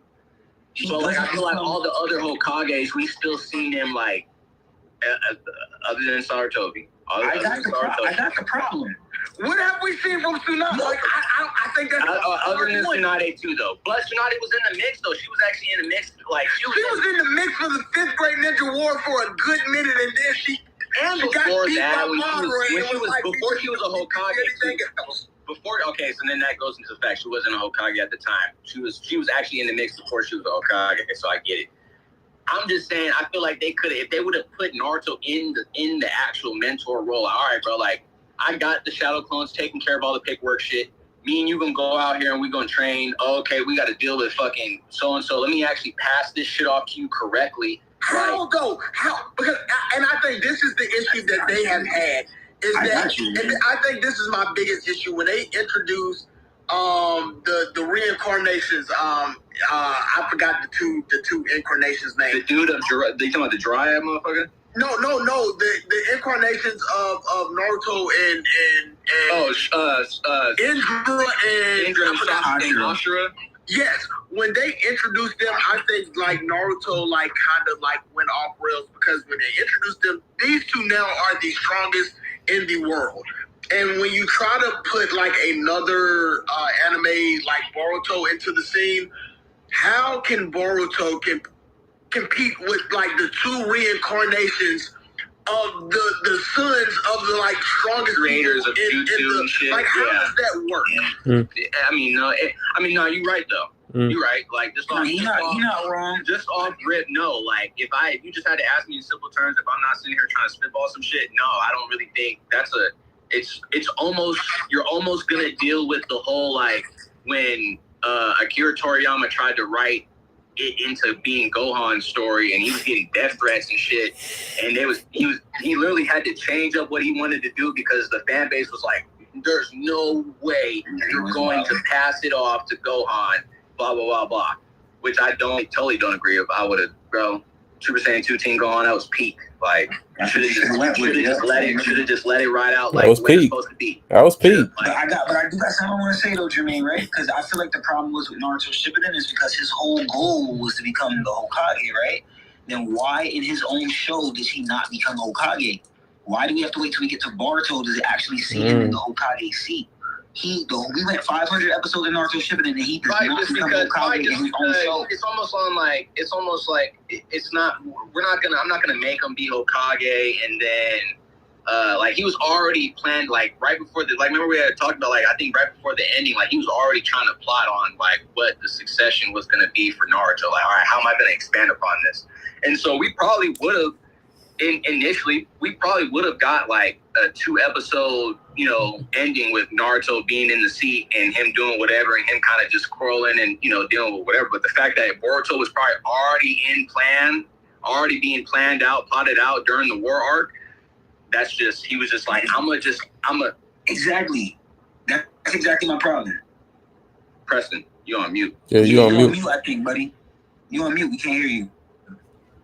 Yeah. Oh, my fault.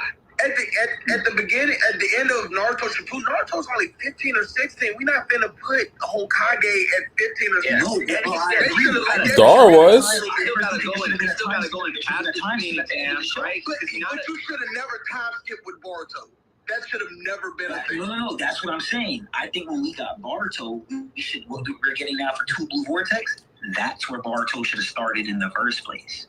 What we're going on with Naruto Shippuden now, you can introduce whatever problem's going on in Boruto. You can introduce that now as a new problem. You would have had flashbacks though. You would have had to do a ton of flashbacks if you're going to start Boruto as a teenager with Naruto already being locked up. No, I'm not saying, look, he doesn't have to be locked up. I'm not saying he has to be locked up. I'm saying they could just start him from that age. But we still would have to do some type of a flashback to figure out how he got from 15. Naruto is full of flashbacks, though. I'm trying to tell you. I've seen shows, I've seen a lot of shonen shows end their shows with like, oh, after this happened, there was like a 3-year, 4-year time skip where this person's more of an adult now. That's facts. Now they're in that adult seat. We could have ended the show with Hokage Naruto. He already had kids. That's Naruto facts. could have already been a kid at the ending of Shippuden. And then in between that, you Road to Boruto and stuff like that. Like I feel like Kishimoto just wanted to like expand upon like Naruto and Hinata's relationship, like all that type of stuff going. Like you also gotta feed those people, right? Like you can't just tell me they're gonna do the whole like, oh, like is that a thing? Like, but you could have still did the movie. You could have still did Road to Ninja the movie. It would have been in the canon series. Like that would have been okay. How did he get to Hokage? How did he get to be Hokage? But I think that's going to be a hard. I feel like that was going to be a hard sell anyway, because like I said, Naruto is already the top of the pyramid. So like, what can Boruto do? And I feel like they tried with like even the technology and the like new ninja tools, like the scientific things that were going on. I feel like they tried to veer off to say, hey, we're going to be different and we're going to like study like the science. That shit was and we're going to stupid. study the technology and we're going to do all of that stuff as far as like the medical ninja tools, which they're still doing now. I feel like they could have done that a little bit better, but I feel like, honestly, Kishimoto wrote himself in a hole when he decided to make Naruto and Sasuke the reincarnations of 2 of the strongest people in the verse. Because when you go there, where do you have to go? And now we have to write aliens into the story to like make this make sense. That's why I appreciate Oda more, because you want to know why? All those extra chapters that you decided to make Naruto and Sasuke, Goku, and Vegeta, you could have been, and you forgot about the side cast. You could have been expounding on your side cast. Which is another reason. And then at the crucial moment, then make them seem like they were Hashira. Hashira and Ashura, because at that point we would get it, and that's the build up we're gonna get for people like a Blackbeard and a Luffy. I mean, sir, you're talking good to me. Listen, this is why, and I hate to like, I hate to be like the hot take dude, but that's why I think Naruto Shippuden ain't good. Like there are a lot of issues in. Listen, and this is why I always say, Naruto Part 1 is a 9 out of 10. That is a phenomenal. But Naruto Shippuden, give that mugger a 6 out of 10. It ain't that good. We get swept up over how okay the fights were. But other than that, I'm not a fan of Shippuden like that. I got a hot take. I give them both damn near the same rating because they both. Yeah, bro. I'm gonna do you because the part that kills Naruto for me when I was a kid, the thing that kills Shippuden, which is the same thing. The filler rate of Naruto. Naruto is 220 episodes, right? At least 60 to 80% of the show is filler. Now look at Naruto Shippuden. Naruto Shippuden is 500 episodes. 205 of the episodes, 5 out of 500 episodes, 205 are filler. Bro, 40% of Naruto was filler. So I understand. You know what I'm saying? That's the 40%. But let me tell you something. The story of Naruto, the part 1, phenomenal. The training arc that we got from the introduction of Team 7, phenomenal. Zabuza and Haku, phenomenal. The Chunin exams, really good. The Sasuke retrieval arc. Look, that's where it stops. That's where it stops. Because after the Sasuke retrieval arc, it slows down and they put a lot of filler in there. After the Sasuke retrieval arc, it slows down and they put filler all in it. I'm taking filler out. But Naruto retrieval arc, I do too. better than Water 7 for me. I'm not mad at that. You're talking about Water 7 and Enies Lobby, right? Together. Yeah. Because they're technically damn near the same. Yeah, I look at them as the same arc. Yeah. Okay. We back on one more. It was more intense. I agree. It was for me. The Naruto. Not only was it more intense, but the payouts were amazing. The matchups that we got. Yeah, it was crazy matchups. Bro. What are we talking about? He said he's taking arc to the Robin retrieval arc, basically. basically, yeah. Yeah. You trying to say that He says the Naruto retrieval arc is better written than and has better moments with better payouts than the Water 7 Enies Lobby Robin retrieval arc in One Piece. Yeah, I agree with him. by far. Granted, the end result or the reward that we got with Enies Lobby with Robin, you know, that's like the biggest moment though. Yeah, no, it is. But it's the climax. That's what I'm trying to say though. It's like even though granted, okay, we get that very iconic moment. The entire retreat, I don't think I think we were talking about this earlier, right? Like, yo, like if they would have copied, like if MHA would have copied the Sasuke retrieval arc, like that recipe is just too it works. From the intro to the like Preston was saying, the matchups we got, you got Drunken Fist, Rock Lee versus Kimumaru. You got Neji versus the Spider Dude from the Sound. You're doing my job. Talk about it. You get Kiba going crazy with the Fang over Fang versus the twin. Yeah. I hate Kiba. Yeah. Right. Two of the greatest moments that we got from Enies Lobby and Water 7. Two of the greatest moments. We got Rob Lucci and Luffy. Second gear. And we got I Wanna Live. Right. Those are pretty much the two that we got. That's fact. Y'all can say whatever y'all want to, but those are the two moments that we got from Water 7 and what else did we get? The Going Merry. Come on. We got a bunch of movies. Still not enough. We got the Going Merry. Crazy. We got the Going Merry, and we got Usopp versus Luffy, which I think was one of the better. You on mute again? It was. You on mute again? I just rewatched it too. I told Preston about this. I think I'm like right after Enies Lobby. Like the Going Merry shit hasn't happened just yet. But oh man, you gonna cry? No, I've seen it already. But I'm rewatching it. He said, he's like, I cried again. But like, I mean, I think it's facts. But like watching it over again, like I said, I'm getting a whole new love for it though. Rewatching it because I think when I first watched it, I was kind of just like, I'm just watching it. I think second time watching, I'm able to see things differently and able to like, actually grasp stuff a little bit better. But I think like to Preston's point, bro, like there's really not from Robin getting sniped out to having to dip off. Most of the didn't. Okay, I'll address that. Yeah, like the matchups too. Like, okay, so we get because what are they called? What are they called again? Rob CP9. CP9. The Straw Hats versus CP9. Like, it was a lot of like, the fights weren't that crazy, bro. Like he was saying, it's literally it's the second fight. It's the second time Luffy runs into Rob Lucci that is actually a fight. The first time is like he gets dog walked, and then Sanji versus the one chick. That is one of those Sanji moments. Like, okay, you don't. And I get that's the first time he pulled out the Diable Jumbo, but for me, that wasn't a great moment.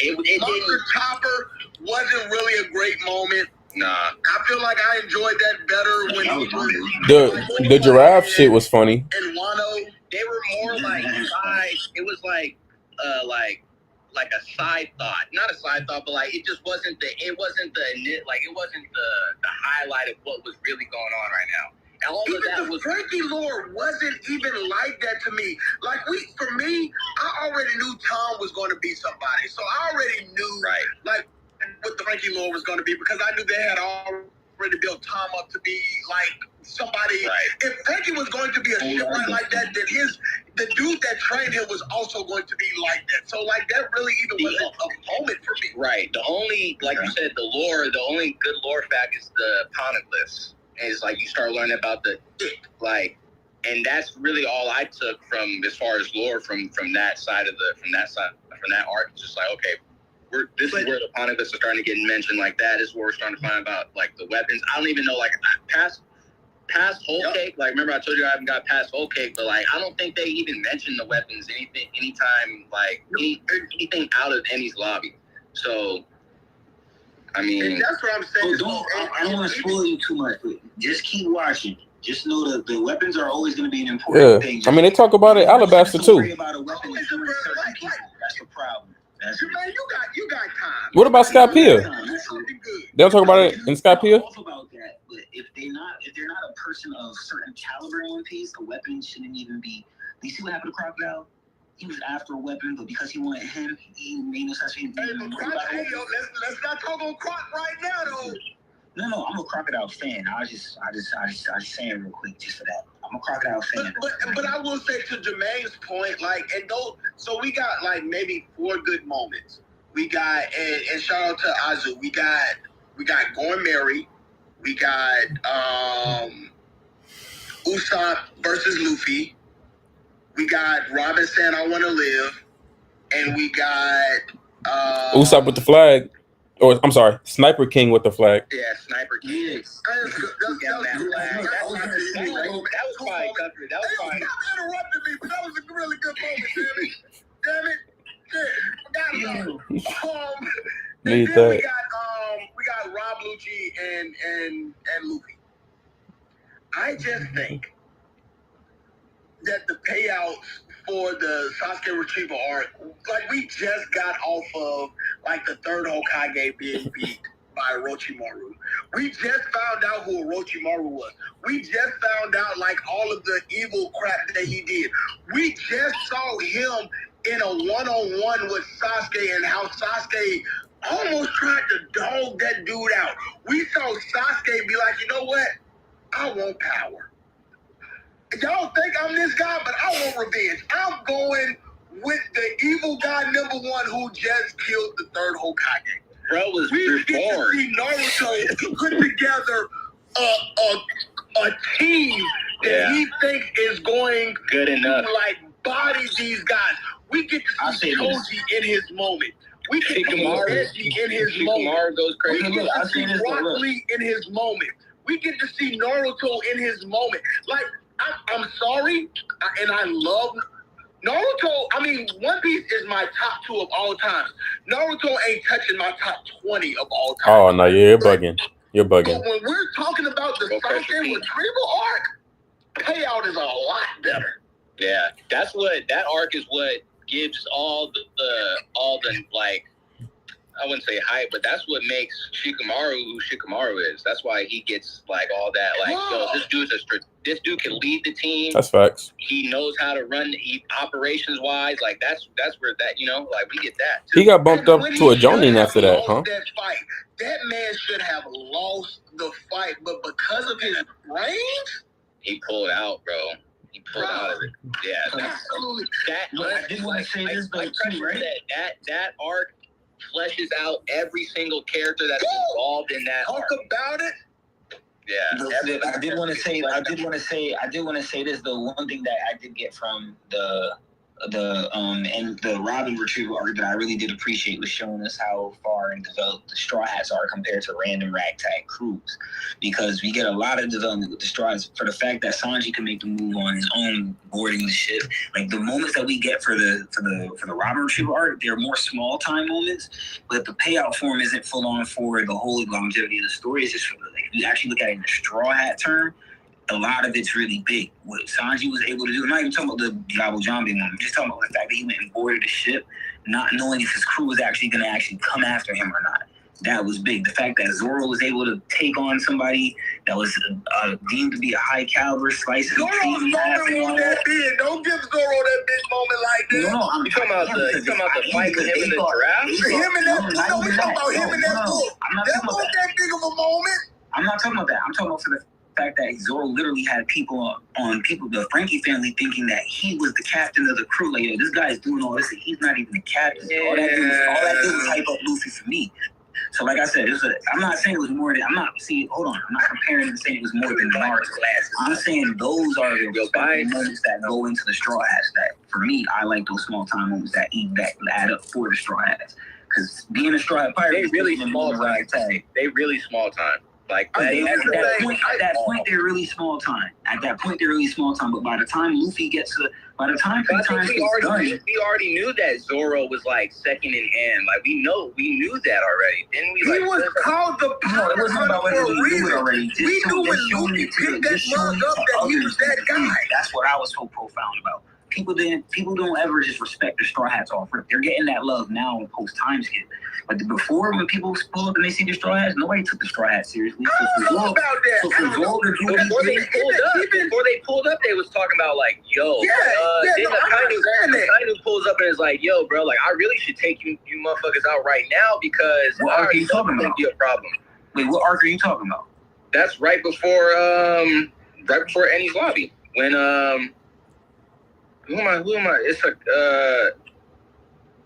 what's his name? It's not Akainu, right? It's not Akainu. He's talking about the ice dude. Yeah, Aokiji. He wasn't on them. He wasn't on them because they were. That was because of Robin. He was like, yo. I pulled up because I heard that Robin was kicking it with y'all. And I really came over here to see what the Straw Hats was about. I really came up to see what the Straw Hats was about. To get rid of them or to get Robin? I'm gonna let you live right now because you Garp's grandson. But other than that, like even the fact that you're Garp's grandson, like let's be real. People knew. Like we're not gonna do that. People knew. People knew not to pull up. Like their name was already infamous. I think he had already had a $30 million bounty when he pulled up. He did. He had the $30 million. Your name was not infamous yet, y'all. No, the Straw Hat Pirates were not infamous yet. His bounty didn't go out until Skypiea. No. I'm not saying infamous, but I'm saying that people knew about them. Yeah, they knew about the Straw Hat Pirates, but no one was like, "Oh, the Straw Hat Pirates, be wary of them." You could say that. You could say that coming Marineford. Your second crewmate, you pick up Zoro the Pirate Hunter.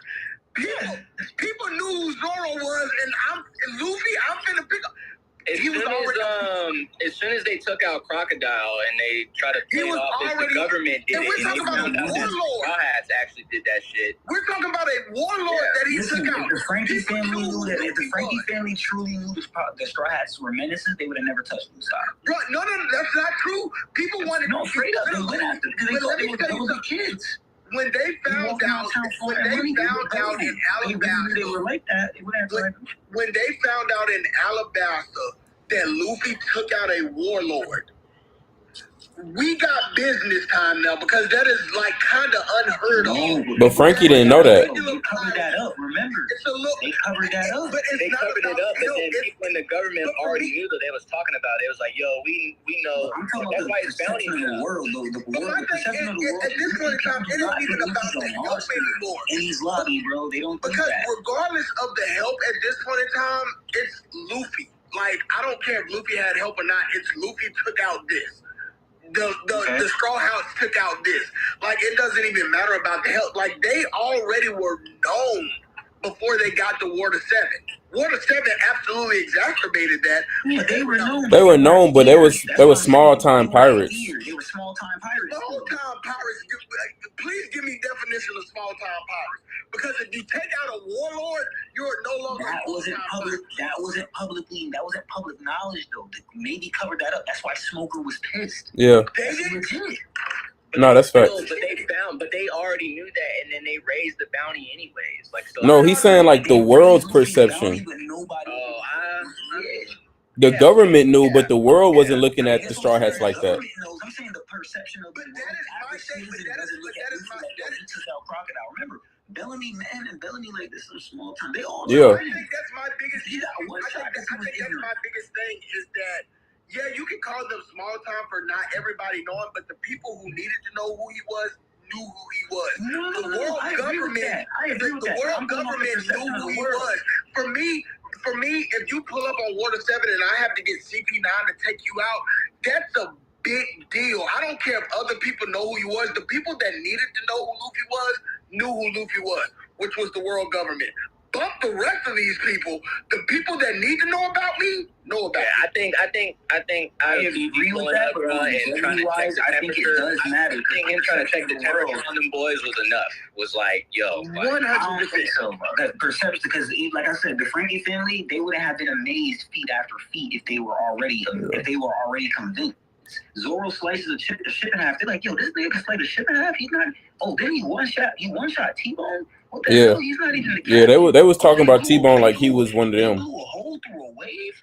What the I think hell? that, again, They were amazed by every little thing they saw because they underestimated him in the first place. That's why they tried Usopp. So, like, That's why they took his money. To Preston's point, though, it's like, are we really worried about the Frankie? Like, do we really care what the Frankie family is like? I got CP9 after me. No, we debating two different things right now. We do. Yeah, I'm about to say, We agree on what y'all are saying. That everything y'all are saying is true. The perception of like the government, they didn't look at them as small fries. Of course not. They recognized them for what they were. That's why Luffy's bounty had risen up the way it did. But the rest of the world, like the pirate community, didn't respect them that way because they didn't really know who they were. Like when he was saying when they went to Skypiea or before there, the Bellamy people, they was like, this weak ass nigga. They wouldn't have spit on Luffy and the crew in that bar if they knew Luffy was really like that. That would have never happened. It's the same thing with Shanks. You think that bandit would have spit liquor on Shanks? Shanks worth $1.4 billion. So you mean to tell me that nobody knew who Shanks was in that story? You mean to when the pirates, like we were in, I forgot where we were. Poured all that drink on Shanks and everything. Yeah, and they spit on Shanks and they did all that. Nobody They didn't know Shanks. No, I don't think he knew who Shanks was. They didn't know Shanks. He's showing off an 8,000 That's bounty. ridiculous. You really think? So But that's plot. That's just for the sake of the story. I think knowing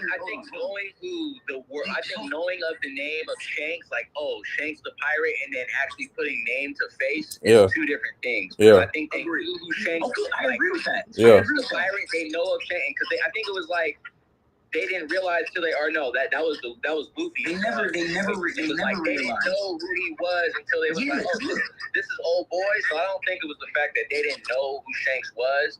It was the fact that they couldn't face. They weren't aware that this was the Shanks. Yeah, they think this is a regular dude. They didn't have nothing to do with what they didn't like. Hold on, I wasn't done because I'm trying. This is what I'm trying to say. Do you think a man with you really think I have this? If this man knew I had 1.4 million berries on my head, he would be showing off his 8K. Just rationale with me real quick. But then my question is, in all honesty, why didn't this guy know? Like, I want to hear your rationale for why Plot. he didn't know. That's No, writing. no. There's a rationale for it. It's just I had this conversation. I had this conversation 3 days ago on Discord. I had the conversation 3 days ago on Discord. The person didn't like my answer, but this is why Oda isn't the most consistent author in the game. I love him to death, but he needs to be more consistent. This is why hockey is a problem in the season right now. I thought I was by myself, but No, you're not by yourself. Because watch this. He's a mountain bandit, so you could easily just say, oh, he's a mountain bandit. He's stuck in the mountains. He wouldn't know the news. But you have literally carrier pigeons that travel and give the news to everyone. So why? And he's in the town. So that means he should be aware of the news that's in the town. So why doesn't he know? Oda, you got to answer for that because that's low-key leading towards a retcon. Why do people not... Whitebeard even said people heard of these duels of legend with Mihawk. So why don't we notice about this guy? Same thing with Rayleigh. People don't even realize this is the Rayleigh, but like Nami said, yo, I read about you in books, my guy. But he's able to get himself captured and portrayed to be a slave. That certain things don't add up, and Oda does need to get more consistent. Is hockey a retcon? Hockey's not a retcon. I just think it needs to be. Things do need to be better explained eventually. And I think we're gonna get that with the. I think that's with how big of a fucking world it is. I think we get that in LBAP because in Wano we got Armament Hockey, which was Rio. In Skypiea we got Observation Hockey, which was Mantra. So LBAP, I think we're gonna get. So what did we get when Shanks scared away the Sea Beast? That was Conqueror's Hockey. That's all. Yeah, but that was never explained. Ever. Until like Rayleigh explained it. Rayleigh explains it, and then while Rayleigh explains it, he's having flashbacks where he's seen it before. Yeah. Yeah, really, the little bit he touched upon it, but it was more like a gray, like it was real great. Yeah, I'm gonna be real with you. It wasn't really too great if you actually look into what Rayleigh's actually saying to people. No, Luffy, it's not all that great. How it's depicted and portrayed is great. Like when Oda says, when Oda gives us black lightning, Oda gives us black lightning for armament and for Conqueror's coding. But I'm saying, like that is all we know. That's the problem. That is all we know as readers and watchers is what is portrayed and what is depicted. And what was depicted was very great. Again, Conqueror's Hockey was never, not even Conqueror's Hockey. Hockey in general. I can answer that. Even when we started like fighting Logias and we see Luffy having to Luffy died 3 times, like legit, but he had to figure out how to manage a Logia user. Even when he quote unquote kind of maybe had high, I feel like sometimes that is not as explained as well as it should have been. No, I agree with you because there's actually a manga panel that exists where Luffy was Crocodile actually said in the fight with Luffy where he's like, yo, he's using ... He doesn't explain what he's using. He's not the blood he's talking about. But they never said that Luffy bloomed with armament in the anime. In that fight, and but they get Zoro Armament Hockey before Luffy ever gets Armament Hockey with Breath of All Things. So I think I don't want to call it retcon, but Oda definitely could have done better with explaining hockey. No, this is why I think he didn't, right? Because if we think about Marineford, when we get to the war, we don't see anybody using any type of hockey like that, right? We see. Go ahead. I get what you're saying. So when we see Rayleigh teaching it to Luffy or talking about it, but it's not as in depth as the perception of how we look at hockey today. Personally, as I watched One Piece pre-time skip, I don't think Oda had the idea of hockey complete or finished. I think Oda finished that idea or concept post time skip. So everything that Rayleigh's teaching Luffy.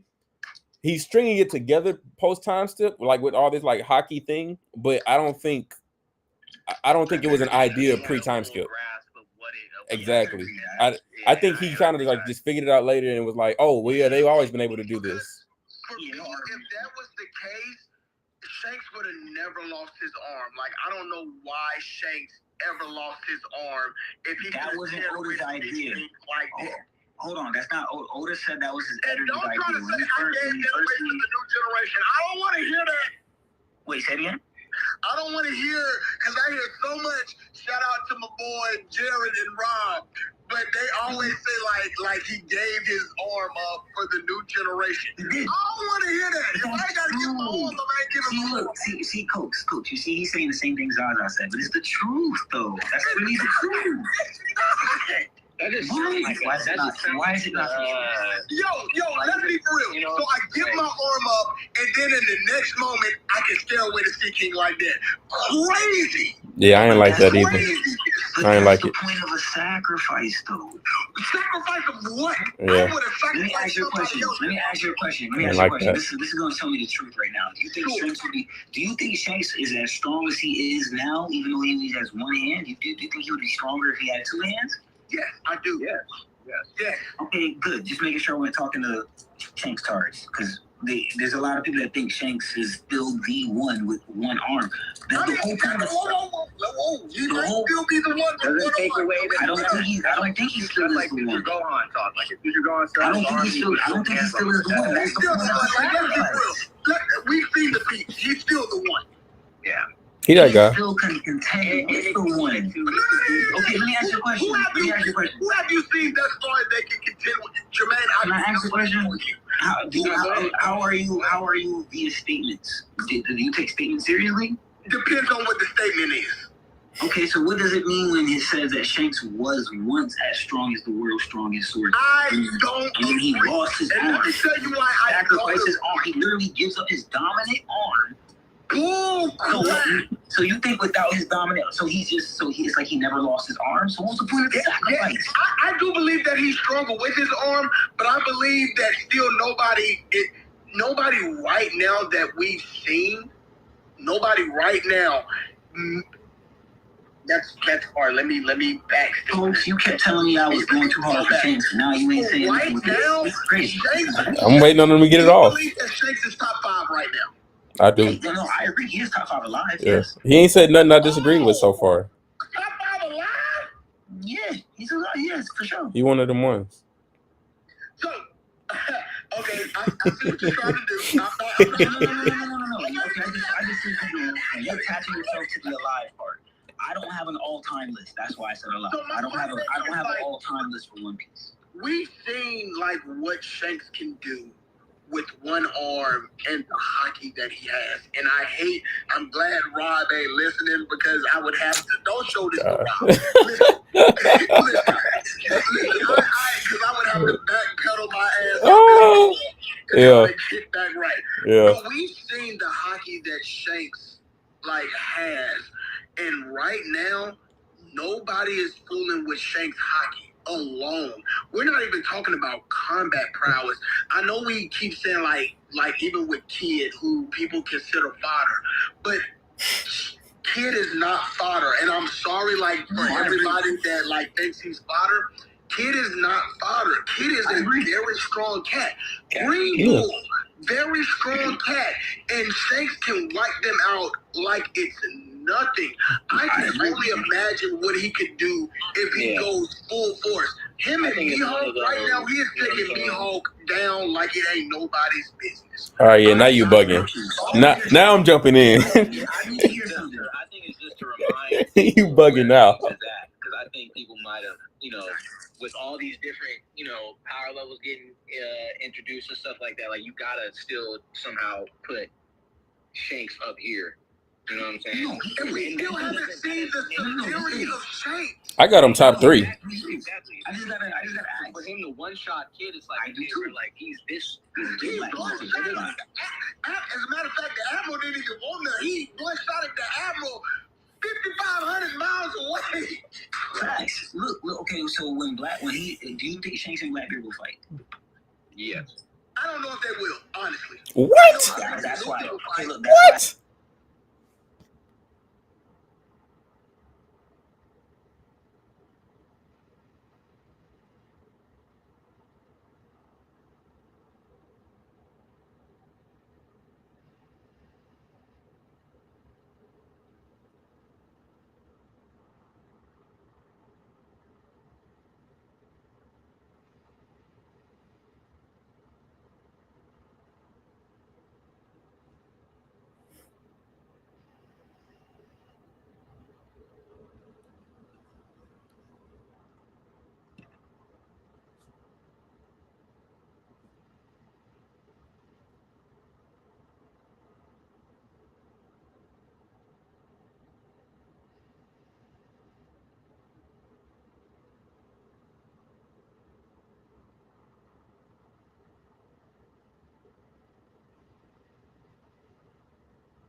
We was on live way too long, gang. Yeah. I was like, hey, I just seen the time. I was like, oh shit. If he sends a request, I'll join up. If he don't, I'm leaving it alone. I just peeked the time. No, I'm not gonna let him say that silly shit and just go home and go to sleep. Hell no.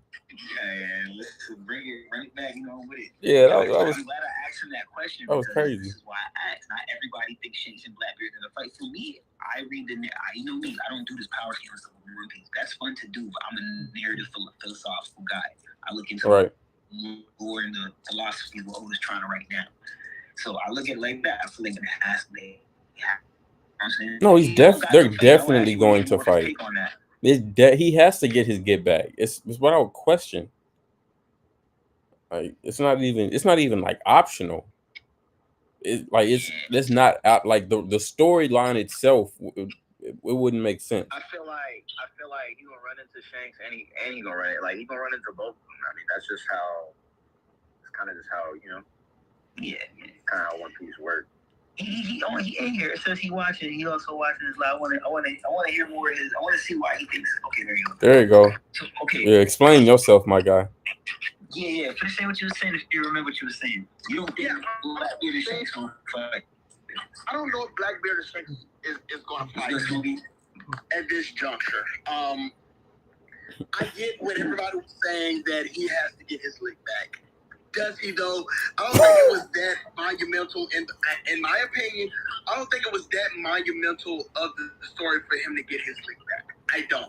I feel like him and Luffy are going to battle more so than Shanks and Blackbeard. And that's like a whole nother theory that I have. But 100% Luffy and Shanks are going to battle. I'm not mad at that, but more than Shanks and Blackbeard getting they lick. I don't think that that's necessarily too big of a story for them to have to battle. Blackbeard is gonna kill Shanks. I think Shanks is waiting as a test in his way for Luffy, so I can understand that. Blackbeard is gonna kill Shanks. I do think Shanks and Shanks. Because let me tell you something about Shanks that we haven't realized yet, and I am probably odd man out. I think that Shanks right now is still very much Ops. I don't know where Shanks stands. I agree. I honestly, I don't know whether he's a Celestial. I don't know whether he's a pirate. I don't know what Shanks meant about what the Goro say up on the top of Mercer. I have no idea. What I do know, in my honest opinion, that Shanks is very much so a person of balance. And I feel like Luke brings interruption to that balance. And I feel like he met up at the top of the mountain to say, hey, yo, we might have to do something about Luffy. I don't think it's like, not only that, but I don't think it's a coincidence that like the Gum Gum fruit like fell in Luffy's hand. Yeah, like I feel like all of this like really plays. But honestly, I feel like Luffy and Shanks are going to battle ideologies, and that is what is going to bring them to clash. Luffy is a very free man. This is what Luffy wants to do. This is how he does this. He does what he wants. Shanks is very much so a very kind of like by the books man. If you don't mess with me, I don't mess with you. And that's how he's always lived his life. Luffy is going to border those lines. Like, I don't care about your balance. This is what I want to do. Right. I feel like they are going to battle on that. I feel like that is more of an interesting battle than him trying to get his lick back from Blackbeard. I feel like right now Blackbeard is not irrelevant to Shanks. All right, so I think he two really things. is relevant because Shanks is looking for him. He only went to one and I thought Blackbeard was going to pull up on the new. Okay, listen, Shanks has an agenda for the new generation and he's trying to protect the new generation from Blackbeard. Okay. He's guarding the One Piece because he wants the right person to get the One Piece, and the right person is Luffy. Let's understand that. First of all, I don't even know if that's true or not. To be honest, because I can't trust Shanks. I feel that. Really cannot. I feel that. What has Shanks done I don't to trust say, him. like, I can trust you 100%? No, I'm cool with that. Shanks. What? You know what I'm saying? That's because he's Shanks? Shiesty Shanks. I agree with you. I don't think he's done enough to be trustworthy. I can't say for a fact that, like, that is what's going to happen. I can't say that him and Blackbeard ain't in cahoots. I don't know. I don't trust Shanks. Oh, you You chatting. No. All right. So boom. So peep this. Two things. What you just said would make the most sense out of anything on why Shanks hasn't gotten his get back yet. Keep it a buck with you, because there's no reason he shouldn't have gotten get back. Because he can one shot Blackbeard all day. Into this? Oh my god! Hey yo, but let's entertain it for a good minute. Now I'll indulge. So you we've think seen that, what Shanks can do. Go ahead, Jermaine. So you think that Shanks and Blackbeard won't fight at all? I'm not saying that they won't, and they might have like different issues, but let's entertain that for just one good minute. If Shanks really wanted, seen Shanks do hockey at this point in time, because he shot Green Bull from 3 miles away. Now listen. Absolutely about 50, 60 miles. Now, Blackbeard struggled against Law. If Shanks really wanted to take out Blackbeard, he would have done so, and it would not have been any problem. No problem? Again, I say that always and forever. Shanks is a guy of order. He does not like to disrupt what is always there. So he is not going to go after Blackbeard. He is not going to go after Big Mom. He is not going to go after Kaido, because that is what balance is for him. Ludi is going to disrupt that balance. If Shanks really wanted to get rid of Blackbeard, he would have done so. Now, I would not put it past that Shanks and Blackbeard got something going on. We still don't know Blackbeard's end story like that. We don't know what's going on with Blackbeard, just like we don't know what's going on with Shanks. Do not take it surprising that these two might be in cahoots. Yo, how you feel about the Shanks twin brother theory, man? Since we I don't like it. I don't like it. Why? Cool. I just want to hear. I don't have no theories behind it. I just want to hear what you. Why would Shanks have a twin? I don't like it. That's crap. And if Oda pulls some, look, in Oda we trust. If Oda pulls some, it's like that. Listen, don't trust him too much. That guy is a very, Luffy won't get. I mean, remember he said this person won't get defeated by a big old punch, and then that's exactly what happened. So just don't take everything. Take everything with a grain of salt. I get that, but I don't think that Oda would do that. I don't think Oda would do that. So how would you feel about Toby Rock still alive? I would be upset with that. Okay. All right. We haven't heard anything. We don't know too much about Rocks anyway. Like, there's certain people that I know Oda is going to bring back. I already know. Yeah. Just like I feel like either Usopp or anymore, Joe. Oh, Joe's in here. What's going on, Joe? No, Joe, I'm not. Oh yeah, I need to tell you a little better. I'm tired anymore. I actually got my second win. I won't tell you, but I got my second win. I'm sure you can figure it out. Anywho,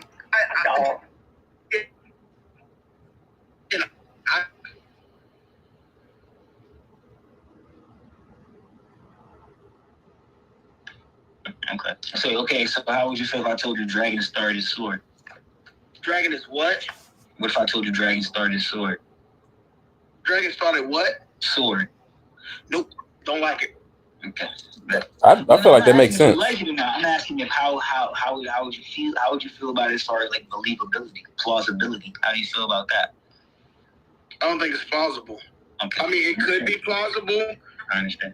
But didn't Dragon used to be a Marine? About this, and I don't know if Garp and Dragon are around the same age, and I just I don't see that. No, I think Dragon I just think Dragon started kept it up with Garp, and you know it's crazy because this is something that goes under people's radar. But Dragon and Garp canonically in the story still talk, and people don't know that. That goes over people's head all the time. But they canonically in the story still they still talk via Den Mushy type vibes. Facts. You know, I still don't see that as plausible in my opinion. No, I'm cool with that. I just thought I'd hit you with some random. Even the fact that the Dragon was a former Marine. Wouldn't that go hand in hand? You know how I come with the theories and speculations. You know my right ratio compared to how many times I've been wrong. My right side been leaning kind of heavy. That's what that makes sense. You know, I'm gonna keep waiting. I've been seeing a few people say it lately. That makes sense. When I told people Fuji was gonna have a sword from Wano Supreme, I was like, that don't even make sense. Why would he have it? He don't even have a blade that's on the tier as Enma. Then we find out he has a Supreme grade blade. Listen, I would just keep chatting. I like when I'm the madman. I look real sane in the end. Again, I listen. So here's my thing. What's up? Guard probably won't be with us for too much longer. If it finds out that he's not yet alive, he won't be with us too much longer. Yeah, he is MIA type shit. So I'm fine with that. I don't think that he has any much left to the story anyway. So whatever. I know we were talking about like. We're not even talking about Usopp. Usopp, and that's probably the point I was going to make. Usopp is probably going to get murked after Elbaf. In my opinion, his storyline is done. Okay, I want to say something to that. Wait, no. I want to say something to that because I actually got to take on that because he might not be wrong, he might not be right. And the reason why is because Oda released a statement. It was a while ago, and it was saying that there was going to be one Straw Hat that was going to die. Problem is, I wasn't sure if that was before Ennie's lobby, if he made that statement, or after. Because if it's before Ennie's lobby, I would say that the Straw Hat he killed was the Golden Mary. Now, if it was after that statement he released it, and we haven't got a Straw Hat that dies yet, I am all the way with Preston. It's either going to be Brook or Usopp who dies. That's a fact. Let me tell you something, and this is why the only two make sense for me. So for me, and I am very much a fan of Usopp. What's going on, Joe? What's going on, Joe? So first of all, Joe knows, and Joe hates I can't see the text no more. Joe knows that I am an ultimate fan of two people, and that's Brook and Usopp. Those are my two favorite Straw Hats, and I feel like those are going to be the two that die. One, like after Usopp becomes a great warrior of the sea, which we know that's going to happen in Elbaf, his story is pretty much done. So Usopp never gonna meet back with his bitch. Other than the fact that he still has observation hockey, maybe he needs to meet his dad. Maybe. There's one thing that he hasn't fulfilled yet that's possible. He's not gonna meet his dad. Maybe. No, he might not. It's weird. Maybe. What? No. I'm iffy about it too. It's too long. It's too long. We've been talking about it. It's too long. We've been dropping these sprinkles of, oh no, I don't want to see him yet. Oh, I'm not ready. I don't see. Look, Preston had his whole theory with Shanks. I don't know if Luffy's ever going to get to give that hat back if Blackbeard has a thing or two to say about it. I think Blackbeard's going to kill Shanks. Luffy's always going to have that hat. That's my issue. I think Luffy gives the hat. You mean like he did when he put that straw in his face? Like that time? No, he could. I'm like, he low-key pulled some of that ass when he took the devil fruit white. Like, that's what I'm saying. He's a conniving guy. Yo, he scarred him when he had no devil fruits and was being said that he could have been the second division commander of the Whitebeard Pirates, the former position of Oden. Then gets two of the most dangerous fruits. What are we doing? Just think that he chilling? Yeah, what are we talking about right now? My boy on prime time, yo. Shanks got a heart. One more devil fruit that he can have. Oh yeah, so that I mean, you saying it, not me, man. Hey, I'm still I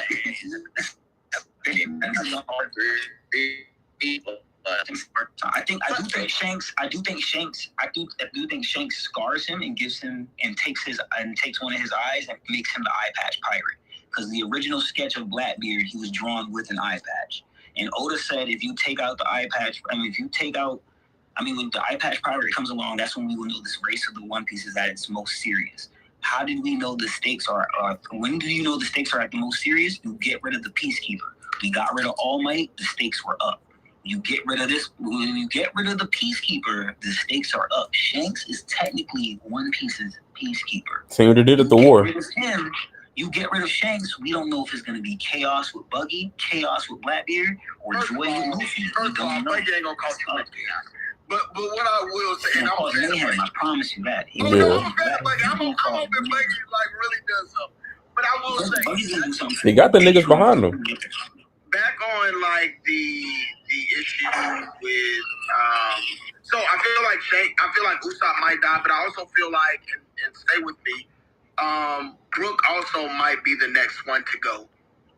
I see that before Usopp. He got the shell from what you call it. Oh, she said it, not me. What if? And I feel like this is for more so like sentimental purposes. But Brook dies. They go back to the big way. Play Brook. They play that to the whale, and the whale is like sobbing because Brook isn't there. Bro, let me tell you on the how shell? great of a moment that would be. The shell from Skypiea? Makes a lot of sense.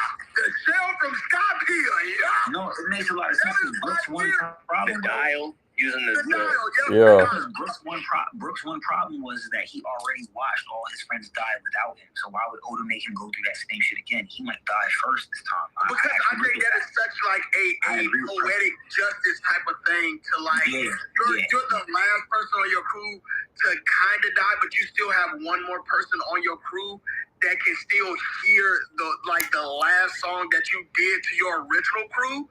Bro, that is poetic justice. Bro, Big Sake going platinum, bro. I'm calling it now. When So Brook drop Big Sake, we going honestly, up. it might not be Usopp, but I really do believe that Brook might pass, and that might happen. I could see Brook before Usopp. Usopp still has things to do. Usopp still has to prove himself. Usopp still has people to meet. It's too much. He gonna do that in Elbaf. Oh, you think he gonna meet that girl that he gave the? That's his speech. You said what? The only thing is, I think that I think my headcanon for Usopp in the angle, I don't want him to die. I do want it to be Brook. If Usopp, by the time Usopp done the story, Luffy done, whether he dies or he retires, I want Usopp to become Captain Usopp for real. He's the one that the main Straw Hat crew probably disbands, but the Grand Fleet, they're under Captain Usopp. Yeah, you know that ain't happening, right? Though. It's a headcanon. Right? Let's just see where it goes, man. You know that ain't happening, man. Zoro, listen. Oh, that happened. What did Vegapunk say, bro? Vegapunk said all things we desire can become real. So don't. Vegapunk on his way out too, man. Don't give that man that much credit. Nah, actually, I want to talk about Vegapunk. But before we switch over, I do want to say, based off that last chapter we just got, I do think that fight between Shanks and Luffy is coming soon. I think Shanks was that silhouette. Oh, so you think Shanks is the silhouette guy? I do, yeah. I don't know if Shanks is the silhouette guy. I don't think so. Yeah, I don't think so. I think, you know, it's crazy. Ironically enough, I'm gonna. Brother. Nah, I don't think so. It could be Stabs. It could be Stabs for Garland. Facts. Shanks and Stabs, they're brothers. It could be him. Because we already know that Garland is Shanks' father. Like we already kind of figured it out. Right? Facts. I'm not delusional. Yeah, they wrote that shit out for us. I think it's Shiki though. Random. I think it's Shiki. Yo, I don't want Shiki back in this story. You don't? Listen. He was all in Road to Laugh Tale, just like, watch this, right? In Road to Laugh Tale, right? It says everyone thinks Rox is dead, right? Right? Remember, they thought Madara was dead too. So in Road to Laugh Tale, Volume 4, written by Oda, canon, it said, this is something he released chapter 1053, but right after that chapter, which is recent, it's after chapter 1000, it says these, after the dissolution of the warlords, these characters of note are set to get reissued bounties. It had Boa, Mihawk, Dragon, Rayleigh, and then there was a picture of Rox. Why would Rox be getting issued a new bounty? Let me tell you what I think Oda has already played. I think Oda has already played the end game, and just judging upon the 12 that are there already, I just like, and he's playing it so well because he does have to have a few that are going to like have ties to the old way of pirating. And he has like a lot of the new gen that are like new, and even like the Navy. He has like a lot of the new Navy. He has like so I get what you're saying. I just don't think that he's reaching that far back to Shiki. Oh, that's just a wild shot. I have no real basis for that. I'll say this. That's the hard. Let me tell you something. If you write, Oda drew a cover story before where she and Crocus sharing liquor, and the silhouette had the hat, like a straw hat type, one of the stripes, and the silhouette that we're looking at in the chapter, it actually looks a lot like Cheeky's hand when he was holding it out to get liquor from Crocus. Even by the way, and the hat silhouette is also, the hat looks like it's also in the silhouette. So that's just random. I'm not banking on this at all. With If I'm the right, last chapter, we found out. No, never mind, Jermaine. I'm starting talking about One Piece. I'm done. Because I said I wasn't trying to talk Vegapunk. Nah, That's why I said I wasn't trying to talk Vegapunk. Yeah, Y'all good, man. I'm gonna catch up. So I'm gonna stop talking about One Piece. We're done. Next time we talk, I'll be caught up. I got you. Hold on, where you at now? Yo, listen, we talk every weekend. Don't get that. He trolling. He's trolling. He's trolling. Yeah, But it's cool. It's cool. We Cause can animate every now and again. I'm rewatching it and reading it at the same time, and so I'm conflicted as fuck. Where you at with reading? Reading? Where am I with reading? Maybe chapter 30. Okay, where you at? I have to catch up on JJK. Where you at in watching? The end of Ennie's Lobby. Okay. Oh yeah. And I don't know. I might skip Dressrosa because I already seen it, and I've seen it already. Okay, never mind. all right. I've seen it already. For no reason. That's what. You remember it well though, right? Yeah, it's pretty in depth. It's I mean, I'm yeah. not sure if you don't remember well. I'll give you the highlights. You gotta rewatch it. that's a phenomenal I art. might read past. Phenomenal. I might Oh my read past it. No, Dressrosa is phenomenal. I got It's a phenomenal art. Bro, even the depth of motion we get from the Toyman and the Let's be for real. Oh my God. That's crazy. Let's be for real. Dressrosa was long for no apparent. I'm not disagreeing with that. Where I'm at, nigga. For the longest, I've been trying to get through it, just to get to Gear 4 and Flamingo, and I was like, damn, bro, it's taking this. It's a rough read. But we talking I don't think it was a rough watch like a lot of parts of Alabaster are. It's a rough watch, man. It's a better watch than Alabaster. Nah, there was some moments in the Coliseum, jumping from the Coliseum to the Toyman to Robin doing whatever. And it gets worse. It gets worse. Yeah, it was a lot. The birdcage, it is just 15 minutes of the same. I enjoyed the birdcage shit though. I think that's more so I enjoyed it too much because I got all my favorite characters. Joe Flamingo, one of my favorite characters. So I think that's just what that. Everything outside of that, it took a minute. Dressrosa is the last arc we get a feat from Usopp, bro. Oh, I love the option. Yeah, I love it. I just got too much. It's a lot of heat in there. I don't agree with the pacing. I just went. It just went. Thank you. Zoro is my favorite admiral.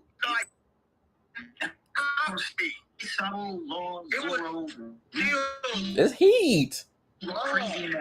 The pacing is bad.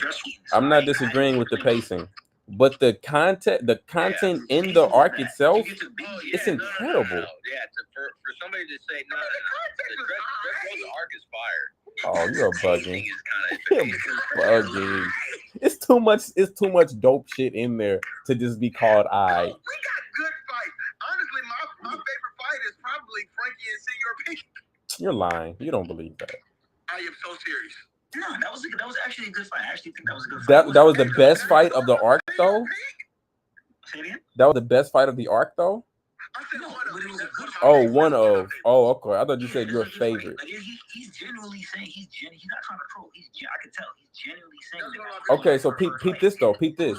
I think Senor Pink's backstory better than that fight with Frankie. I think the backstory helped the fight be as great. Okay. All right. All right. The backstory fed into the moment. I'm not mad at that. Frankie respected him. Frankie calls him his brother now. Luffy versus Luffy, that was just a stretched out fight. That fight should have wrapped up in 6 episodes. So how come y'all don't be saying that when it comes to Lucci and Luffy? Everybody love that long ass fight. I think they all kind of drawn out. I think we can just accept the fact that the fights are all kind of drawn out. Pre-Timeskip was drawn out. Post-Timeskip, Lucci got Luffy versus Katakuri was not a top tier fight. Oh my gosh. All right. That fight Lucci versus Katakuri wasn't top 10. I did learn a lot. It was not top tier. Bro, what are we doing? Katakuri is a tight character, but the fight itself, the fact that Luffy was running, they had to bring him out of the mirror zone, brought him out of the mirror zone, let him recover, sent him back in there. Like that's crazy. Luffy should have lost that fight time and time. That fight was I ass. get it, the fact that he was able, like, the moments where it's like, oh, okay, he's able to actually, like, you know what I'm saying? He's able to see where he's coming with the punch, able to combat that, like. But other than that, though, like, that fight was drawn out, bro. That fight was drawn out. Yeah, it was a training session for Luffy. That's how I looked at it. Like, Katakuri was basically training that guy. That's how. They train him with somebody else who won Big Moms first. Like, ass. Right. Yeah. I was okay with it, but not in the middle of the rescue, you know what I'm I mean? not gonna lie to you. That man didn't do nothing. When it first came out, All right, I'm with. All right, that's why he don't use that no more. Coming out episode a week, that was the most horrible thing to go through. Just a week after week, Luffy just gets beat episode after episode. Like, when is this fight gonna end, bro? And then we see Katakuri like laying back, eating cakes and pies. Ass. That fight made me start reading the manga. Yeah, that's the fight that made me start reading. And you got some of the episodes, there was musicals. I mean, I'm not hating on the musicals, but like, Katakuri went to start thinking about cakes and pies. Right. Film red foreshadowing, guys. Big Mom, not even like in her right mind for half of the arc. Too, she not even. I didn't even. But that's her personality. We seen when she was a kid. Sometimes she get out of her right mind. Whole cake when she was just following Luffy because she was hungry. Yeah, like that's what I'm saying. Like that's not. Come on, man. I get you talking about personality. I understand it, but you can't just. She just out of her zone because the concept. They gotta make the cake. They gotta. Come on. But it's Sanji's arc. You gotta add some cooking or baking to it. Don't start with that shit. Hold on, I'm not even trying to spoil you, Jermaine. Give me a second, right? Because I like to snap on this point, especially on Sanji targets. And I don't think you're a Sanji target, but I gotta let you know this. We get to Wano. Zoro literally fights Hawkins. He gets to shine on the roof with Kaido. He gets to fight with King. He does a bunch of shit. Sanji has an arc that's about Sanji, and the only time we get to see Sanji really fight is when he one-shots his brother with green hair just because he reminds him of Zoro. He fought all his brothers. That's it. He fought Oven too. He's going in on his dad too. He didn't even win that. He ended up losing because his dad did some bullshit. It wasn't a true blue fight. Like, I want to see him fight. Like, Sanji and Zoro are relative. In my opinion, Sanji and Zoro are the same. I agree. No, they are relative. It's just that Oda doesn't depict Sanji in the same way that he depicts Luffy and Zoro. 100%. I don't know. I mean, I know why he does that. But I think at the same time, I would think it would be better if Sanji got that type of portrayal. Watch this. Before we got to Wano, Zoro's only real problem was Fujitora. Just think about that. Sanji got held up by Virgo, got slave craft. Sanji got stopped in the air by Doflamingo, made look like a fool. I mean, Mihawk did piece him up with a butter knife. No, early, right? Just watch this. And we get to Fishman Island. Sanji's dying because he's losing blood, while Zoro's one shot got. While Zoro's underwater. But do you see, like, but it ain't from combat though. Like, it ain't from combat. Like, that's the whole thing. No, that's like, what I'm saying. Like, I agree. Sanji's like the smoother side of the coin. Like he not really like, okay, he a pirate, he on the ship, but like realistically, he's the chef. Like, you know what I'm saying? Like, no, we not finna hold Sanji just to be a chef. I'm not saying he only a chef, but I'm just saying, like, to look at perspective-wise, like, looking at the character, it's like, because y'all kind of, he bleeding out Fishman Island. It's like, this type of... No, okay, wait, you misunderstanding, Jermaine. I brought that up just to show you that Oda does not treat Zoro and Sanji the same. I'm not mad at it. You get them the short end of the stick. if you were to put in Zoro, Sanji's dream would probably be a little different. Like, if I want to be the best kicker in the world, or even if we're talking Wano, Zoro, I mean not Zoro, Sanji held off King and Queen simultaneously before Zoro got in to handle King. Like Sanji is not to be played with. Yeah, I ain't saying that. Even when he started fighting Queen, when he got serious, he took Queen out like it was no issue.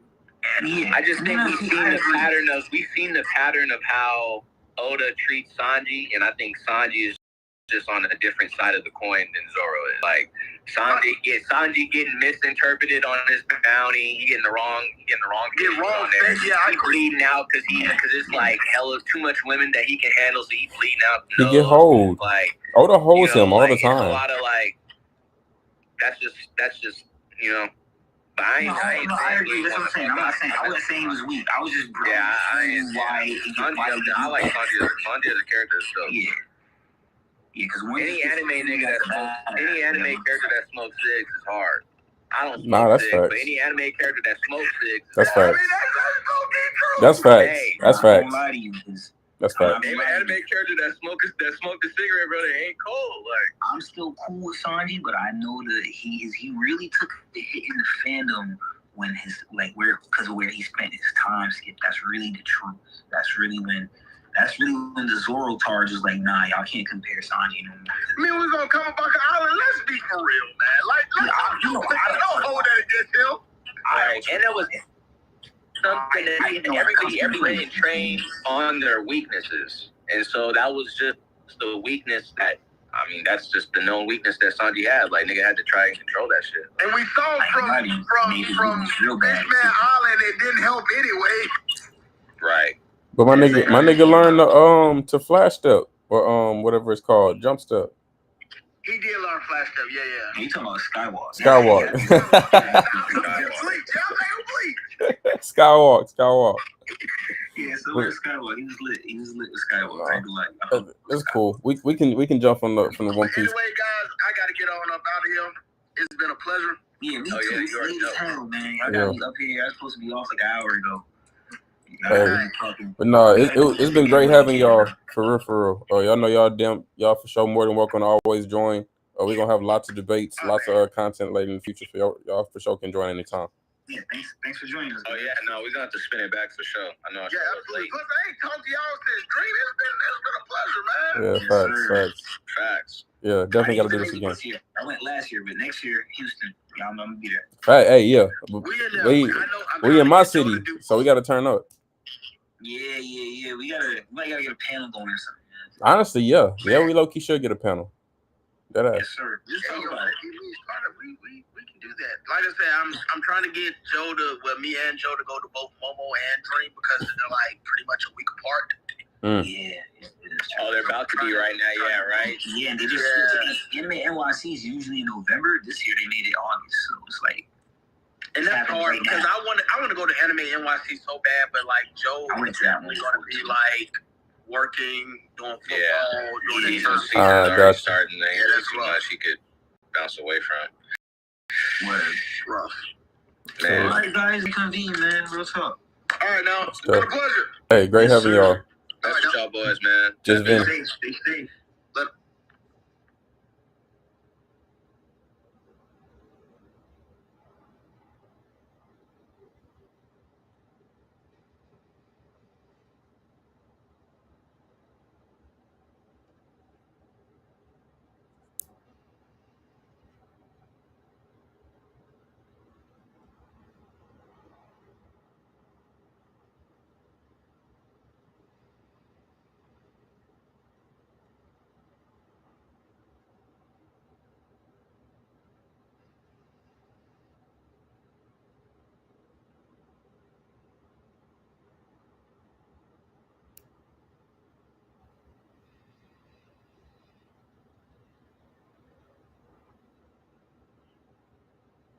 Okay.